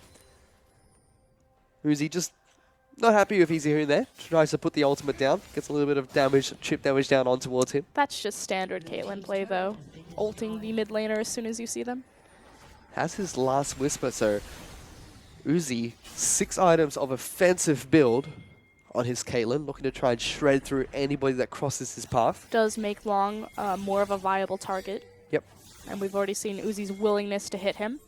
As Long is actually now being pinged out. Here comes the gank squad. He's getting caught out. MLXG, Mata, and Uzi are right behind him. Mata tries to speed himself up, looking to see if he can get a Cosmic Binding down. He's going to be able to slow him down. Here comes Uzi, puts a lot of damage down. Uses the net. He's going to get right behind Long. Long has to use the ultimate to stay alive. He's going to do just that right on top of MLXG, who was waiting on the clone there. Uzi, MLXG, and Mata help pick up that pick onto the top laner. And now, once again, RG looking towards the base. Just beautifully orchestrated with all the cooldowns there, but more importantly, Vici have nothing in response. Long is going to die. It doesn't translate to any sort of pressure, any sort of advantage. It maybe buys a mid-wave that Easy Hoon gets to farm a little bit safer. That's just not good enough for Vici at this point in time. They have to do something. RG, they have complete control of Summoners Rift at the moment. 20 seconds for Dragon, 30 seconds for Baron. They're just skipping all around Summoner's Rift right now, looking for an objective to take for themselves. Mata needs to be careful. It's really this inhib that they want. Temper Fate, not going to connect with Easy Hoon, but does take a laser to the face coming out from Xiao Hu, who's been chunked down pretty significantly. Okay, 7 seconds on Long's TP. I think with Easy Hoon backing, though. I was kind of curious if RNG would overstay and if Vici would look for the counter engage, but with Easy Hoon pulling off back towards the base, they're going to go ahead and conserve that cooldown. And now it's RNG to look towards this Baron, setting up their vision. They do pick up the Scuttle Crab. Dragon has respawned here, so we have to see if they decide to go for that one. MLSG right behind Vici. Puts out the Prey Seeker, just beats a little bit of a nuisance. He's actually going to move on towards the last Elemental Dragon here. He's going to be able to take down the Ocean Dragon. Vici not even going to contest. It's all just about this Baron. So wisely making the call that it's just the Ocean Drake. Let's move into the Baron. Make sure that we can set down our vision so we can at least walk into this area without certain death. Does mean they're RG. They have 4 dragons. If for some reason this game drags out for another 6 minutes, the Elemental Dragon will be a huge pickup for RNG, with 4 dragons getting buffed for that. But meanwhile, Looper, he's actually been caught out here. Vici trying to make a proactive play. They've caught out the top laner. They actually take him down. Danny picks up the kill for himself. Vici suddenly look like they could be the aggressors here. And instead of marching down mid lane, RNG are also looking for the flank here, setting up and getting their posture on Baron. 4v5. Teleport is available, but only in 37 seconds. Vici just don't really look like what they want. They don't really look like they know what they want to do just yet. They were moving back and forth between Baron. Now they've actually started out this buff. Ultimate goes down onto Dandy from Uzi. Puts a lot of damage down. Look now. Take a lot of damage to the front lines. Easy Who delivers 3 into Vici Gaming. The Tempered Fate. Sorry, the Magical Journey's going to get them out. But suddenly, Uzi, he's the one that has to flash aggressively into the back lines. He's able to take down Dandy. But still, Vici, they're 4 men strong. Looking to try and take him down. The double kill from Easy Who. They're going to be able to chase down MLXG. Another kill goes on to Lucian, and suddenly Vici find a way back into this game off of the Azir ultimate. Yeah, and it's on the back of Easy, who, like you said, massive Azir ultimate. But the guy that I want to point at is Uzi. We credit and we give this guy so much praise, much of it very well deserved, on the completely wrong side of that fight for pretty much the entirety. Look at where this Caitlyn is. He is completely locked out by Caveman. Easy Hoon comes in, throws 3 members of RNG into the fray. There is still no follow-up damage. And they just locked him out. He aggressively flashes forward to try to pick up that kill, which means that he then walks straight back into the Echo, doesn't have his escape available to him, neither net or flash, immediately dies. And then MLXG just follows up, double kill for Lucian. Vici find a Baron for themselves. Suddenly they're only 5,000 gold down here. And Easy Hood, he's really put his team on the back there. The first they're going to pick onto Looper, then a nice 3-man ultimate with Uzi separated from the team. stunning doesn't look like something that's impossible anymore for Vici. And this is what we always said that Vici's win conditions were. Is it step 1, easy Hoon on his ear. Step 2, 55 minutes. Well, they're almost there. They're about 38 minutes into this game. Still a couple of mistakes needed for RNG before Vici well and truly get their foot through that door, but closed up the goal discrepancy between these two teams. Obviously, 65, 70k starts to matter less and less. It's more about those item breakpoints, hitting full item slots, which we're very close to, Temper but Fake, picked though, out. has locked down easy here. He might get stunned up. He does get stunned down. Sugar Shuffle's not going to be enough. As Xiaohu is able to pick up that kill. This opens the game up once again for RNG. This is why I said 55 minutes fish, because unfortunately, RNG still have quite a lead in terms of their map control, simply because the structures aren't there for Vici. See if Vici can hold out a little bit longer, immediately pulling the recall from Long. They've got a 6-item Caitlyn walking into the base of Vici. This doesn't look good for them at the moment. Just going to try and barrel through as many of these objectives that they possibly can. Working on the top lane inhibitor now. The 5-man strong RNG taking this one down slowly. OMG now on the back lines as well, just slowly shredding apart Vici's base. Continuing the siege, they're now locked back up. Good double stun coming in there, Caveman. He's going to get taken down. Looper is taking the front lines for his team, but he's going to be able to get out of there. RNG happy with just taking a pick and taking down those 2 inhibitors. Okay, even more control from RNG. So the savior of Vici Gaming, Easy Hoon, also kind of their undoing, an unfortunate pick. You know, I'm not even going to call it. I don't think it's consistently a double-edged sword. I think it's more so Vici's inability to use him to his fullest potential in the early game, which is why Lissandra was such a big pick for Easy Hoon for a long time. He used to have a 100% win rate on it last split, and it was simply because, for whatever reason, Easy Hoon would leave his lane when he had that Lissandra pick and impact everything else on the map. Teams started figuring this out, banning it away from him. And his Azir's good, but it's not winning every lane for them. Certainly isn't. Still, they're about 5,000 gold behind here, Vici, which is, as we approach 40 to 50 minutes into the game, it's not a huge deficit. Still a deficit, but not huge at the moment. Take a look at where all that power is lying at the moment. Caitlyn, 6 items. Lord Dominic's Regard picked up here. Giving us shred through tanks as easy as possible. The Bloodthirst Infinity Edge, the 2 Zeal items picked up as well. Massive Uzi is at the moment. Doesn't have his flash though, and he can't afford, as this game goes later and later and the death timers get more and more punishing, to make another positional error like he did on that Baron fight though, as both teams setting up and preparing for this Elder Dragon. His counterpart as well, Xiaohu. He's got the Rabadon's Death Cap, Rylai's, the upgraded Hex Core, Void Star picked up as well, just missing 1 item. Currently sits with an Elixir there instead. Probably going to pop that as soon as this Elder Dragon spawns, which will spawn in about 30 seconds here. And if RNG can pick this up, that's going to be 4 dragons being buffed for this Elemental Dragon.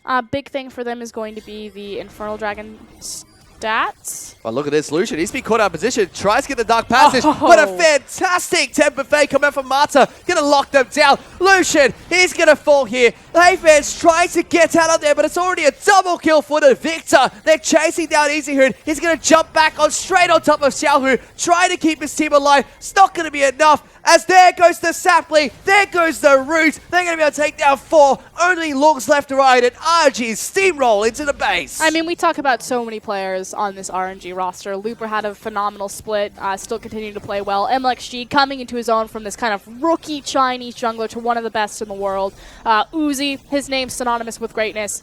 But Mata, world champion MVP, you cannot give him Bard. That was incredible. He's been amazing this entire game. He's pretty much a one-man army, able to 1v1 the Azir at any point that he wants. He's made so many great plays here, but look at that. The buffs to towers without minions anywhere nearby.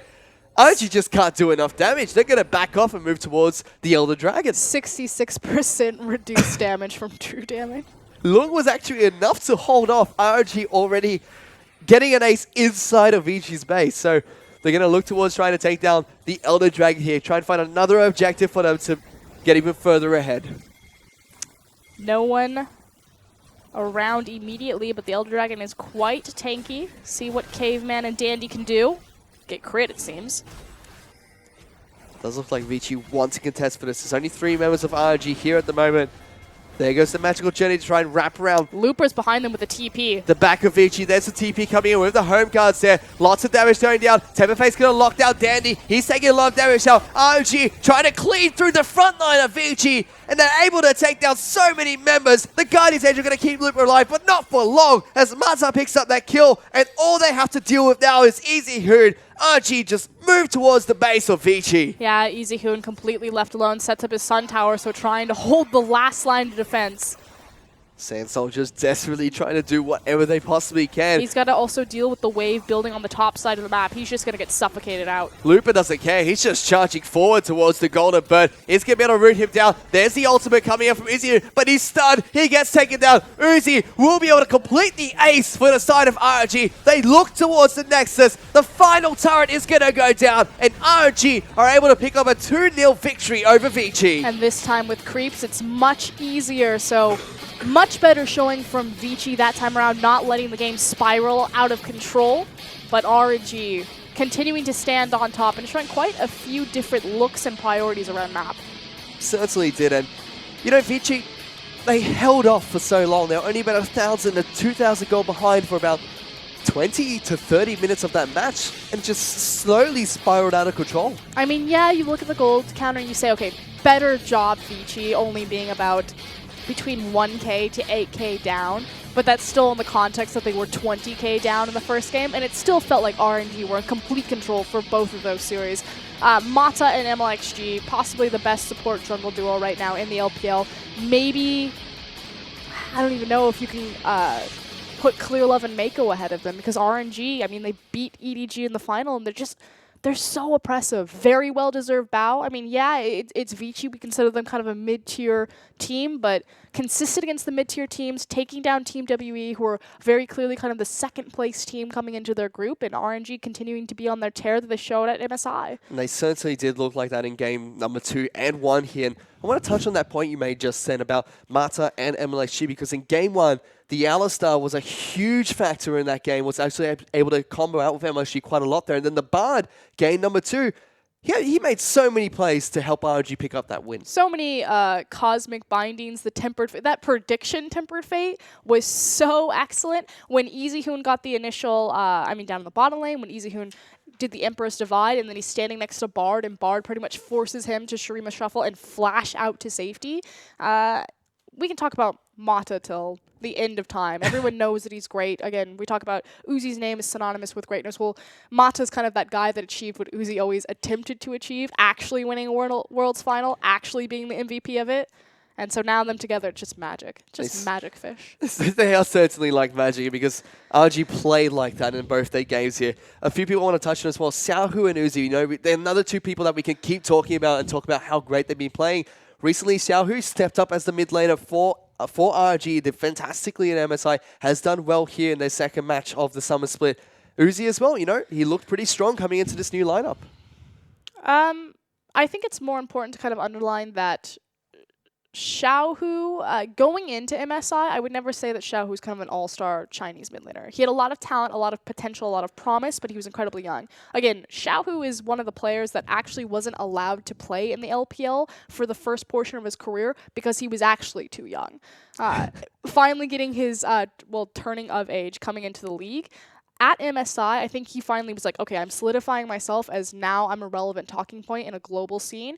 And then to come into this game against the likes of Easy Hoon, who has already kind of had that reputation through his SKT days and his performance on the world stage, and handedly beating Easy Hoon in lane. Not that there was a lot of 1v1 kills. It's not looking at it from that perspective or like just mechanical outplays. It's the fact that consistently Xiaohu is getting the superior roam and the superior pressure that Easy Hoon is not bringing to his team. Constantly, even though the ganks didn't equate to anything, you saw Victor cheating back and forth between mid and bottom lane trying to set his team up. And I think that's what's really solidifying Xiaohu as kind of this top-tier mid laner emerging. So what do you think of Uzi coming in here? Because we talked a lot about, I know you're a huge fan of Name back when he was back on the RNG roster. Rushin had a nice performance in MSI as well. Now one of the star AD carries is on the lineup for RNG. What do we feel about him so far for the team?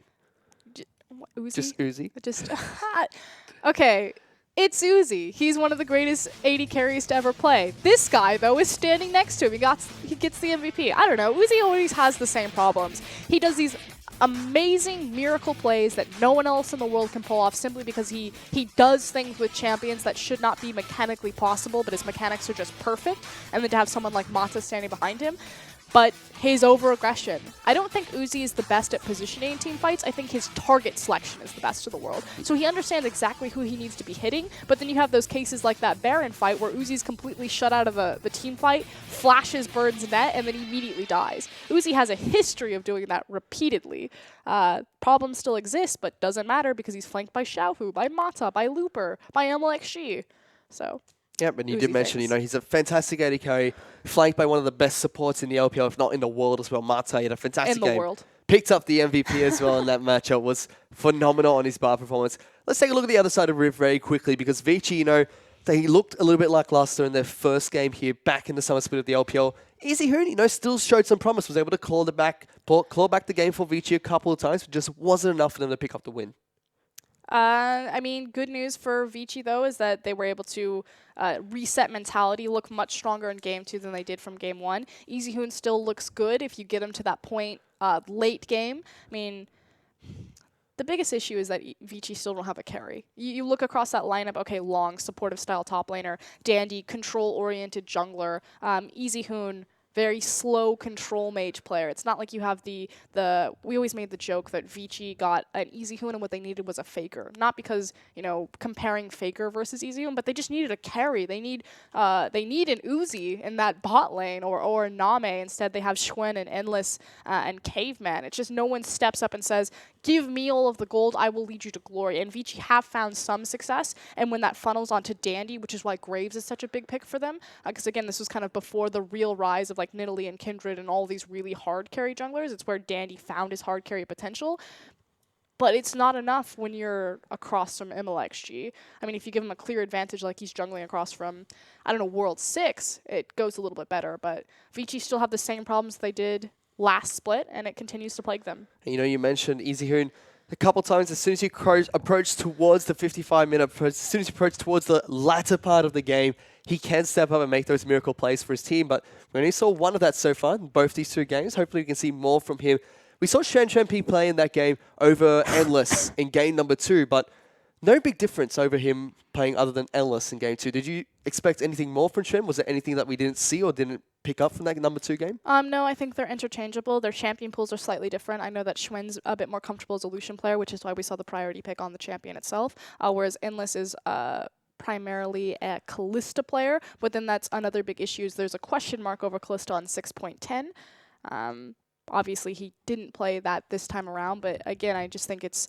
The organization has said that they are confident in Endless's potential, that this roster is a roster about development, and it may not be their time right now, but eventually it will be. And obviously, they make a case to flank kind of these very young players and very inexperienced players with big veterans like Dandy, like Easy Hoon. Obviously, Mata used to be on this roster as well, and it rubbed off a lot on the younger players. We've seen leaps and bounds improvements from Vici, again, making a deep playoff run in 2015. So can only really go up from here. Can't be too critical on them because, again, they're facing across from the #1 team in the LPL. It's the first time that we've gotten a look at them in the LPL. So Vici fans, I wouldn't be too worried. We need a larger sample size before we can really start stacking them up. Yeah, first game back and they have to play against the team that represented China at the MSI Invitational 2016. And here are a couple of highlights of that best of 3 series there. Easy Hoon getting picked off, This was another great temper fake coming in from Mata here. Another big play coming out from him. And RNG just looks spectacular so far. Yeah, Mata and Bertin. I just don't know why Dandy walked over there. Like he Dandy's wasn't like, going to set up "Hello." a cosmic binding. He's like, hello, I'm Dandy, I'm helping somehow. I'm helping.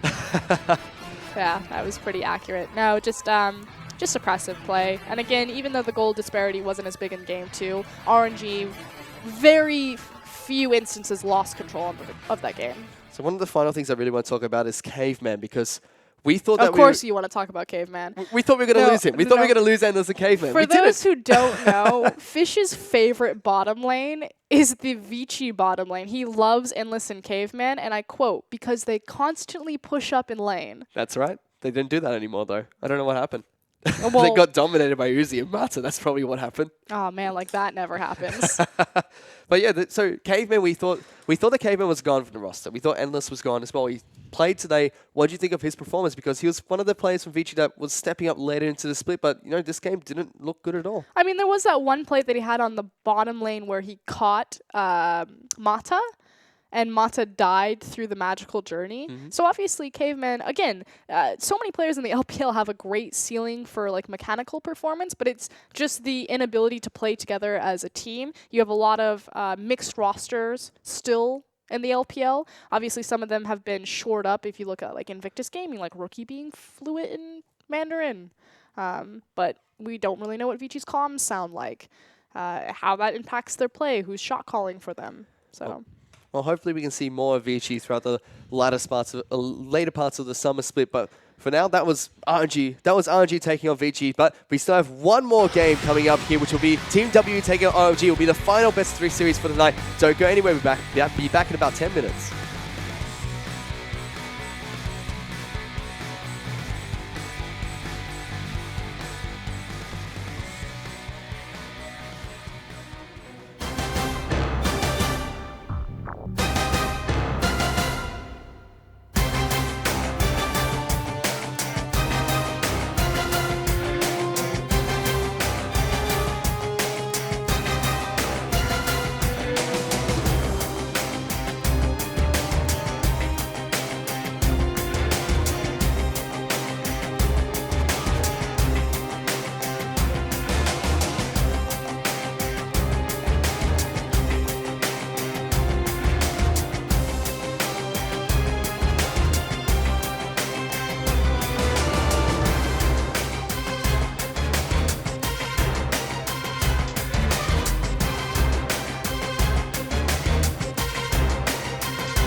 Welcome back, ladies and gentlemen, to the English broadcast of the Chinese LPL. I'm Matthew Stewart. Joining me is Indiana. I'm freezing, Frosco in black, and we're going to be taking you through the final game of tonight between Team WE and OMG. Team WE taking on OMG here. Two teams that are you still cold, Frosco? You okay? Still cold. It's like 13 degrees in this room. It is very cold in this country, as we figured out today. But yes, we are going to be going through the final best of 3 series for tonight. It will be Team WE taking on OMG very shortly. And these two teams are teams that have been rebuilding throughout the entire spring split of the LPL, and now coming to summer, they have to show what they're made of now. You know, I never get to talk about this story. Oh, I talk about this story all the time. But it's, you know, the reintroduction of them through the LPL. We've had 1 game each from Team WE and OMG. OMG, of course, losing to IMA in a disappointing 2-0. Team WE facing across from RNG, actually taking a game off of them and looking quite confident. Again, they're one of the few rosters, I think the only roster that has not made any changes over the course of the offseason between the spring and summer splits.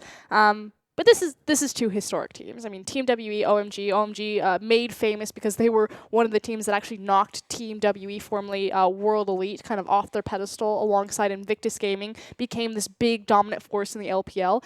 And you brought up the word rebuilding and kind of rebranding, and I think that sits so true for both of them. But one of them has done it much more successfully than the other.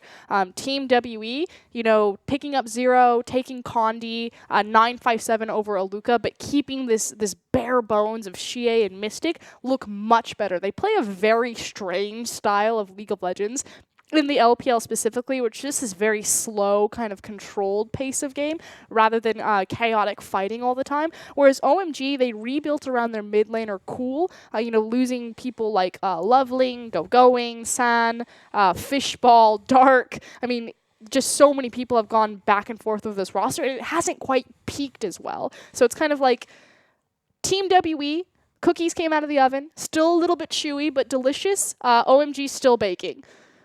They certainly are. We have to see if the cookies have finally baked just yet. We've seen that a lot in the OPL, but here in the LPL, we have to see if OMG can pull out that famous freight train they are known for. But against Team W, you mentioned Cool here very quickly in the mid lane. That's a matchup we're really looking forward to. Sia against Cool or Icon. It could be a very interesting matchup here, kind of similar to the previous game that we saw here tonight. Yeah, and it's this idea that Cool, I mean, he's such a staple. He's one of the last standing legacy players of kind of the Chinese part of the LPL. His Twisted Fate looked incredible, but unfortunately wasn't able to put OMG over the line in their 2-0 or 0-2 defeat to IMA, but still looking strong on particular champions. I'm really curious to see if he'll actually go towards Ahri, especially because Xie is also a big Ahri player, and I think Ahri is actually kind of under the radar in terms of 6.10 strength, but obviously if Azir and Victor are left up, you know, why not play those champions?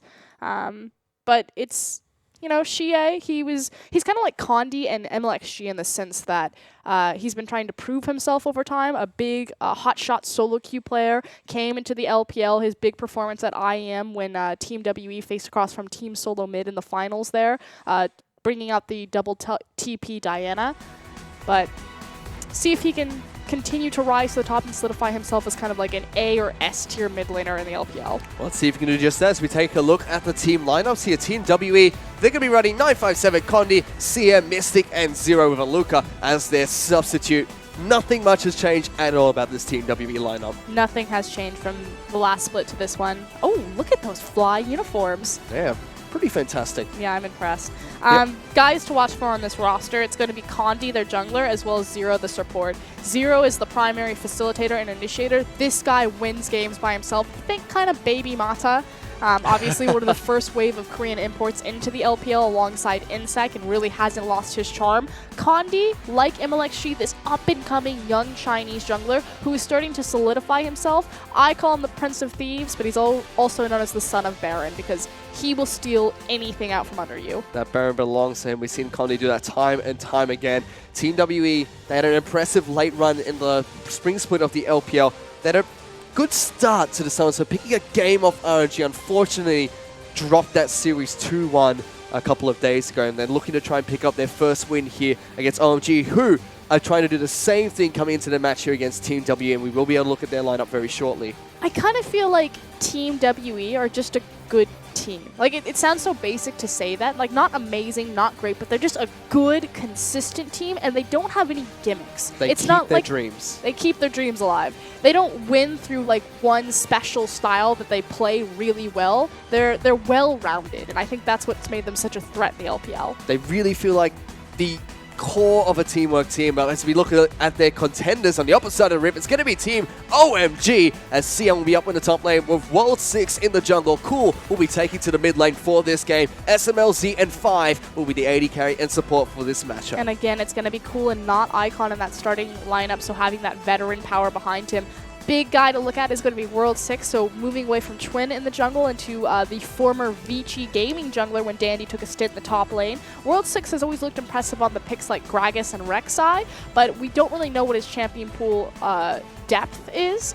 And so as OMG continue to experiment, synergize a little bit more, I'm really looking to him to see what type of development he'll take. Let's see if World 6 can do just that, because he is the new kid on the block for Team OMG.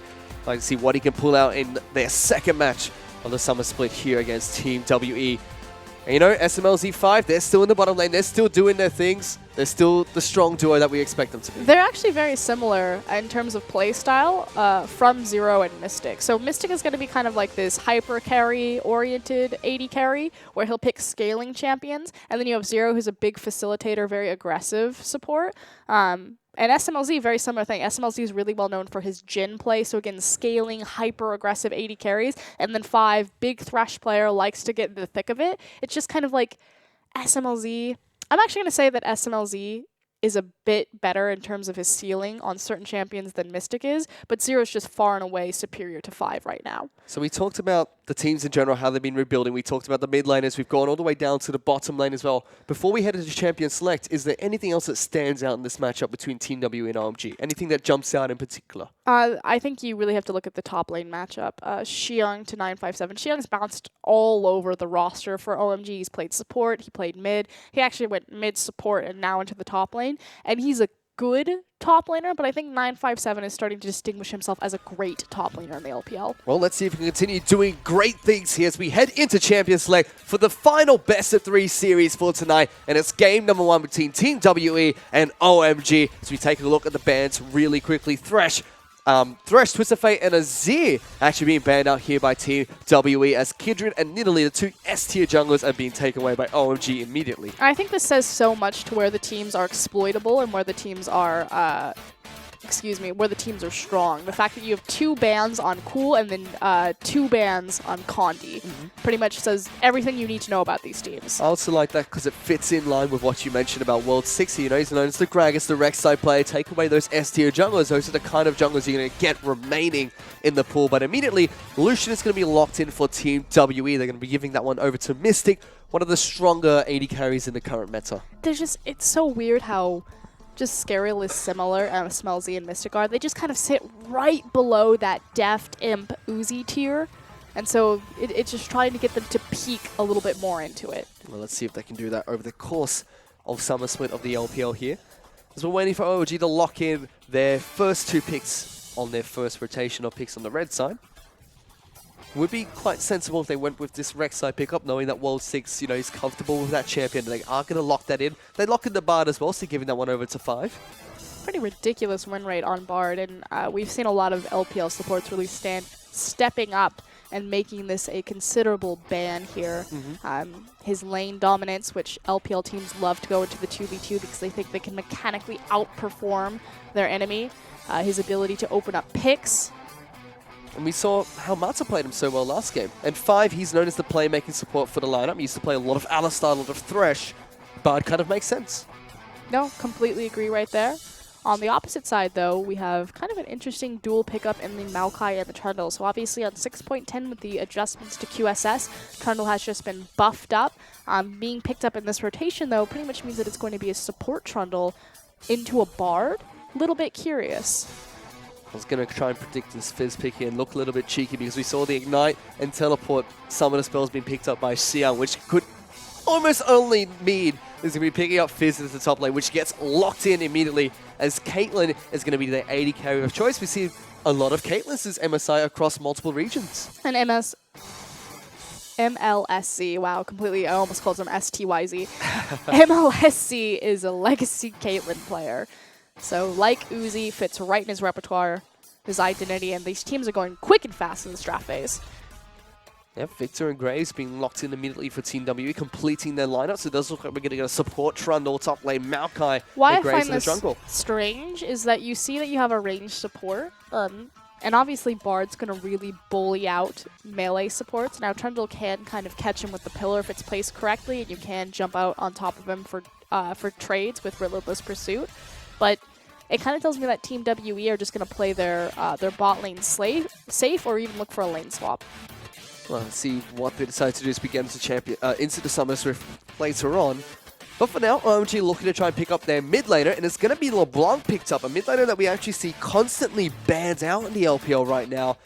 And Cool is going to get his chance to go toe-to-toe against Sia with this assassin that has been left open. And this is kind of the mentality here is to slow Victor down, simply just try to beat him in the early game before you can ramp up into that big 5v5 monster. Now, Cool definitely has the talent and threats to be able to do that, but Xie has definitely been developing himself into quite the mid laner. He certainly has, and this was a matchup that we highlighted coming into this game. Sia against Cool. One is now going to be on the control mage, the other is going to be on the assassin, and another champion that really stands out to me, Fizz. You know, we didn't really think we'd see a lot of Fizz up in the top lane, but it's been a pretty popular pick in the LPL. And it's more importantly that tank Fizz there, so looking for the MR armor as well as the CDR, because it will translate into tanks, not tank stats, but pseudo-tankiness for Fizz, just because he's spending more time on his Playful Trickster in the air and untargetable, as opposed to taking damage. Excited to see how this matchup goes, because we see a lot of Maokais get bullied out by some unorthodox matches, but the coaches are going to shake hands. We're heading onto Summoner's Rift for Game 1 between Team WE and OMG.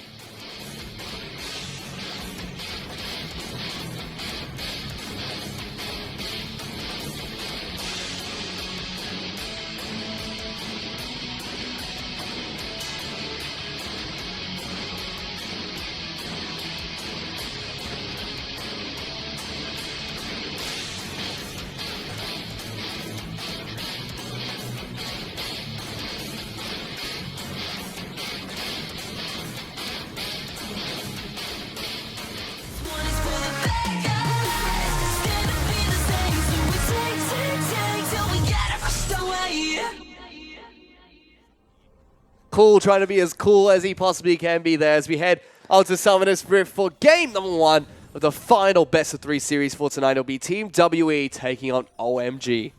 For now, we're just going to see the two teams fan out as much as they possibly can, try and pick up some vision, it would seem. Very common between all the teams so far. Naturally, the question is if we get a lane swap or a 2v2. I don't think we've had a single lane swap all night, though. Nope, I don't think so. There was one attempted by LGD. I think it was matched, wasn't it? Yeah. So, Australian lanes and regular lanes we've seen so far. But Should be pointed out that Xiong took the Ignite on the Fizz, so really relying on his ability of Playful Trickster to keep him safe in that long lane against the likes of Maokai. Maybe a little bit risky. So much kill pressure available for Condi on this Graves and either his side lanes. We take a look at the Keystone Masteries very quickly. Nothing too surprising. Fizz, you know, taking further of battle. We've seen that a little bit recently. No Grass in the Undying or Thunderlords coming out from the top lane. Tanky Fizz. I think it started with Flandre. It's all his fault. No, I'm going to assume. But no, going to be a standard start, so both junglers... Ooh, actually, nope, lane swap. So, opting out of the Bard Caitlyn lane, which I agree with. Very oppressive 2v2. In fact, they're going to make the most out of Bard's level 1 power spike and look for the invade. Of course, they won't find anyone because Mystic and Zero are on the top side. Let's still go for it, which means that we will get that lane swap coming in. It will be initiated by Team WE, so we have to see how they execute this strategy. 0 and 957 actually going to be working on a camp of their own, so the support helping out the top laner to get that early experience advantage, denying some of the jungle away from OMG as well. Yeah, I was thinking about how curious that is. We'll see where Maokai 957 is going to go with it afterwards. Looks like he's just going to go ahead and meet up with Condi, so now going into a traditional start. Nope. He's going up top lane. He's going to assist in setting up these waves. So quite early. 957 helping with the push very, very early on here. 0 going to be helping out with that too. Cool and Sia in the mid lane already trending back and forth pretty effectively for Sia there. Every time Cool jumps in, he gets a nice chunk with his spell rotation auto attacks down. Taking the Crow Cap, it's a nice little adaptation on how the experience has changed. So now you have to kill the creeps, which means it's a bit more micro-intensive when you're double jungling, to making sure that your top laner is killing the appropriate creeps to make sure that you're splitting experience as opposed to being in the area. So cute little maneuver from Team WE as we now kind of go back into a more traditional Western-style lane swap. World 6 is actually going to make his way towards this mid lane, it seems. Opting to not go for the Raptor camp just yet. Going to see if he can get a surprise gank. Now it's going to move back towards the red buff and take that one away. We see the junglers swapping red buffs. World 6 will take Condis. Condis will take World 6. Whilst OMG, Seung, 5, and SMLZ will be down in that bottom lane pushing onto that tower. And TW will already be able to take down the top lane outer turret. And they're not giving over the bonus to their top laner, 957. It's actually split between them. So that is something unique that Team WE like to do. They typically do it when Mystic is on Ezreal, though, so this time around on Lucian. Interesting.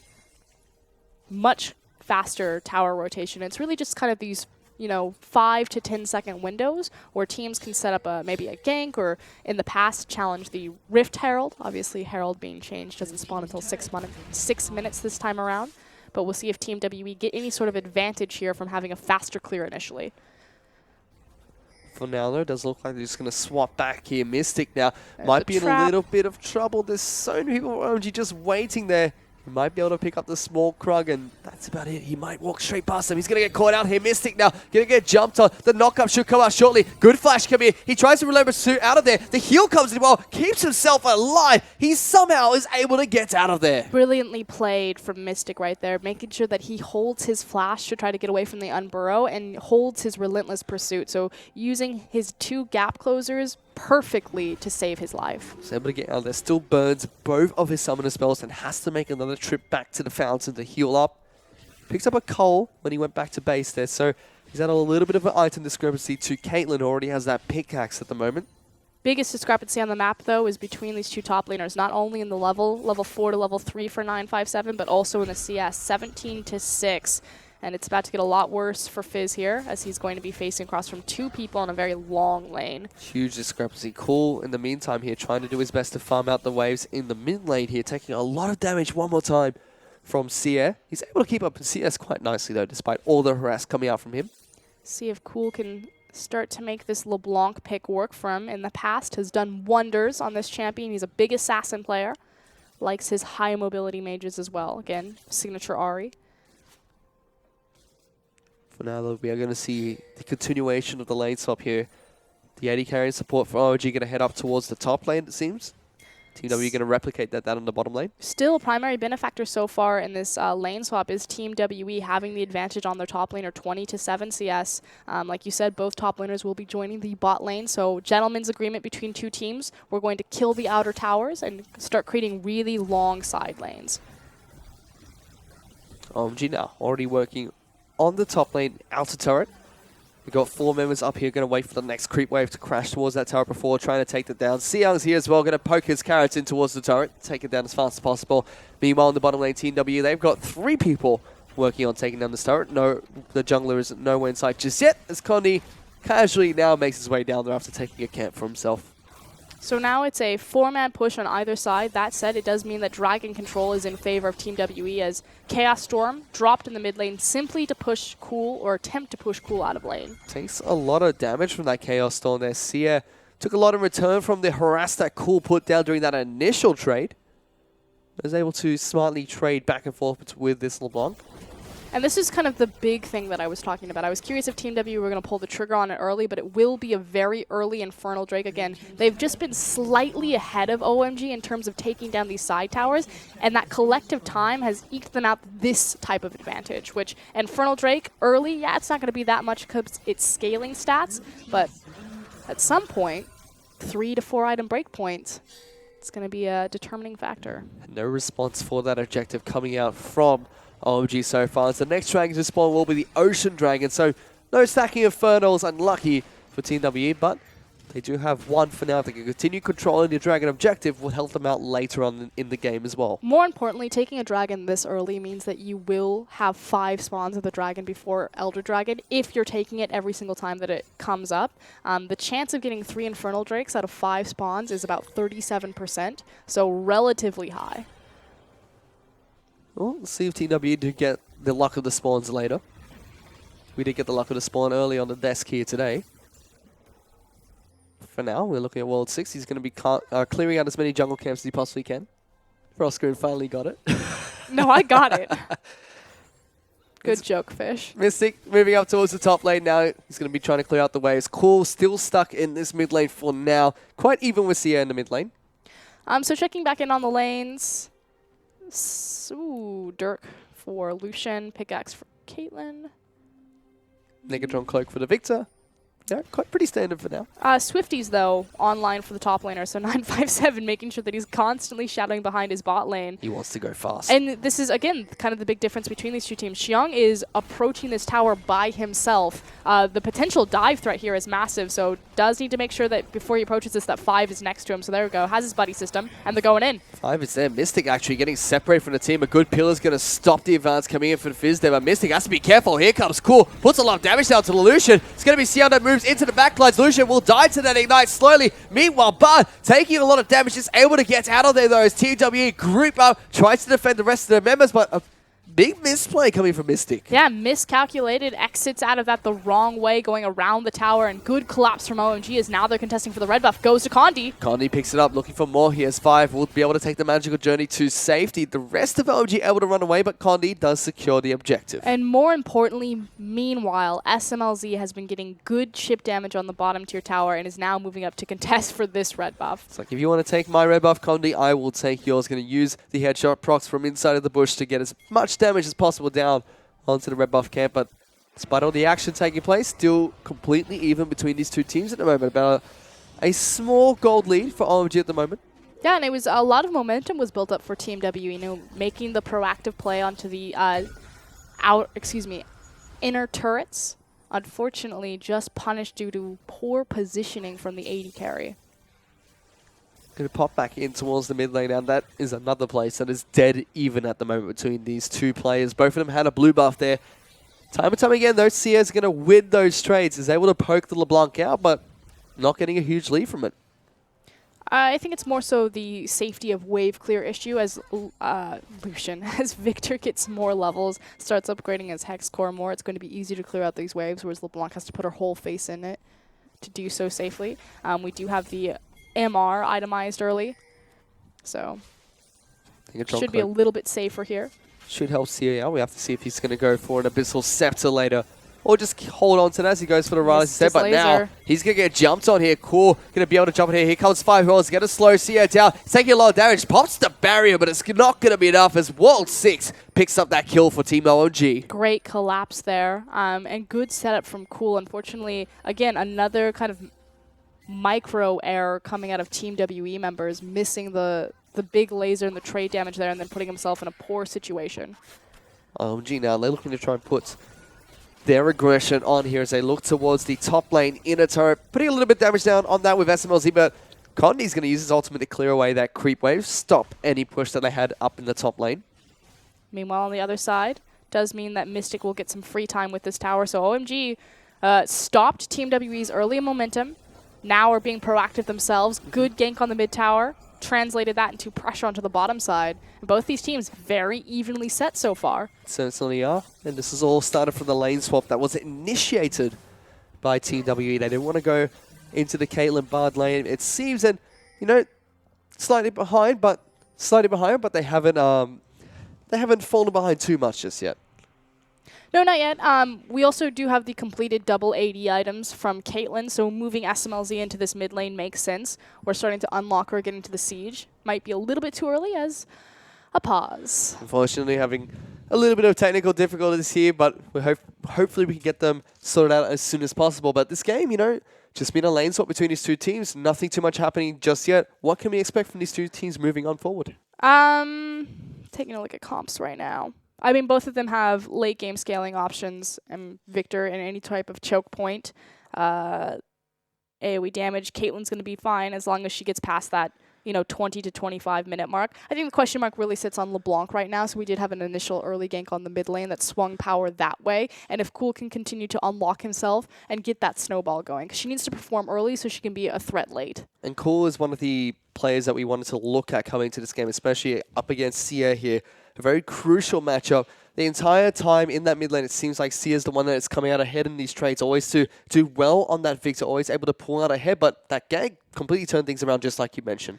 I have to disagree slightly. Definitely Victor is going to be much safer and just kind of standing back and clearing waves. But if you actually look at the actual trades, Cool was certainly bullying Victor around, which is why we had the immediate response of, building that MR there to give him a lot more safety in the lane. But he is definitely victim to Cool right now. If Cool steps into Fog of War, Victor cannot walk over there for threat of LeBlanc just standing in a brush and waiting for him to walk by. So is that the big thing that we're going to see coming up next? Cool, moving into Fog of War, trying to either bait Sia to move away, or him himself roaming out to try and help the other lanes? It means that the mid lane is unlocked for OMG, and that, like you said, Cool can start to move around the map, and that forces Sia to sit there. But it's now, can you execute anything off of that? We saw Xiaohu attempting to do that last game, and yes, RNG won that series quite handedly, but it wasn't necessarily on successful ganks from the Victor. So making sure that Cool's ganks are meaningful and impactful around the map. But he does have that opportunity now where I can be freed up from my lane because I have the initial lead, and you can't follow me. So let's pull it back to what's happened so far. We saw Team W, they initiated this lane swap. They pulled it off quite well, actually, able to pick up the free Dragon as well. They got the Infernal Drake at about 6 minutes into the game. And then there was a little bit of blunder coming from Mystic as well up in the top lane. Yeah, and that was kind of the turning point really back for OMG, making sure that they took that advantage and then immediately rotated it into the mid lane for that cheeky gank on Xie here. Well, we are back into Summoner's Rift, and Dragon will be spawning in about a minute's time here. Let's see TWE try to keep up with prioritizing their Dragon objective. Tier 2 boots and penetration online for Cool right now, so has his Sorcerer's Shoes. So again, bit more kill threat against the MR, but more importantly, higher mobility so he can start moving around as Xie continuing to lose these trades. That was just one proc of the W coming in as well. It's just the ultimate from the LeBlanc dealing that damage. Didn't hit both. So still a big threat coming into these next few fights. 15 seconds until the Dragon will be up and online. Team W not quite in the position just yet to try and contest for this one. So looks like they're just going to let it stand and see whoever gets the positioning laser on the game. And like you said, and the big issue there is the mid lane, the fact that Cool forced Xie to back as the Dragon is spawning. We'll see if OMG can do anything with this window that they have. Doubt that it's going to be so. Well, we have to see what happens. Moving on here is take a look at where the lanes stand for now. SMLZ5, they're in the bottom lane just pushing it out wherever they possibly can. Lucian is going to be heading down there as soon as he possibly can as well. Trundle still back in base, but look at this. OMG World 6, he's going to be the one that starts on the Ocean Dragon here. 5 and SMLZ were making their way up, trying to get some damage down onto this Elemental Drake as well. Yeah, and it's not going to be any sort of contention from Team WE. Ocean Drake now into Mountain Drake, which means that we know all 3 Drakes in the game. And guess what? It's the 3 valuable ones. So no Cloud Drake, unfortunately. Not going to run fast. Mountain Dragon coming up next. To see if Team W try to prioritize that one, because that was just given over to Team W, OMG. So Team W, not focusing on that at all. They just give it up. Happy with giving the Dragon over to OMG. Have to see if that comes back to bite them any time in the future.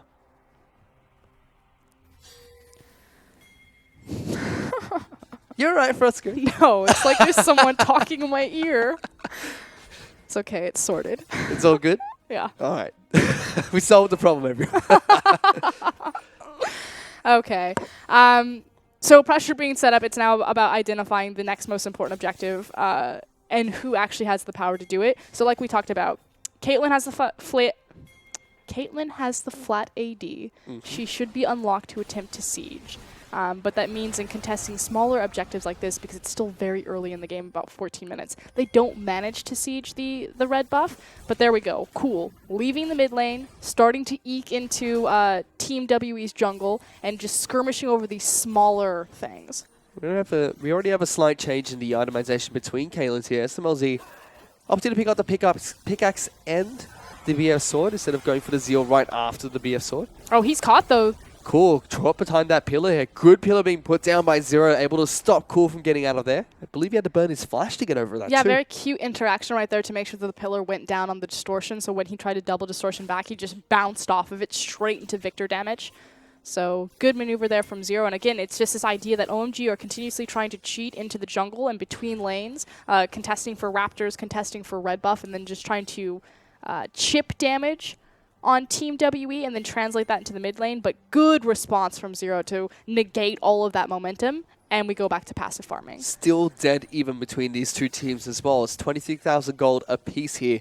About 300 gold separating them, but it's negligible about 16 minutes into this game, especially 2 turrets apiece, a dragon each, an Infernal Dragon over to Team WE, an Ocean Dragon for OMG. The Mountain Dragon spawning in about 5 minutes as well. So, Zero's be very quiet as we see a lot of lane swap games go. Yeah, it's been quiet, but I want to point your attention back to that top lane. So we talked about how 957 got the early game advantage, having 20 CS to pretty much 7. That's now been shored up as Team W will approach the Rift Herald here. Curious who the buff's going to go to. But more importantly, the itemization. The fact that Fizz has his MR available to him as well as his Sheen. So he's got a safety for his lane assignment as well as some damage. See if Xiang can start to pressure. Well, the Rift Herald buff will be heading on over towards Team W. Have to see who is the one that takes it up. It's going to be Condi. So 2 series in a row, we see the Rift Herald buff being donated over towards the junglers here. Graves picking that one up. As Mystic moves up towards the top lane. Xian being a little bit cheeky, hiding inside the bush here. Pretty sure Mystic knows this is 957. The rest of TW going to make their way up there. They're going to be able to take this tower. OMG are looking for the flank, however, and Rek'Sai does have her ultimate available, so World 6 did reset his positioning on the map, isn't going to pull the trigger, and so OMG are just going to passively give that one away. In fact, SMLZ is not even going to contest for the bottom inner turret, and Victor is going to rotate to make sure that he thinks twice. This means that Team WE, they have 3 towers to 2 now, but still dead even on gold. Not a fantastic position to be if you're Team WE, knowing that even though you have the extra structure, it's not putting you in the lead right now. It's not a terrible position for them to be. Again, you're still waiting for your item breakpoints. Fact of the matter is that LeBlanc's still a big problem, which why they're taking full control of the mid lane here. Well, maybe not when you miss all your abilities. It's not as cool. You know, whiffs everything there except for the Q. Mystic even takes the Caitlyn ult in the face, but the culling is enough to push OMG off of the tower. And it's just about making sure that your Victor is constantly across from any sort of siege potential from OMG. Again, the thing about Victor and Azir is that they do everything that you would ever want. Yep. As reverse siege now. Coming out from Team W, they're looking to try and push down the mid lane outer turret. They're down to about half health now, so a couple more pushes will be able to take it down to Sia. He's just up in his top lane, free farming here. You did mention he caught up in CS quite nicely against the Maokai. In fact, he's overtaken him. He's more than 10 CS up against the Burning Tree. Yeah, and he's also got a wave pushing into him. I'm checking out the vision here from both of these teams. So, Team WE could look to continue to siege, effectively free farming inside lanes as we now trade cooldown here with the safety and mobility of LeBlanc versus the pushing power and chip damage from SMLZ and Bard in the mid lane. And both teams have wards to counteract any sort of flank, but they're all just kind of gentleman's agreement, like this is fine. We're just gonna farm. And this is like such Team WE. Like they're just the weirdest team in the LPL. We'll just do this where it's like, okay, this is fine. Let's just sit and farm. 55-minute game. I'm totally fine with that. Yep. And then other games are like, no, we need to go home. And so many other LPL teams are, you know, oh, we're going to this objective. We got a slight advantage here, so we're going to continue to gank this lane and push forward. And TW, they're the hipsters of the LPL. They just are consistent. That's a good trait to have, though. Yeah. Dragon going to be spawning, though, in 10 seconds. Again, it's going to be the Mountain Drake. We do not have the Black Cleaver done yet for Lucian, but we do have Hurricane for Caitlyn, so she's going to be doing far more AoE damage, and he doesn't have his initial 2-item power spike. Morale and Nomicon picked up by the LeBlanc as well. So big item pick up here, whereas the Victor only upgrading the Hex Core so far and sticking on his Negatron Cloak. I don't think Team W would have to get a perfect fight or a massive Chaos Storm to safely do this, but because OMG moved into the area first and have control over vision, It's a risky situation, but it looks like we're going to contest it anyway. Again, Maokai and Victor, very good champions in these tight corridors. They certainly are. Let's see if TW can make use of them effectively here as they're looking to try and fight. Zero puts down the pillar, separates a lot of members of OMG. Temper Fate goes down, locks down 3 members. Rek'Sai, OMG's World 6 will pick that one up as 957 goes down, but at what cost? 5, he's going down. Seoung's trying to dive into the backlines. He picks up 1 kill, but he goes down to Mystic here. Team WE able to trade that 2 for 2. In the end, though, OMG do manage to secure the Dragon, so good job there on World 6. This was kind of the questions that we had. It had to be a perfect team fight and how it was executed. Fortunately for Team WE and their fans, SMLZ was forced out relatively early. Check out that damage, though. Ooh. Victor on those choke points on top of those objectives. Multiple lasers, huge Chaos Storm, means that the Dragon will be traded for outer mid tower. And that's just with the Hex Core and the Negatron Cloak as well. Once he picks up a couple more items, Sia is going to be a force to be reckoned with as we get further and further into this game. But big fight from Team WE, you know, able to trade 2 for 2 there. Possibly could have gotten more. World 6 escape with about 100 health in that fight too. More importantly, it's keeping SMLZ in these fights as well and making sure that Cool's finding a priority target. So was still very capable for OMG, but good job recognizing that Team WE's composition is so strong in these effectively battle arenas. You know, 5, one more time here on this Bard, showing that he is still that playmaker support. A big Temper Fate came up for him in that fight. Hopefully we'll see more from him as we get into more fights in the future. Baron, it's 21 minutes in this game, so Baron is up and online. Teams could definitely try and go for that at any point in time now, especially with Mountain Dragon over on the side of OMG. Extra damage over towards Epic Monsters and Turrets as well. But World 6 here just, you know, cheekily waiting up in the top lane on his Rek'Sai. Taking a look at his items really quickly. He's got the Cinderhawk, going to go for a Spirit Passage next, it seems, but he's been caught out actually. Sia at 0 trying to take him down. World 6, he's a little bit too tanky for them though. Bit of a little bit more than they could choose. Just going to be able to tunnel straight out there. Yeah, going to go ahead and skate off.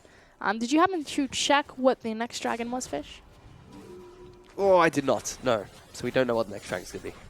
Until we hover over the pit. That's eventually. fine, I'm sure our spectator will look at it eventually. We'll get there, slowly. Wish there was some sort of indicator. Usually. Usually. We'll work on it. Objective that OMG want is outer mid.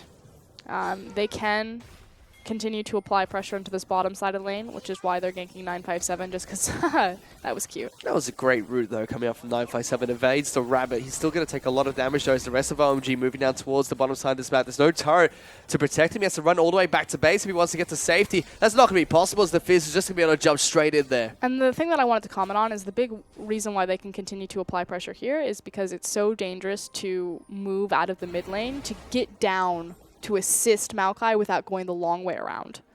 Simply because look at the vision control that OMG have placed, but again, more importantly, the fact that Cool is actually a threat on this LeBlanc, despite just being 0-0 and 3. OMG picking up a nice lead for themselves. They're about 1,000 gold ahead of Team WE at this point in time. 2 dragons to 1, 3 turrets to 4, which means they have more standing gold for OMG to possibly take down. You mentioned, you know, the mid lane out turret, something that OMG definitely want to try and take down in the near future. They need to make use of the fact that they can 1-3-1 with their composition. Again, Caitlyn's in siege mode, but as long as Victor's across from her, it's still going to be a very long and tedious process. Take advantage of the fact that you have a Fizz, that you have a LeBlanc, that you can throw them out into these side lanes and really mess with Team WE's lane assignments. 5 taking a lot of damage here. Has to use the magical journey to get to safety. Do manage to get the blue buff, though, I believe. Looks like it went over towards Cool. He does have a blue buff. I don't see anyone on the side of TW that has a blue. So mission accomplished, and that's exactly what they're doing, is now returning to these waves, resetting them and saying, okay, LeBlanc Fizz, out to the side lanes. Start winning passively, and we'll see if we can transition that into any sort of structure. Taking a look at the items really quickly. Infinity Edge picked up by Caitlyn, as well as the Runan's Hurricane. The mid lane, LeBlanc already has the Merylon and the Abyssal Scepter picked up. The flip side, Victor, you know, got a big up item power spike here. He's picked up the Rylai's Crystal Scepter. I mean, that makes use when they're fighting over these dragons like they did in 1 minute 30. They still lost the dragon, but, you know, came out fairly even or ahead on the team fight, transitioning that into a tower. But these big windows between these objectives, OMG are just getting further and further ahead. Another big spike for Team W. Is this going to scream Mystic? He's got his Black Cleaver and his Yomu's Ghostblade. So that's going to be a huge spike for the Lucian. Also helps out with the damage that Condi will be dealing in the future team fights. Still very scary for this Lucian to be out in a lane across from a Fizz or a LeBlanc. Yep. At some point, 957 may not be able to slow them down either. It's going to be a minute until Dragon spawns here. OMG already setting up some nice vision around that pit, trying to clear out whatever it was they can find from Team WE. Team WE still being funneled deeper and deeper towards their base, so can't quite do anything just yet. As Cool jumps in, lots of damage down to Mystic. And the chip damage continues on the tower. As unfortunate backs, they will get in time for the Dragon should they want to contest it, but this is the issue. 957 gets caught out one more time there. Not going to get locked down, though. He's able to flash away. Team WE need to pull the trigger on a hard engage. They need to commit to one side of the map and hopefully do it fast enough that they don't lose any structures in the process. But That's so getting much poked damage. out and run around the map like this, they're just going to lose everything. It almost feels like they need the Maokai wherever this LeBlanc is to try and catch Cool out when he does that double distort, but TWE just taking damage over time here. The Dragon's going to spawn in about 5 seconds. OMG have control over the pit. They could definitely go to try and pick that one up. They can just allocate their resources appropriately, send 2 people to take care of the Dragon, as well as keep the remainder of Team WE locked up in this mid lane, continuing to chip. That's exactly what they're going to do. And one more time, Mystic just takes the full LeBlanc combo to the face. Couple more spells would have mean that Lucian's going down, and Cool really putting on a lot of pressure with this LeBlanc. That is going to be double Ocean Dragon there, and Infernal's going to be the next one to spawn for OMG. So a lot of free regen given, and as Spawn likes to say, that means almost 100% uptime for the jungler to remain on Summoner's Rift. 2,000 gold lead almost for OMG at this point in time. TWE just City Ducks whenever Cool was trying to pressure this turret. He just jumps in, gets a double distortion out, takes so much damage. Here we go. Condi's trying to jump into the backlines. Trundle trying to get a wraparound. Pops the ultimate down onto World 6. The clone from Luck will get taken down, but here comes a full-fledged fly. Great ultimate coming out from Bard, trying to lock down as many members as possible. OMG getting taken down. Condi's in the backlines. He takes out SMLZ. Now Cool, he's going to be in a little bit of trouble here. Takes a lot of damage, but OMG slowly losing this team fight. There's a double kill going on over towards Condi, and what a clean fight coming from Team WE. And that's what Team WE needed about 2 minutes ago. They finally pulled the trigger on it, get the Maokai involved, and look for the big 5v5. That's where their composition thrives. OMG tried to keep them spread out in the 1-3-1, and will look to contest this Baron. Team WE looking to try and take this one down. Xiang now trying to get in towards that pit. Cool. He's immediately exhausted as soon as he gets over the wall there. The Fizz is trying to do his best. Mystic jumps out, is able to take down Cool. The Baron is getting low, but it gets smited away. It's going to be taken down by Condi, and they secured the delayed ace with a double kill going on over towards Mystic. And instantaneously, Team WE are in the driver's seat. We're going to go ahead and see the replay. Again, check out the teleport timings. Maokai, gets the initial teleport and is in perfect position on top of so many members, followed by a beautiful Tempered Fate. That's unfortunate. I say beautiful Tempered Fate because I'm assuming that it's Team WE's Bard. It was OMG's Bard. 5. So unfortunate for WE. Or, excuse me, OMG. And then from there, it's just the 5v5 composition running them over. And they split OMG right down the middle right there. They had Unlucky. Cool moving down the middle. It was unlucky for them. Condi was just in the back line. I was like, oh, that's a great Tempered Fate from Team W. Oh, God, it's OMG support. Yep, not good. And Not just good. like that, TW swung this game in their favor. They're 3,000 gold up ahead of OMG. But this is such classic Team WE. It's just this really weird, it's like a train. And it gets going kind of slow, but once it has its momentum, it just crashes over. And that sounds like a metaphor from OMG. That also sounds like an awful train, to be honest. Here we go. Mystic, he's going to get chunked out as soon as this fight starts. Fizz is going to pick up that kill immediately. They take the turret down, but look at this. Maokai, he's already gone. Rek'Sai's the only one to fall for OMG here, but Condi, he's dealing so much damage. Bard's going to get taken down. Double kill coming out for the Victor here, and still triple kill for this Victor. Team WE still pick up this fight. Only 2 of them survive, so technically it's a worthwhile trade, but they get the tower, and no one can come near the AoE damage that Victor and Graves are putting out. As long as they stand next to each other, it's... Hold on, here comes Cool. Cool's going to see what he can do. But for now, Team WE just going to back away. Okay, so the issue is that Cool is not getting the correct targets. He needs to delete Xie on this Victor, which you see them on your screen right now. Cool's like, got it, need to get that guy. Unfortunately, if Condi's standing right next to him, but not directly on top of him, and he's not able to connect with double distortion damage, he can't go anywhere near him. It's kind of like that threat zone where Cassiopeia and Vayne are often seen together on comps, just because if Vayne stands next to Cassie, it pretty much guarantees her safety. Similar principle happening right now. We saw that in that team fight there. Team WE, though, they're still able to take down the turret. They're now about 4,000 gold lead. Look at the damage coming out there from the Victor. Lucian did nothing in that fight, and Team WE is still able to pull out even. Nothing is an understatement. He did 48 damage. So nothing's an overstatement, because it's 48, you know, it's a bit more than nothing. What did he hit? Nothing. He was dead. He hit the tower a couple of times. You know, Cole just jumped in and said, No, "You're I'm dead." actually concerned about how you would do 48 damage to champions this late in the game. Put He's his- got 3 items. Put his W out somewhere. That's what I'm saying. It's Hit like Rek'Sai. an Ardent Blaze. Surely it does more damage than that. Hit Rek'Sai in the face. You know, all those tanky stats, reducing it. But yeah, now look at this. Wow, that's not good for Cool. Just Distortion's hit. This time the Maokai's there to stop him. WE pick up a kill.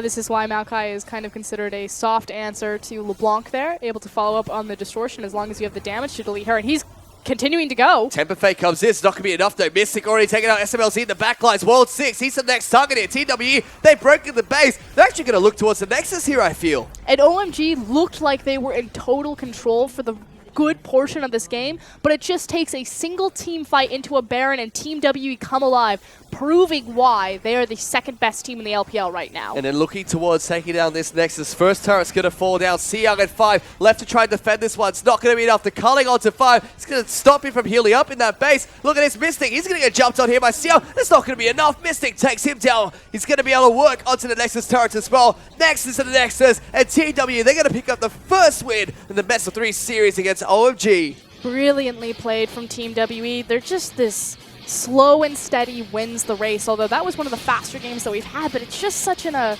bizarre way. So break this down for me, Frosco, because talk a little bit about how, you know, Team WE, they're a bizarre team.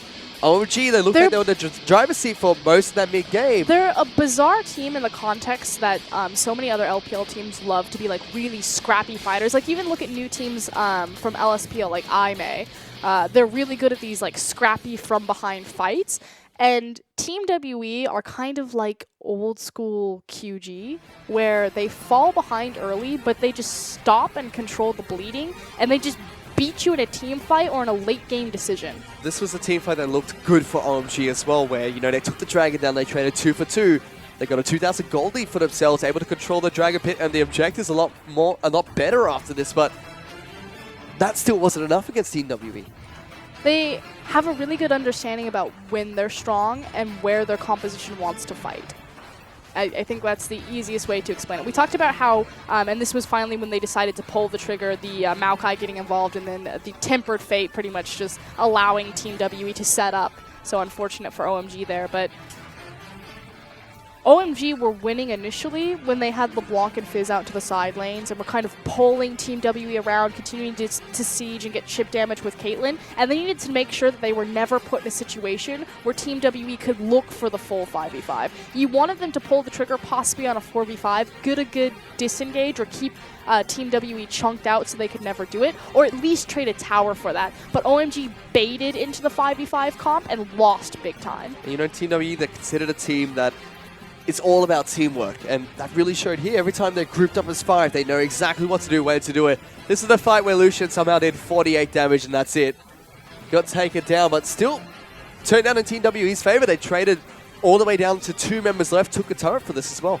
It's just this idea that Team WE are made up of a collection of kind of B and A-rate LPL players, but when you put them together, it somehow becomes an S-tier team. That's the easiest way to say it, just magic. Well, they were proving it here against OMG here. So Team WE able to keep their dreams in Game 1. We're going to go into a short break to see if they can continue to do the same in Game number 2. Don't go anywhere.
Welcome back, ladies and gentlemen, to the English broadcast of the Chinese LPL. We're going to take a look at the MVP for Game 1 of that best-of-3 series. We're going to go over to Sia in the mid lane on his Victor. Sia had really good target priority in these team fights, and obviously a big factor of that is he is on Victor, so it should be relatively easy, but it's also that much more important. I think the triple kill in the bottom lane over inner tower probably illustrates this best, so good performance from him. Did 40% of his team's damage as well, so he was on fire. Sia just outclassing people on the Rift today. And here's that triple kill that I was talking about, so check out Condi and Xie's positioning here because they're going to be the big benefactors, dodging out the Tempered Fate and just making sure that he's consistently following up those lasers and staying behind his line of scrimmage.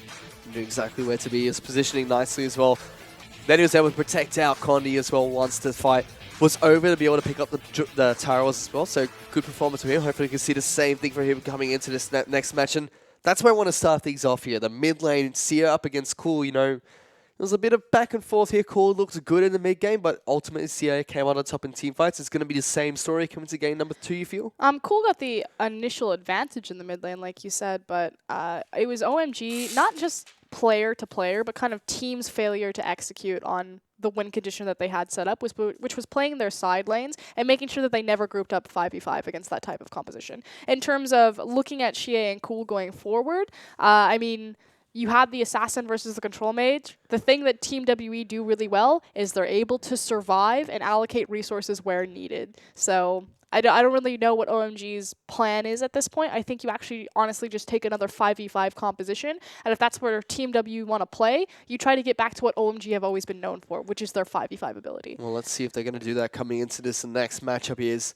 That's something we want to see Team W continue to do, though. Continue with their 5-man play, continue picking up team-like team comps and try to fight OMG head-on 5-on-5?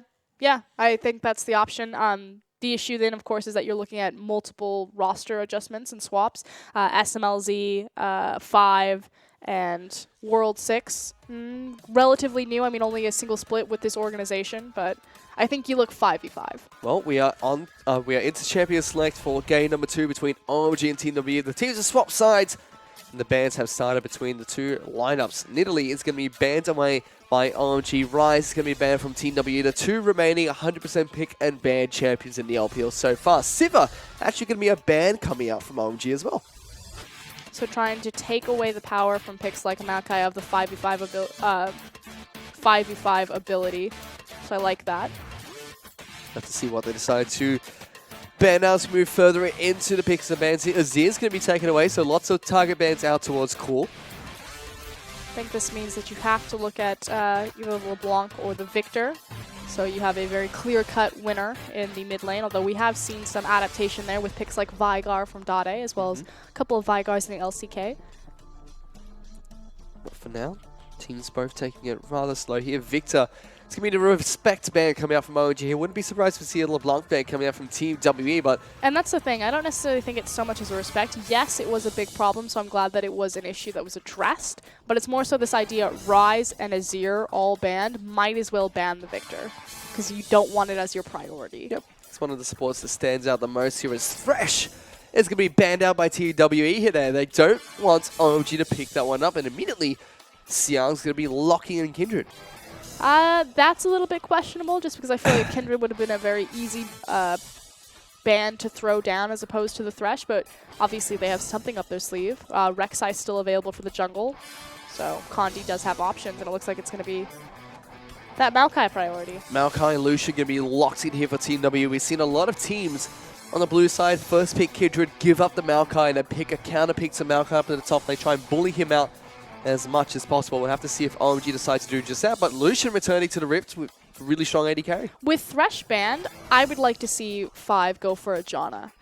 So Janna was the big counter to Maokai if you think all the way back to Season 4. Likewise, SMLZ plays a phenomenal Jhin. Jhin, Janna work very well together. But it looks like he's going to go back towards that Bard.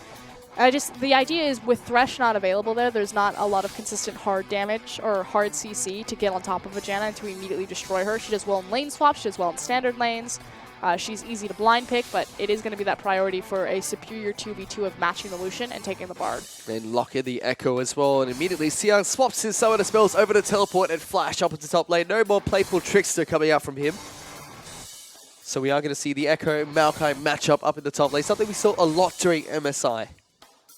Yeah. It's just standard Echo Maokai stuff. Maokai. Maokai sits, he survives, becomes a flanking TP. Echo, if he snowballs ahead, he can look to split push, or he can be a flanking TP. Becomes annoying. One of them's more about backline dive, one of them's more about CC, but they can do both. We'll have to see what Team W responds with here. Sia's actually going to lock in Twisted Fate. Picking that one up in the mid lane, and Zero is going to be taking Braum as his support. I like the Twisted Fate, not only because we have a lot of S-tier mid laners hitting the bench, Azir, Ryze, and Victor all in your ban category, but more importantly, denying that away from Cool. Which means... Ahri? Could possibly be. Ooh, It also means that Team W leaving their jungle pick for last year. Lily was banned out. We see the Kindred locked in. Could possibly be a Rek'Sai or maybe a Graves coming in here. But it is Lissandra that's actually picked up for Cool right there, so not going towards his signature pick, but still getting a lot of kill pressure and lockdown as well as wave clear against the likes of Twisted Fate. I really like Lissandra. I don't think she's necessarily in the S-tier mid-group for 6.10, but her itemization got a lot of CDR on it. It's still a very cost-efficient build. She's got flexibility there. Good wave clear, the ability to run double teleport safely, offers junglers kill pressure just because they can kill the enemy mid laner in the duration of the Frozen Tomb. So I think she's in a relatively like A-tier good spot. Forces Sia to pick the cleanse up as well on his Twisted Fate. So summon a spell of choice going in against Cool's Lissandra. So waiting to see what the jungler for Team W will be picked up as during picks and bans here. So far, they're hovering over Rek'Sai. Would not be surprised if Condi decides to go for this pick. He played a lot of that during Spring Split, I believe. Yep. Big Rek'Sai player. Obviously, everyone is, whoever plays in professional play. Big thing, though, is that look at that back line as well as that tanky front line with the Cinderhulk Rek'Sai and the Maokai. They don't have a lot of sustained damage because Lucian's going to be more of an AD caster style of ADC. And Twisted Fate's kind of a poke-based champion. Unless he gets super fed, and then he can immediately delete people. So curious how Team W are going to play around their team fights. I actually completely missed the Jhin coming in for OMG's lineup. So it's going to be Jhin Bard down in the bottom lane. A very oppressive lane for Team OMG up against the Lucian Braum. Which is why you see the...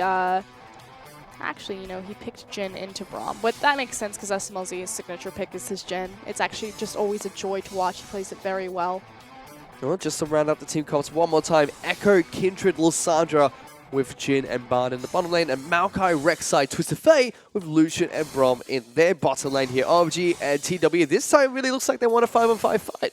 And it's more important that Cool is the guy stepping up and saying, okay, I'm going to determine when we fight. It's no longer up to Xiong. It's no longer up to World 6. I'm the veteran player of the team. Give me the Lissandra. We fight now. Well, let's see if they can do just that as we head into Game 2 of this best-of-3 series between Team WE and OMG.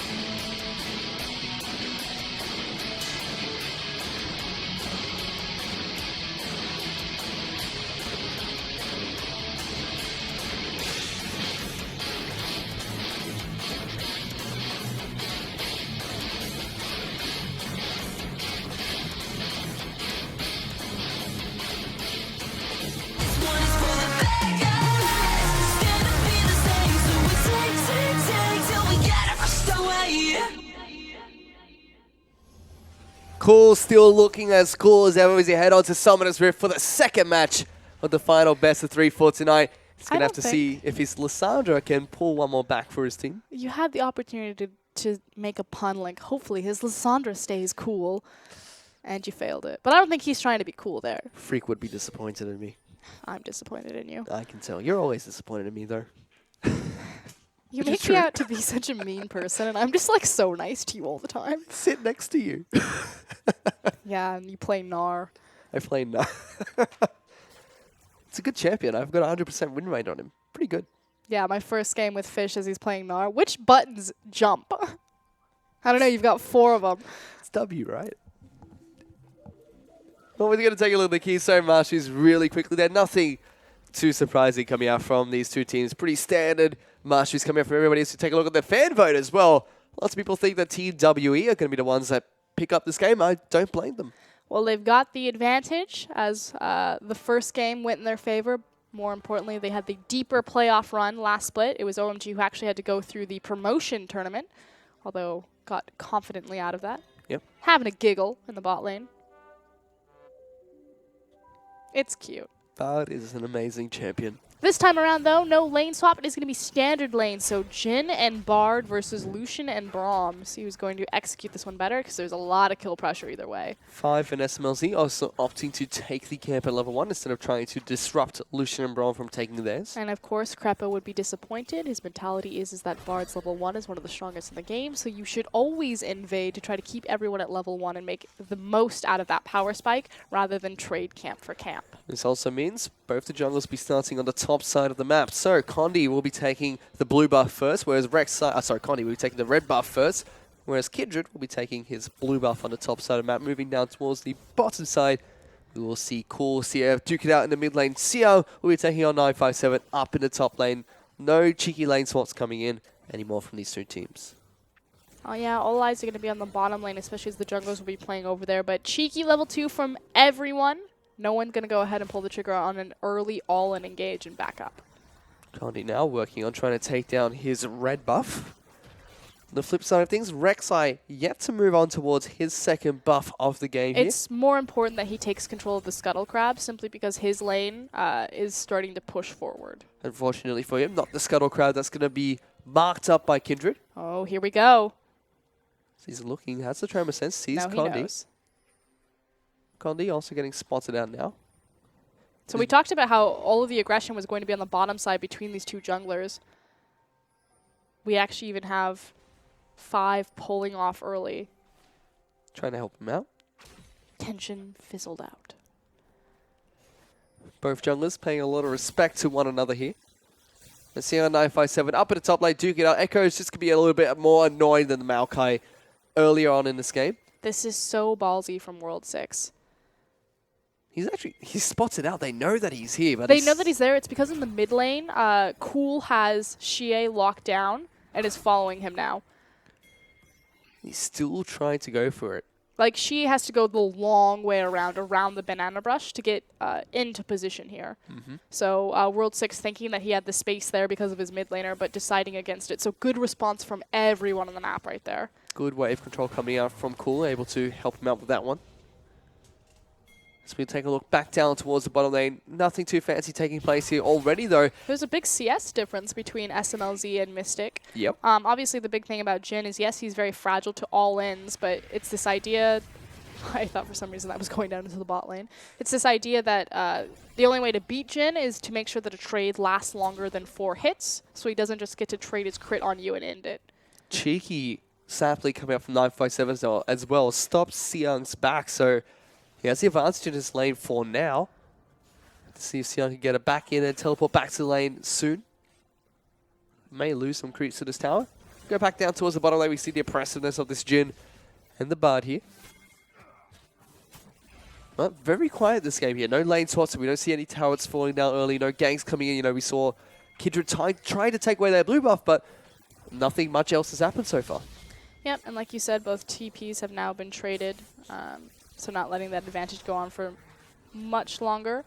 Big thing is this mid lane constantly, though. The fact that Cool is beating Xie out of lane and trying to create space for World 6. Unfortunately, just continuing to fizzle out, so we'll see if maybe him posturing so aggressively has cost him some experience. Kindred now is going to be able to take away the Scuttle Crab there, so we'll be able to pick up the mark for himself. Sia trying to go back home. Does get interrupted by the claw coming out from Cool. And nobody's really gone back to basics except for the top laners so far. Good stun. Comes out from 5. He's got all his healing pods set up. No more hot cocoa, which I'm used to seeing now. Yeah, still very, very quiet between these two teams then. No one ready to pull the trigger just yet. Condi in this mid lane, though, might try to start a gank here against Cool. Puts down the Prayer Seeker. Here comes the claw coming out. Cool is able to get away there, but relieves a little bit of pressure away from the Twist of Fate. Yeah, the only place that action is really happening on the map right now, like you said, is in this mid lane. Although, see if the junglers get involved with bottom as Condi's actually making his way down there. Good response and communication from 5, though. So Cool, you know, Rek'Sai heading down to bottom side, immediately walks up into try and places a ward.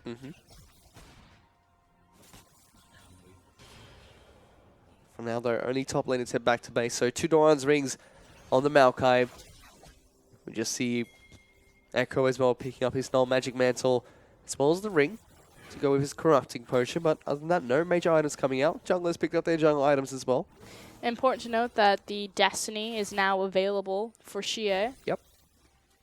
He's got no mana at the moment, so he's going to have to go back to base if he wants to use that. Has a cleanse as well, so can't match the teleport, so to speak, coming out from Cool. Has to use the Destiny. But that's the important thing here is the fact that we know that the initial back is coming in from Twisted Fate, so he does have a window where he can look to make a play on the map.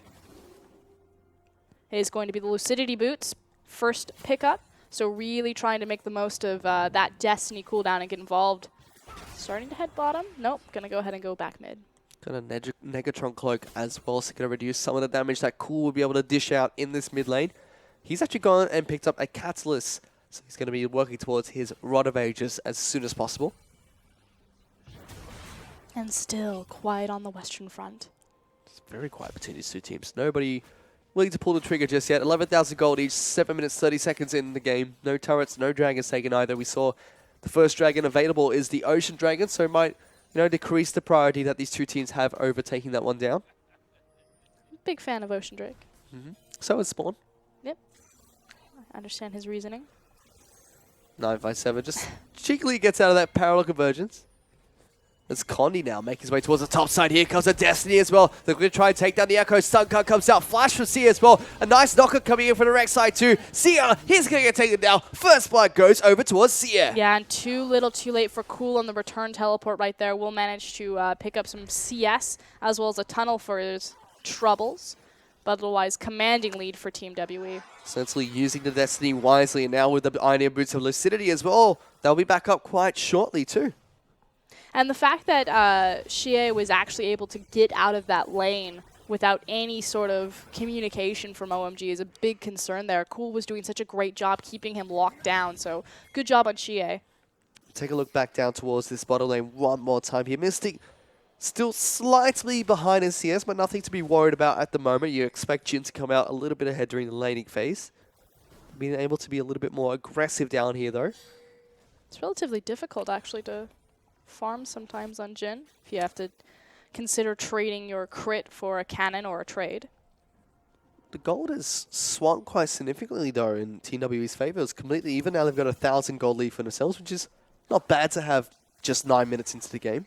Big thing is the fact that the first blood went over to Xie, so seeing the change up in his itemization, having the Phoenix Codex. Yep. So even more power for him.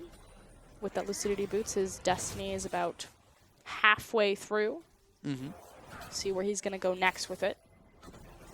See if he's going to be able to continue helping Team W impact the map. It seems like Team W, they've come into both games here with a plan. First game, swap the map around, try and open up, delay it a little bit, find the team fight we're looking for. This time around, use Sia as that pivot point, try and teleport to parts of the map, create plays here and there.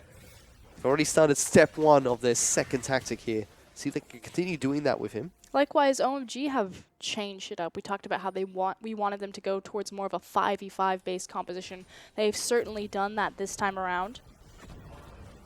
Although without 5 in the lane, SMLZ being very respectful of Mystic and Zero. Yep. But you have really nice bridging power points out of OMG's composition. So Lysandra peaks relatively early. She's not going to be the extreme late game damage that the likes of Victor and Azir will bring. But she has a good mid game power spike as well as offers carry junglers a lot of kill threat there. Kindred's going to scale very well into late game. Jin, of course, phenomenal in the late game with his crit passive. So they have options. They have good bridging points. See if they can use those bridging points effectively, though, in this game here.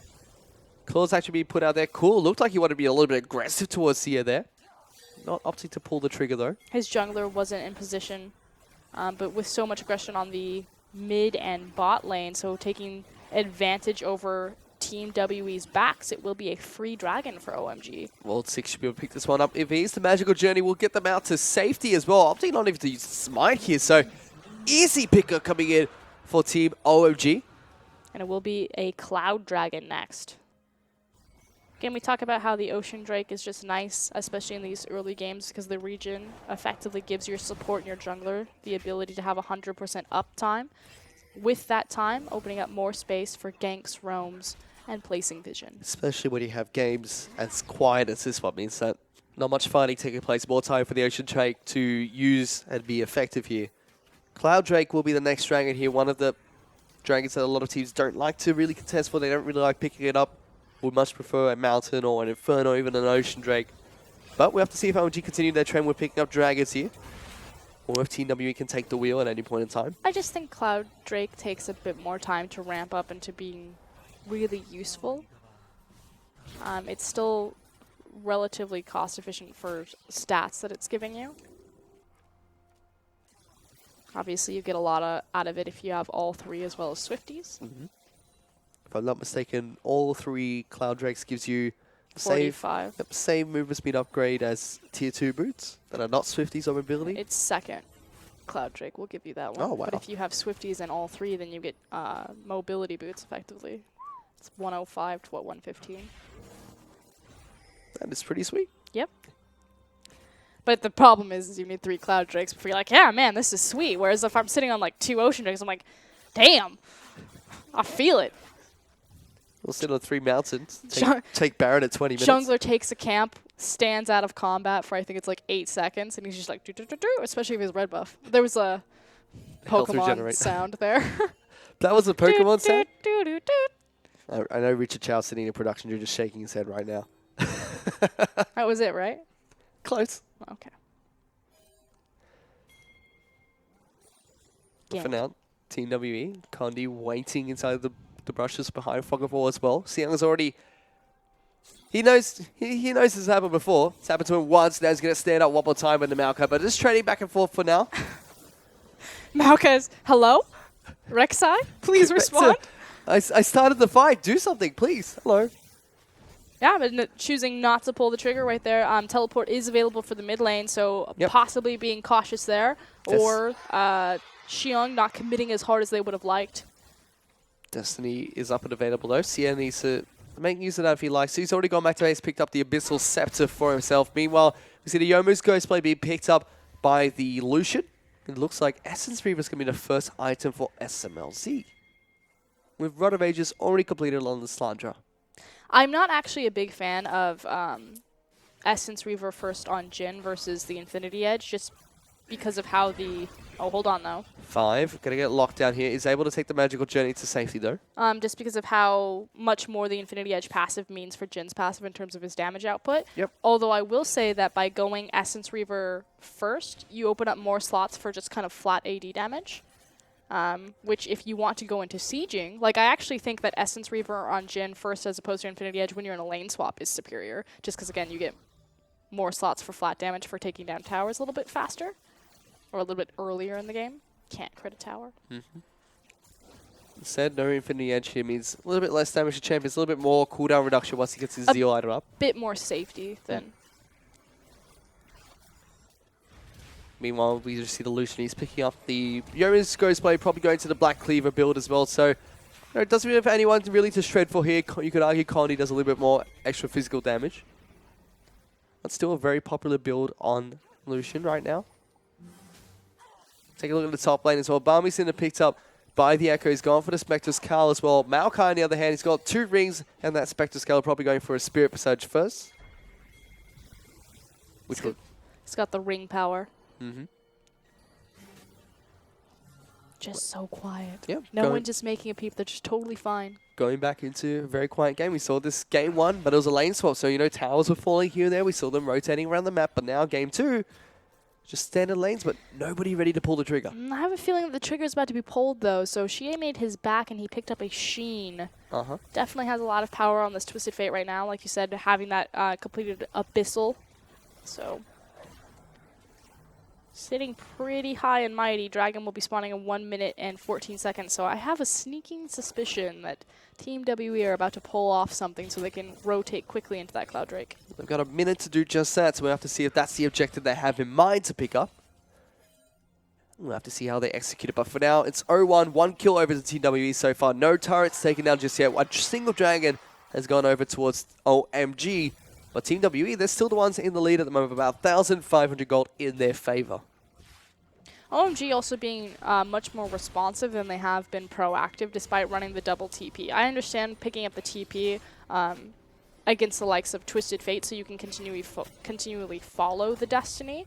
But obviously you have very different cooldowns on either of these abilities. So I would have liked to see Cool take a bit more advantage over his map presence as opposed to just kind of letting Xie dictate the pace of this game. Especially because he had the winning lane for a big portion of the lane phase, really threatening and bullying Xie around. But here we go, they're moving bottom. Cool's still doing really well in this lane though. He's about 30 CS up ahead of the Sia at the moment, so good lead for himself. Yeah, but if you continue to win your lane while the other guy is winning the map, does it really matter? Top lane, relatively even. You know, you can see Rek'Sai farming up a little bit more than Kindred at the moment. Bottom lane, not much of a discrepancy at all as well. There we go, Cool back to being a bully, trying to threaten over the pink ward. Condi he just wants to kill the pink ward. Let him. He's got his Cinderhawk picked up here with another giant spell, so lots of health onto this Rek'Sai. Even picked up a side stone, so contributing to vision a little bit more. No reason for Team WE to push over this dragon. Again, it is just a Cloud Drake. Certainly looks like they want it though. They've been trying to set up for it. Condi, you know, trying to be a little bit of a nuisance in the river. As Spawn would say, free things are still free. So if you can get it for free, you might as well take it. Well, they're trying to. But they're not going to force it as heavily as they would unless they have the perfect engagement because Cool is very strong right now. OMG not really letting them do that either. As we see 5, he's in the back of this pit here, trying to do the same thing he did last time. A fail hop over the wall though. Weren't quite able to get over there in time. Means 5 tanks it up a little bit more, but TWE, they don't know this is happening just yet. Zero's going to be able to spot them out. Now they know that's happening. Cool. He's going to be inside of this pit as well, able to spot them out, or able to help them out. And that's another dragon going over towards OMG. They pick it up. So Ocean and Cloud Drake now in their back pocket there. Yep. Third dragon will be another Ocean. So OMG, good early game control, taking the free objectives where they can. And again, it's really on the back of the fact that Cool has control in this mid lane. He's been doing a pretty good job at that. Sia has not been able to use the Destiny since his first gank up into the top lane. And since then, hasn't been able to upgrade his Sheen either. I don't think I've ever seen Cool use his Frozen Tomb this game yet either. Not once. He's been farming it up. The classic 19 minutes sitting on Lissandra ult. Curtain Call comes out for Jin just to clear out the wave. Not as dramatic as the ability is entitled to be.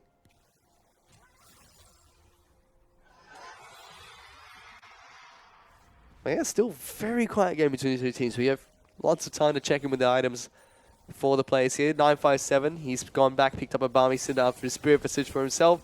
Take a look at Echo, he's got his Sunfire Cape and sitting on a Spectral's Cowl for himself. Now Condi looking like he wants to... Sorry, not Condi. Looking over at World 16, he wants to try and pick up his Zeal item next. After he's gone for the Blood Razor. Condi on the other side, he's gone for a Warner's Mail, so possibly go for a Randuin's Omen as his next pickup. Condi has a level advantage as well as a massive CS advantage. And again, in the jungle, that means even more because those creeps are worth more. He's getting really tanky in this game. Lots of health onto that champion, especially with the Side Stone, with the extra Giant's Belt to its name as well. And it's starting to breed this confidence as Condi is invading and investing more and more time deeper and deeper into this jungle. We could have a bit of a skirmish. Nope, he's going to go ahead and pull the trigger on it. But you see Xie shadowing on top of him, looking for the Destiny. So Team WE are starting to find their confidence in this match. Certainly are, but they're still, you know, opting not to pull the trigger just yet. They're still about 1,500 gold ahead of OMG, lacking dragons at the moment, but not too fussed about that, it feels. This is like watching them play Ezreal. So Team WE have this habit.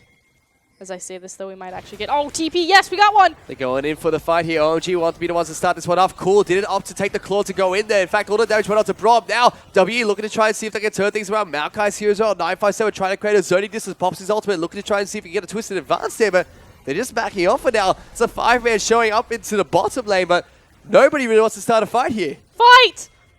They're not going to. Flash! Do something.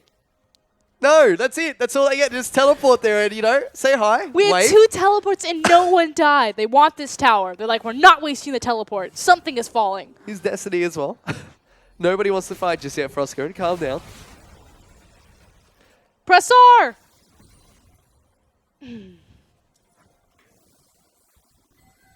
But yeah. Oh, both what a teams world. we're having an ARAM down on the bottom lane at the moment. No, okay. Important people to watch. Maokai, Lissandra. Okay.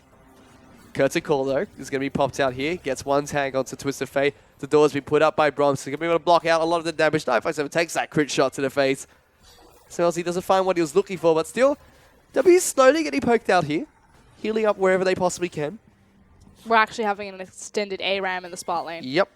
This is interesting. I don't think I've seen this They're before in the continuing LPL. to siege. They're looking for the claw. Does come out here. 957 trying to take up as much damage as possible. They're still trying to siege this lane. So what's happening is every time Cool has the Glacial Path up, Lissandra acts as an excellent sieging tool where she's going to throw it, and immediately you see that Team W you have to respect, disengage off of it. So eventually OMG get down enough chip damage, safely play this one, and should pick up the objective. So overall, good job on OMG. They get the advantage, they get the lead. Look to try and take down this turret as well. I believe the rest of the champions for the side of TW moving back towards their respective lanes, going to try and see what advantage they can take out of OMG being in the bottom lane for an extended amount of time. Well, yeah, still very quiet game. 2 turrets to none now in He favor hasn't of ulted OMG. One anyone. turret, sorry. We have a 23-minute game, and Lissandra hasn't ulted anyone. He's ice cold. Cool's not ready for this. At this point, he might as well melt. He hasn't used any of his freezing abilities yet. Doesn't I had lock to anyone lean over down. and check to make sure you put a point in it. Sia, you know, hasn't been able to use its cleanse either. Wasted some of the spell. Might as well take an ignite. Burn people. This is the strangest thing. Like, it goes back to this idea of, like, rebuilding. Because OMG were the tower diving team. Like, the classic... I don't want to use the word meme. But the joke of, like, the Chinese aggression. Oh, we have another TP. Oh, here's some aggression It's coming in Cool. towards Mystic. Cool's He's coming got in. it. There's Yeah! the ultimate. We see it finally. 23 minutes into the game. SMLZ blows someone up as well. Okay, we got the TP play. They're now playing to their side lanes. Ping immediately goes onto the top tier tower. We've got action. We've got life. Back into the LPL. Don't worry.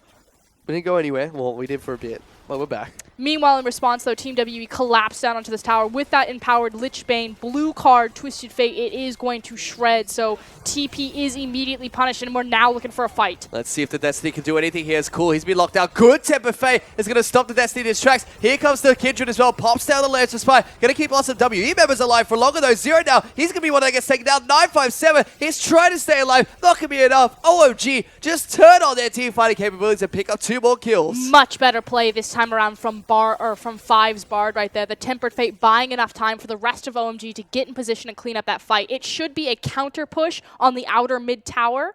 So they do lose the objective, but picking it up on the back half is now Xie, caught behind enemy lines. Still being chased here. With all that being picked up by OMG, they got 3 kills. They picked up another turret for themselves, but they're still even on gold with OMG. They're going to take another dragon for themselves, so. That should be, what, their second Ocean Drake? Yep, second Ocean Dragon. They've got a Cloud Dragon as well. The next dragon that's going to be spawning up seems like it's going to be another Ocean Dragon. Wow, back-to-back spawns. So we have the opportunity to look for all 3 again. Out of 5 dragon spawns, the chance of getting 3 of the same type is about 37%. But finally, OMG coming alive here. We talked about this. What are the adjustments that you make from game 1 to game 2? I think it's to take a 5v5 comp. We know that Team WE have no problem playing a very slow-paced game.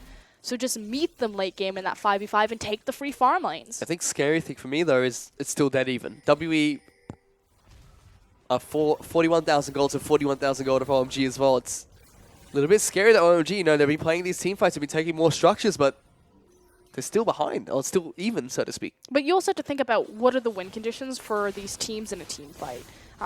So you have great pick potential as well as engage potential for Team WE with the Twisted Fate and the Maokai. But Lucian, you know, choosing to go for this more Korean earlier power spike build, it's not going to have the same late game potential and damage that the traditional AD carry build will go. Especially when you look across and compare to the likes of Jhin, who's going to do absurd amounts of damage into that late game. So it's kind of like OMG weighted their power early in kind of Lissandra's hands, and then Jhin and Kindred will take over. But they'll still have that backline threat of Echo and Lissandra, and I don't see the same flexibility out of Team WE's comp. Yes, they can still make those crazy, amazing picks. Twisted Fate can always backdoor and play the side lanes, but it's not as clear-cut. Have to see what they're going to be doing in the future. As we take a look at the items really quickly, Lichbane has been completed by that Twist of Fate as well as his Bissell Scepter. Looking towards his Zhonya's Hourglass next. You did mention Lucian already picked up the Yoma's Ghost by Black Cleaver build. Now has a Zeal component as well picked up. So looking for his first Zeal item. And a lot of the strength for Team WE is actually in the back pocket. That was cute. Siang, hello. Welcome back to bottom lane. Is actually in the back pocket of Condi here as the Ultimate's teleport's coming done. out. Teleport's coming as well. Cool. He's going to pop the ultimate onto himself, try and keep himself alive there. The Bard also only locks that 957. This is looking good for TW so far. The Layers of Spy comes out. Cool. He's going to go into his Zhonya's Hourglass there. Zero takes a brunt of the damage, but they take down Cool first. Into the backlines. Lucian trying to dash in and out. Siang doesn't have his ultimate available to keep himself alive, but there goes Mystic straight into the front lines. Takes so much damage for it though. And see the backline. Sia is going to get taken down. They're going to try and jump on top of the Twisted Fate. Pops out a blue card. Gets a bit of damage down. But here's the Cursicle. Gets one of the Connie. Gets two. The third will hit Sia. The third one is going to finally hit Zero there. Zhonya's might not keep him alive as the bar will come back in. OMG try to turn this one back around. Jin picks up another kill for himself with a Death Fire Touch. And only Mystic left alive for Team WE. And it's a effectively 2 versus 1 right now as Mystic entirely has to evacuate the area. So in the end, OMG take the team fight as well as the objective, and let's get a replay of that because that was a pretty chaotic fight. First thing to look at is how the Bard ultimate locks everyone up, as well as the Kindred ultimate comes out actually really early in this fight. World 6 is about to use it on the back half of this, and he's only really saving Cool, who's on the very edge of it with the Zhonya's Hourglass, whereas it could have been used a lot more effectively. Mystic then kind of comes in on the second win, obliterates people. He's going to get aggressive flash forward here, immediately get punished by World 6, who then gets locked up by a gold card, and finally goes down with 957 being pulled into tower aggro with him. So just a very chaotic and very scrappy fight, and it's really the 280 carries that shine. So this is with the Curticle coming out there. That last tag onto Sia, you know, took it down low enough. Connie eventually dies to the Death Fire Touch coming out for the W, the Deadly Flourish. The Mystic just sits there and watches the rest of the team got obliterated in that fight. Rek'Sai walking onto the trap. Yep. Check out these damage. Jin did a lot of work in that team fight. And that's only going to go up, whereas again, Lucian sacrificing a little bit of that by not going a traditional late game 80 carry build. The big thing for TWE as well is they're not going to find a fight like that anytime soon because that was Siang without his ultimate. He used it to get down to the bottom lane. Immediately, fight was started by TWE. Even without a major ultimate, OMG still able to pull ahead after some time. But still anyone's game. 2,000 gold separates these two teams as OMG are leading 3 turrets to 1, 3 dragons to none, and 7-4 in terms of kills at the moment. Looking to try and take down the mid lane inner turret. OMG have a lot more passive control over the map as well as the monster objectives. Engagement. Can't quite get it. They do take down the turret one more time, so now 3,000 gold lead for OMG here. Sia able to dodge out the Legendary Flourish. Looks like they want to see if they can start out a team fight here. Siang's going to take up a lot of the damage coming out from that Twist of Fate. A minute till Dragon spawns too. Initiation might come in from Cool here. There's the Tempered Fate. Locks down 3 members there. OMG definitely looking to fight. The door's been put up by Zero, soaking up so much damage here. But Siang, he's back into the backlines 5. He's the first to go down. But Zero going to get popped as well by the Jin. Destiny's coming to the backlines. Cool, he's been locked out. Gets taken down as well. Zhonya's popped by the Twist of Fate. Jin's trying to stay alive. But Team WE somehow pick up this team fight. They get 4 kills here with only Kindred left up alive. Much better team fight this time around from Team WE. Mystic comes up huge. So, like you said, Zero is absorbing all of this damage, but check out Lucian in the side. Starts out great. Have the Tempered Fate, but no one on OMG is able to connect with it or get back onto them. Now check out where this Culling comes across. Just ripping through so many members of OMG. That's 2 members that Mystic alone is taking off. And then the Destiny, that's what I'm looking for. Destiny coming back in janitorial duty at this point. They're just trapped in this tiny little choke point and getting ripped alive. Certainly weren't. TWE immediately one more team fight. That's all it takes. Swing the game wide open one more time for themselves. Let's see what they can take off of this. They're going to try and take that Ocean Dragon for themselves. On top of that, they close out the gold gap that they were previously facing. And now only 1,000 gold behind OMG. The next Dragon to spawn will be the Elder Drake. So an Ocean Dragon for TWE, 2 for OMG, and a single Cloud Dragon for them as well. Yeah, denying that third Ocean Drake is going to be pretty big, but I'm just so impressed that Team W were able to win that team fight, especially in a choke point. Again, you expect with a composition like OMG that they'd be able to do that better, but not able to follow up on the Tempered Fate as the Baron is actually being started. Has been started by OMG. They get it down to about 3/4 of its health. They decide to back off immediately. No, not going to risk it anytime soon against TWE. Likewise, you also have the Destiny available, so hard to sneak objectives like that when you have Rek'Sai, Twisted Fate tandem. So much vision control. Weird vision control. Definitely weird. Bless you. Thank you. It's all good. Yeah, OMG now looking to siege here using the classic tested strategy of Glacial Path at tower. Parallel conversions behind that. Ooh. But here's the teleport. 957 wants to start something. Zero misses everybody with his ultimate. The tree's going to come in here, puts down a sapling. Pops his ultimate, going to reduce some of the damage here to taking the fight slow. Mystic uses his Yomish, trying to get some distance there, but nice work from OMG, I believe. They're able to back off and, you know, waste a lot of crucial ultimates there. Wasting a lot of crucial cooldowns, more importantly. Having that TP done on 957 is the big thing, and return to sieging with the wave. This tower already down to about half its health. There comes the curtain call here, trying to start off a fight. It seems tower's going to take it down incredibly low, but it's not down just yet. That's a major ultimate for Jin down, so TWE might be a little bit happy. A quarter of this tower's health is all that remains. Again, we're into a situation where Team WE just need to pull the trigger. It didn't work on the teleport, so good disengage from OMG, but they may be overstaying their welcome here, not having that Jin ult. Taking it very patiently. Now it's an ARAM up in the top lane. Deja vu almost. And they finally decide not to try for it. No, it's kind of just cute what they do. Again, approach a tower, parallel convergence behind it for zoning, Glacial Path on top of it to threaten Lissandra connecting, and then SMLZ just steps forward and just starts chipping away slowly. See the gold swing for the entirety of this game. It was in WE's favor. Swung back. OMG now it's slowly declining, going back towards Team WE's favor. They're almost dead even one more time. Only about 500 gold separates these two teams. It's really the Dragons that are the huge contestant point at the moment. 3-1. So an Elder Drake, you know, not that great for Team WE, but if OMG pick it up, it's going to be devastating. Again, it's onus on Team WE to deny it rather than to prioritize. Likewise, the combat stats for 90 seconds are still a nice thing to have. No one will say no to free damage. Baron is up and has been up for the past 15 minutes as well, so it's possible we can see a team try and prioritize for that as well. WE, though, they've been looking really good in these 5-on-5 team fights so far. It's really hard for OMG to try to take a sneaky dragon or even to set up a trap there. Again, the fact that Team WE have control of Rek'Sai with her Tremor Sense as well as Twisted Fate's Destiny, so I don't blame them for not tunneling hard on that objective.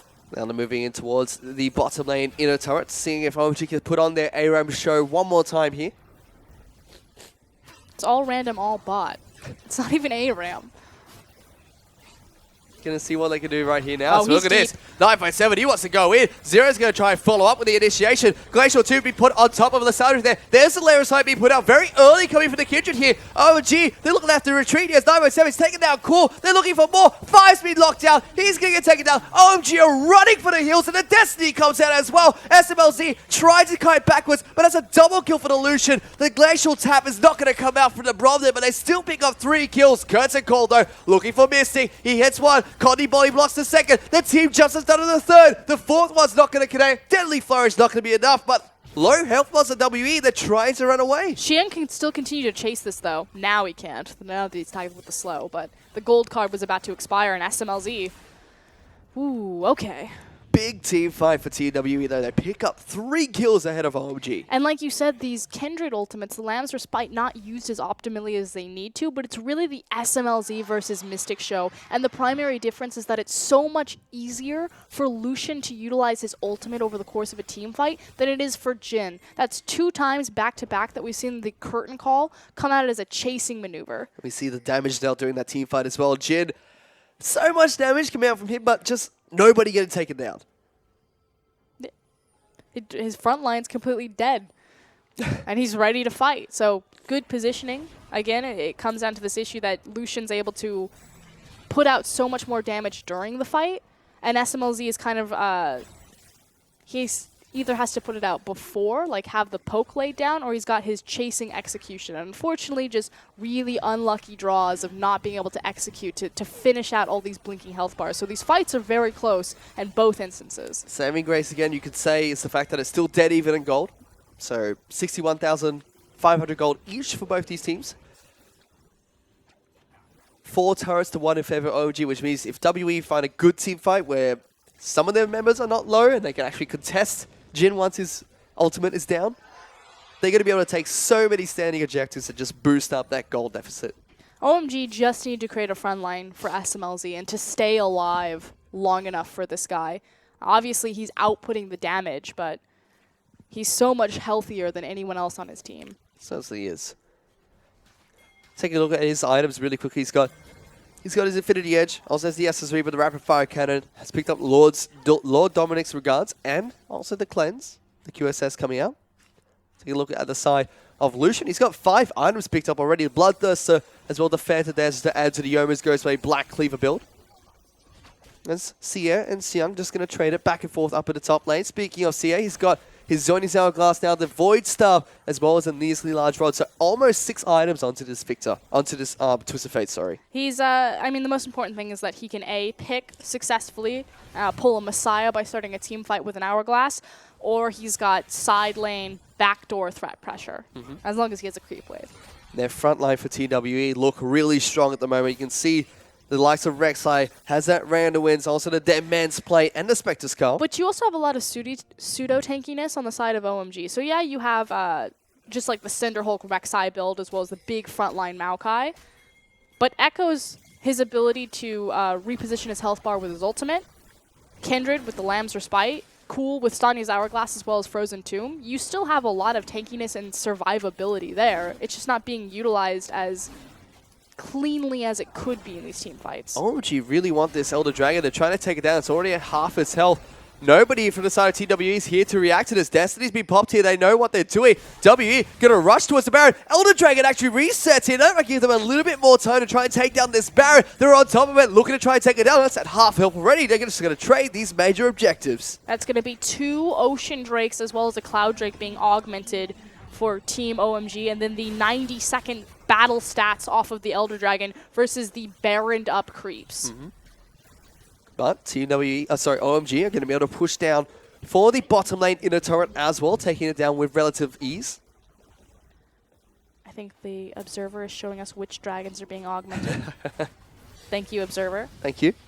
At this point, though, I'm actually going to go ahead and say that this is worthwhile to Team WE as long as they don't run head first into OMG. Yep. Just wait out the buff. Baron buff also got fine-tuned, where it got 30 seconds extra on its duration. Should be enough to slow down OMG, especially because you're not also facing across from any Infernal Drakes or Mountain Drakes. Still 3 dragons buffing up the Elder Dragon. Something you don't want to underestimate when you fight up against OMG. It's their big region, so you have to think that they have 3.5 Ocean Drakes now on. Yep.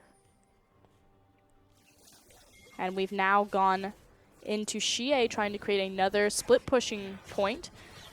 As long as Team WE cannot dive over this. If it comes down to giving up this inhib, they just need to let it go. Because if they die here, that could mean the end of the game. Certainly could, especially with the Dragon up members on the team. They're going to have to really rely on the Baron buff to hold out and last longer. Okay, but this mentality of pulling off Xie as opposed to continuing to allow him to split push means that they want to fight. So the mentality is if OMG see that Twisted Fate's continuing to push, then just give away the tower for free if they threaten a dive, because it's not worth facing a 5v4 and losing a game possibly. Because Team WE pulled over Xie though, it means that they actually think that they can fight this, that they can stall them out long enough. Gold is still dead even between these two teams. 70,000 gold apiece here. It's just going to come down to one final team fight, it feels, and if that's the case, TWE might be a little bit confident with that.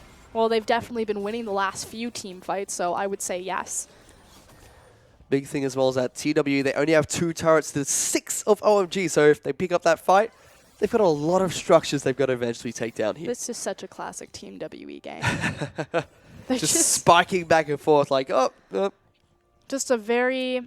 What are they good at? They're good at allocating the proper resources to where they need to go. Saying this guy is behind, we need to get him back in line, and then stalling out the game long enough. They're very good at defensively stalling out games. And I like this from TW as well, using the Baron buff. Now they know the Elder Dragon is no longer active, push down the lane. OMG are a very reactive team. And when you have, I mean, we saw this, when Team WE choose not to do anything, OMG are not very good at being a proactive team. They will just continue to also not do anything. But when you're playing Team WE's game, guess what? One of these teams came second.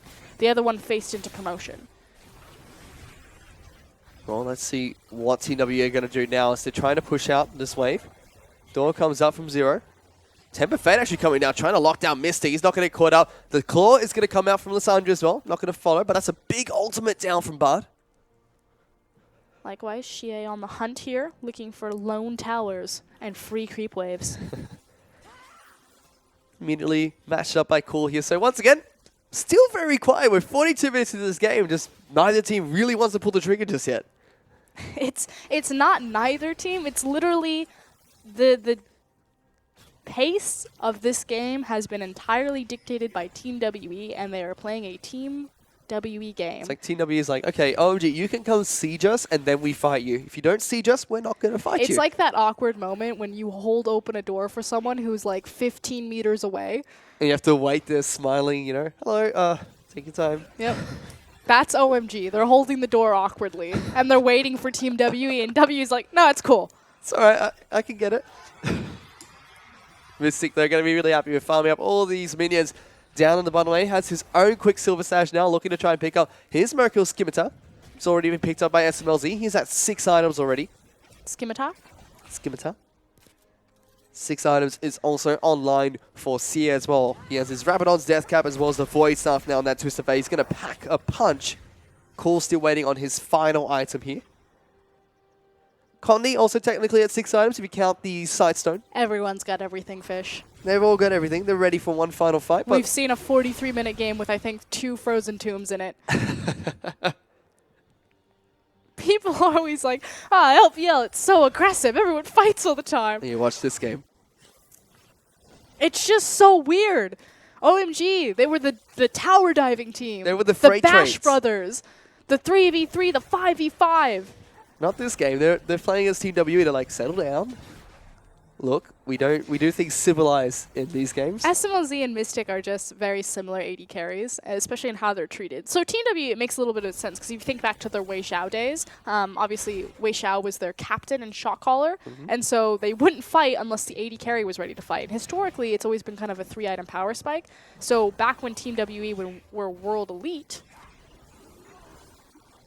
I'm waiting for it, but it's never not going to happen. Continue for They us, would Scurry. just kick their AD carry out into a side lane, and Wei Xiao would be like, we fight them at 35 minutes. Wait till I have items. And so they would just kind of dance around the map and stall everything out until their AD carry was ready and powerful. He'd rock up, and then they'd just win the game off of team fights. He's That's got how items. World Elite used to do it. But it's just so funny that Team WE, with a completely different roster, have kind of turned into the same thing.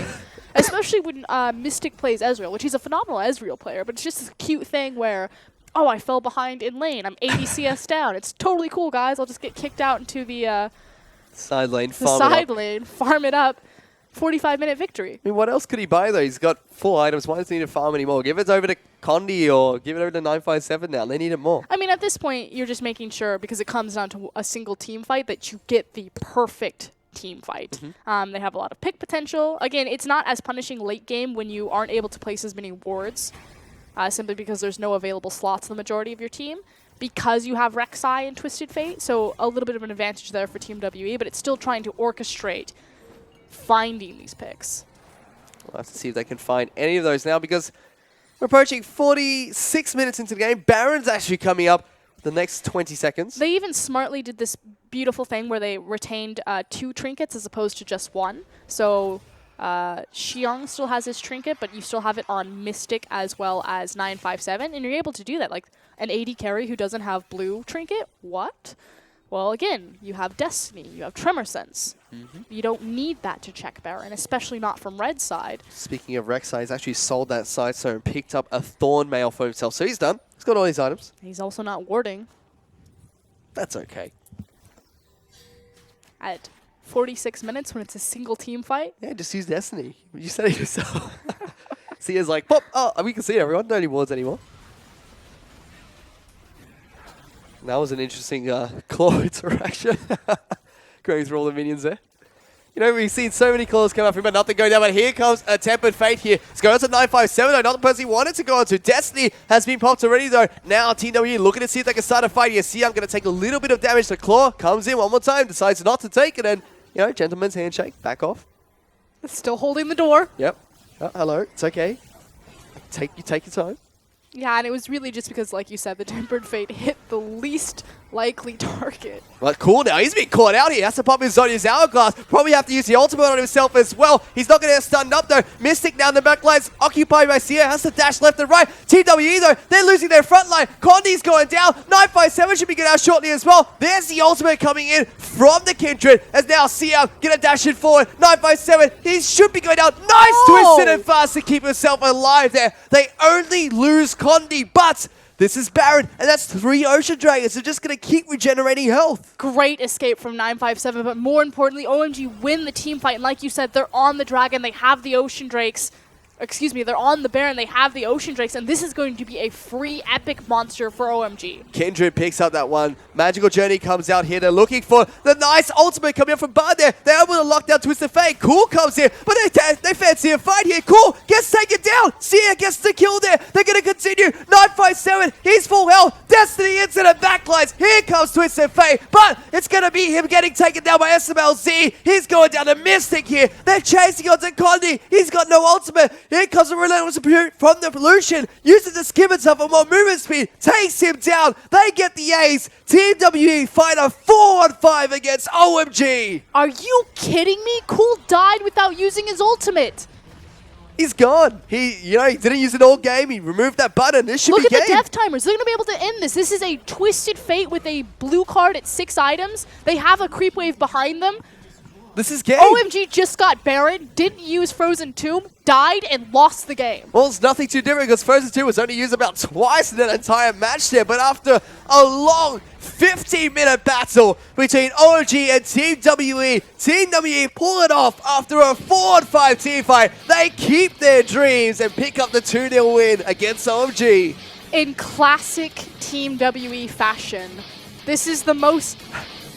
If you've never seen a Team WE game before, it's exactly like this every single time. It's just these ridiculous, drawn-out games where they win these miraculous team fights. Cool didn't ult anyone. Couldn't have been scripted better. Cool was not cold enough for the Frozen Tomb. And that is Team WE picking up the victory there. But what a massive fight from them. It almost looked like Certain Dune, Tempered Fate landed on Twisted Fate. Claw came out. He was certainly dead. Like, that was it. But no. Well-deserved bow off of this Team WE squad and continuing to solidify themselves as the second place in their group. See if things start to adjust. You just dumbfounded by that game? I'm tilted. Are you okay, Frosky? Yeah, I'm good. Well, I hope you're okay there because that was a massive game for Team WE there. I mean, that was just very quiet, very back and forth between these two teams. And that one fight looked like OMG, they're going to take the Baron, going to push for objectives. But that just came down to one ability from Cool, and that pretty much costed them the game, it feels. It feels like both teams are constantly saying in every game, don't worry, we have the late game. Like, that's the only way that I can think about it, because you had double TP on OMG's composition, you had the Destiny from Team WE, and just no one willing to make a play around the map, giving so much respect to each other, or maybe not enough confidence, or just saying, let's just farm it up. If we have the late game, it's fine anyway. So, I don't know. Well, it didn't really look like either of those teams had the late game because there was a couple of team fights where we saw how they were just fighting back and forth, but they'd poke each other out, move back. There was ARAM top, ARAM bottom. That is something that could be taken away from this game, is the superior team fighting out of Team WE. Much better target priority, much better setting up their CC correctly, hitting the the right people standing in the right positions. Mystic in particular looked phenomenal on Lucian, so aggressive, stepping forward. SMLZ is always a treat to watch on his Jhin play, but unfortunately he does not have the same front line and the same control from his team that Mystic is getting from the likes of Condi and 957. You know, it almost felt like Team WE, they also reacted quite nicely to how OMG were playing that matchup, because we saw how OMG, you know, tried to siege the top lane turret, tried to siege the bottom lane turret. Team WE like, yeah, sure, we'll let you do just that. We'll just wait and wait and wait. They're very patient, it feels, in that game. Yeah, and that's what it was.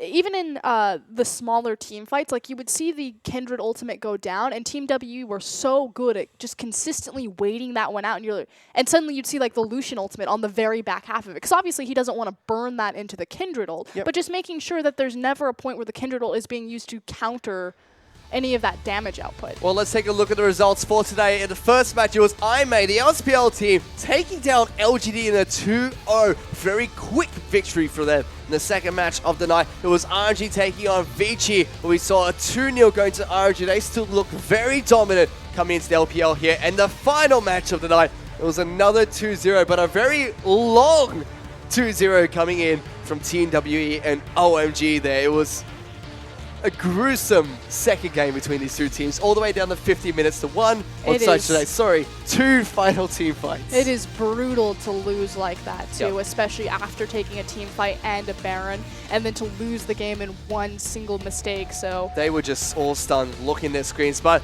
gives us some time to look at the standings for Group B. IMA sitting at the top of the table with 2 wins here.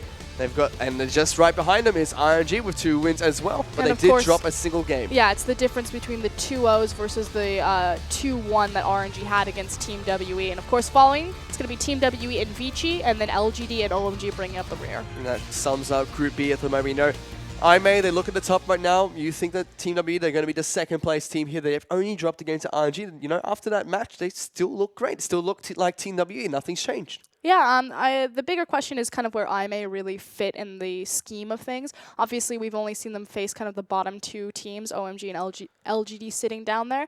So, you know, what will IMA look like against the likes of Team WE? Will they be proactive enough in the early game where Team WE seem to falter and get an advantage there to open it up? Or are they going to be a 4th or possibly even 3rd place team in their group? And then what do they look like when you then pull in Group A? Yes, Group A. You know, big thing for me that stands out is the fact that Team WE, they were able to pick up a win against RNG as well during their first match. They picked up 1 game. Their best of 3 series looked good there too. Coming into this match against OMG still looked great. So, you know, looking good for now. But looking at the bottom half of the table, Vici, you know, their first game back, not looking very promising at all. It looks a little bit similar to Split 1 for Group B here. I mean, this is what we kind of expected from the LPL. The top-tier teams seem to be getting a much farther ahead, like head and shoulders from kind of the middle of the pack. But the middle of the pack is quite thick. It doesn't seem like we have a very clear-cut, you know, this is the worst team in the LPL. These are kind of the bottom-tier teams in the LPL. Because even the likes of GT are really surprising. Yeah, it certainly does. But yep, Group B, been very good. Today's game's been crazy as well. I mean, we saw RNG clinical, Team WE clinical here. What has been surprising so far? First week back in the LPL, we've seen all the teams play so far. Anything that's been standing out, anything that's really surprising so far? I think GT and IMA are kind of the most surprising things. People were really unsure. I mean, like, we had our own internal power rankings of where we're trying to match up all the teams, and it was vastly different there, so trying to see how these rosters would stack up. Again, we don't really have the sample size. They haven't faced any of the elite teams to really say so, but it's definitely a good sign if you become fans of these teams. Obviously, still very new game talents, and IMA, they're exciting to watch. They're doing well for their first week, so 2 teams that you definitely want to look at is... Let's look back at Team WE, and MVP is actually going to 957, and I agree, his team fighting was so on point, and that was the big difference for me between Mystic and SMLZ's performance, is that Mystic has this guy standing in front of him, and SMLZ just didn't have the same support. He played phenomenally on that Maokai. Hopefully you get to see a couple of his highlights as well. So as we jump back into that game for Team WE, you can see here we actually have all their player cams there as well. Frosco, take us through this replay, because this is the 4-on-5 fight. I don't actually remember it because that game was so long. This is when Cool couldn't use his ultimate there. This was the last fight of the game. Yeah, so like you said, Tempered Fate hits out Xie early. Cool is unable to connect on the Frozen Tomb. You can see that Lissandra still has that ultimate available to him. And with that down, Team WE just collapse on OMG and rip them apart. Mystic was just ready for this. He knew Xiang's ultimate was down there, and they were just very calm, very collected. You saw all their player cams there, you know, they were a little bit excited when they picked up the kills, but very calm, very collected, just like another day in the office with Team W, it almost felt. Just slow-moving train, and it just keeps going. The slow mini train of Team W, slowly going there, but, you know, able to pick up the win there. Was there anything else that stood out for them? Because this is what we expected from the team. Nothing much changed. OMG, a little bit disappointing. They don't really look like their old selves. Is there anything from this matchup that we could pick out from these two teams? I think we called it unbaked cookies. We used that type of mentality. So Team WE, OMG, obviously long-standing organizations, pillars, if you will, of the LPL. They've been around forever, completely reinventing themselves when it came to 2015. And unfortunately for OMG, still a little bit half-baked, not quite there, really trying to figure themselves out. Obviously, they have a roster that they've been rotating through quite frequently. 2 different mid laners. They picked up a couple different junglers, World 6 and Juejue. We'll see if maybe Juejue gets some time or if World 6 is going to be the development that they go with. Whereas on the other side, Team WE they set out to kind of remake World Elite. Obviously, they rebranded, and it's just been so much more successful. And it's nice to see it finally pay off, that they've solidified themselves back into the top end of the LPL. Well, let's see if that's the way that the cookie crumbles. As that's all from us this week on behalf of myself, Frosco, and Atlas Sport, and Rusty. Thank you guys so much for watching. We'll see you guys next week for more LPL action.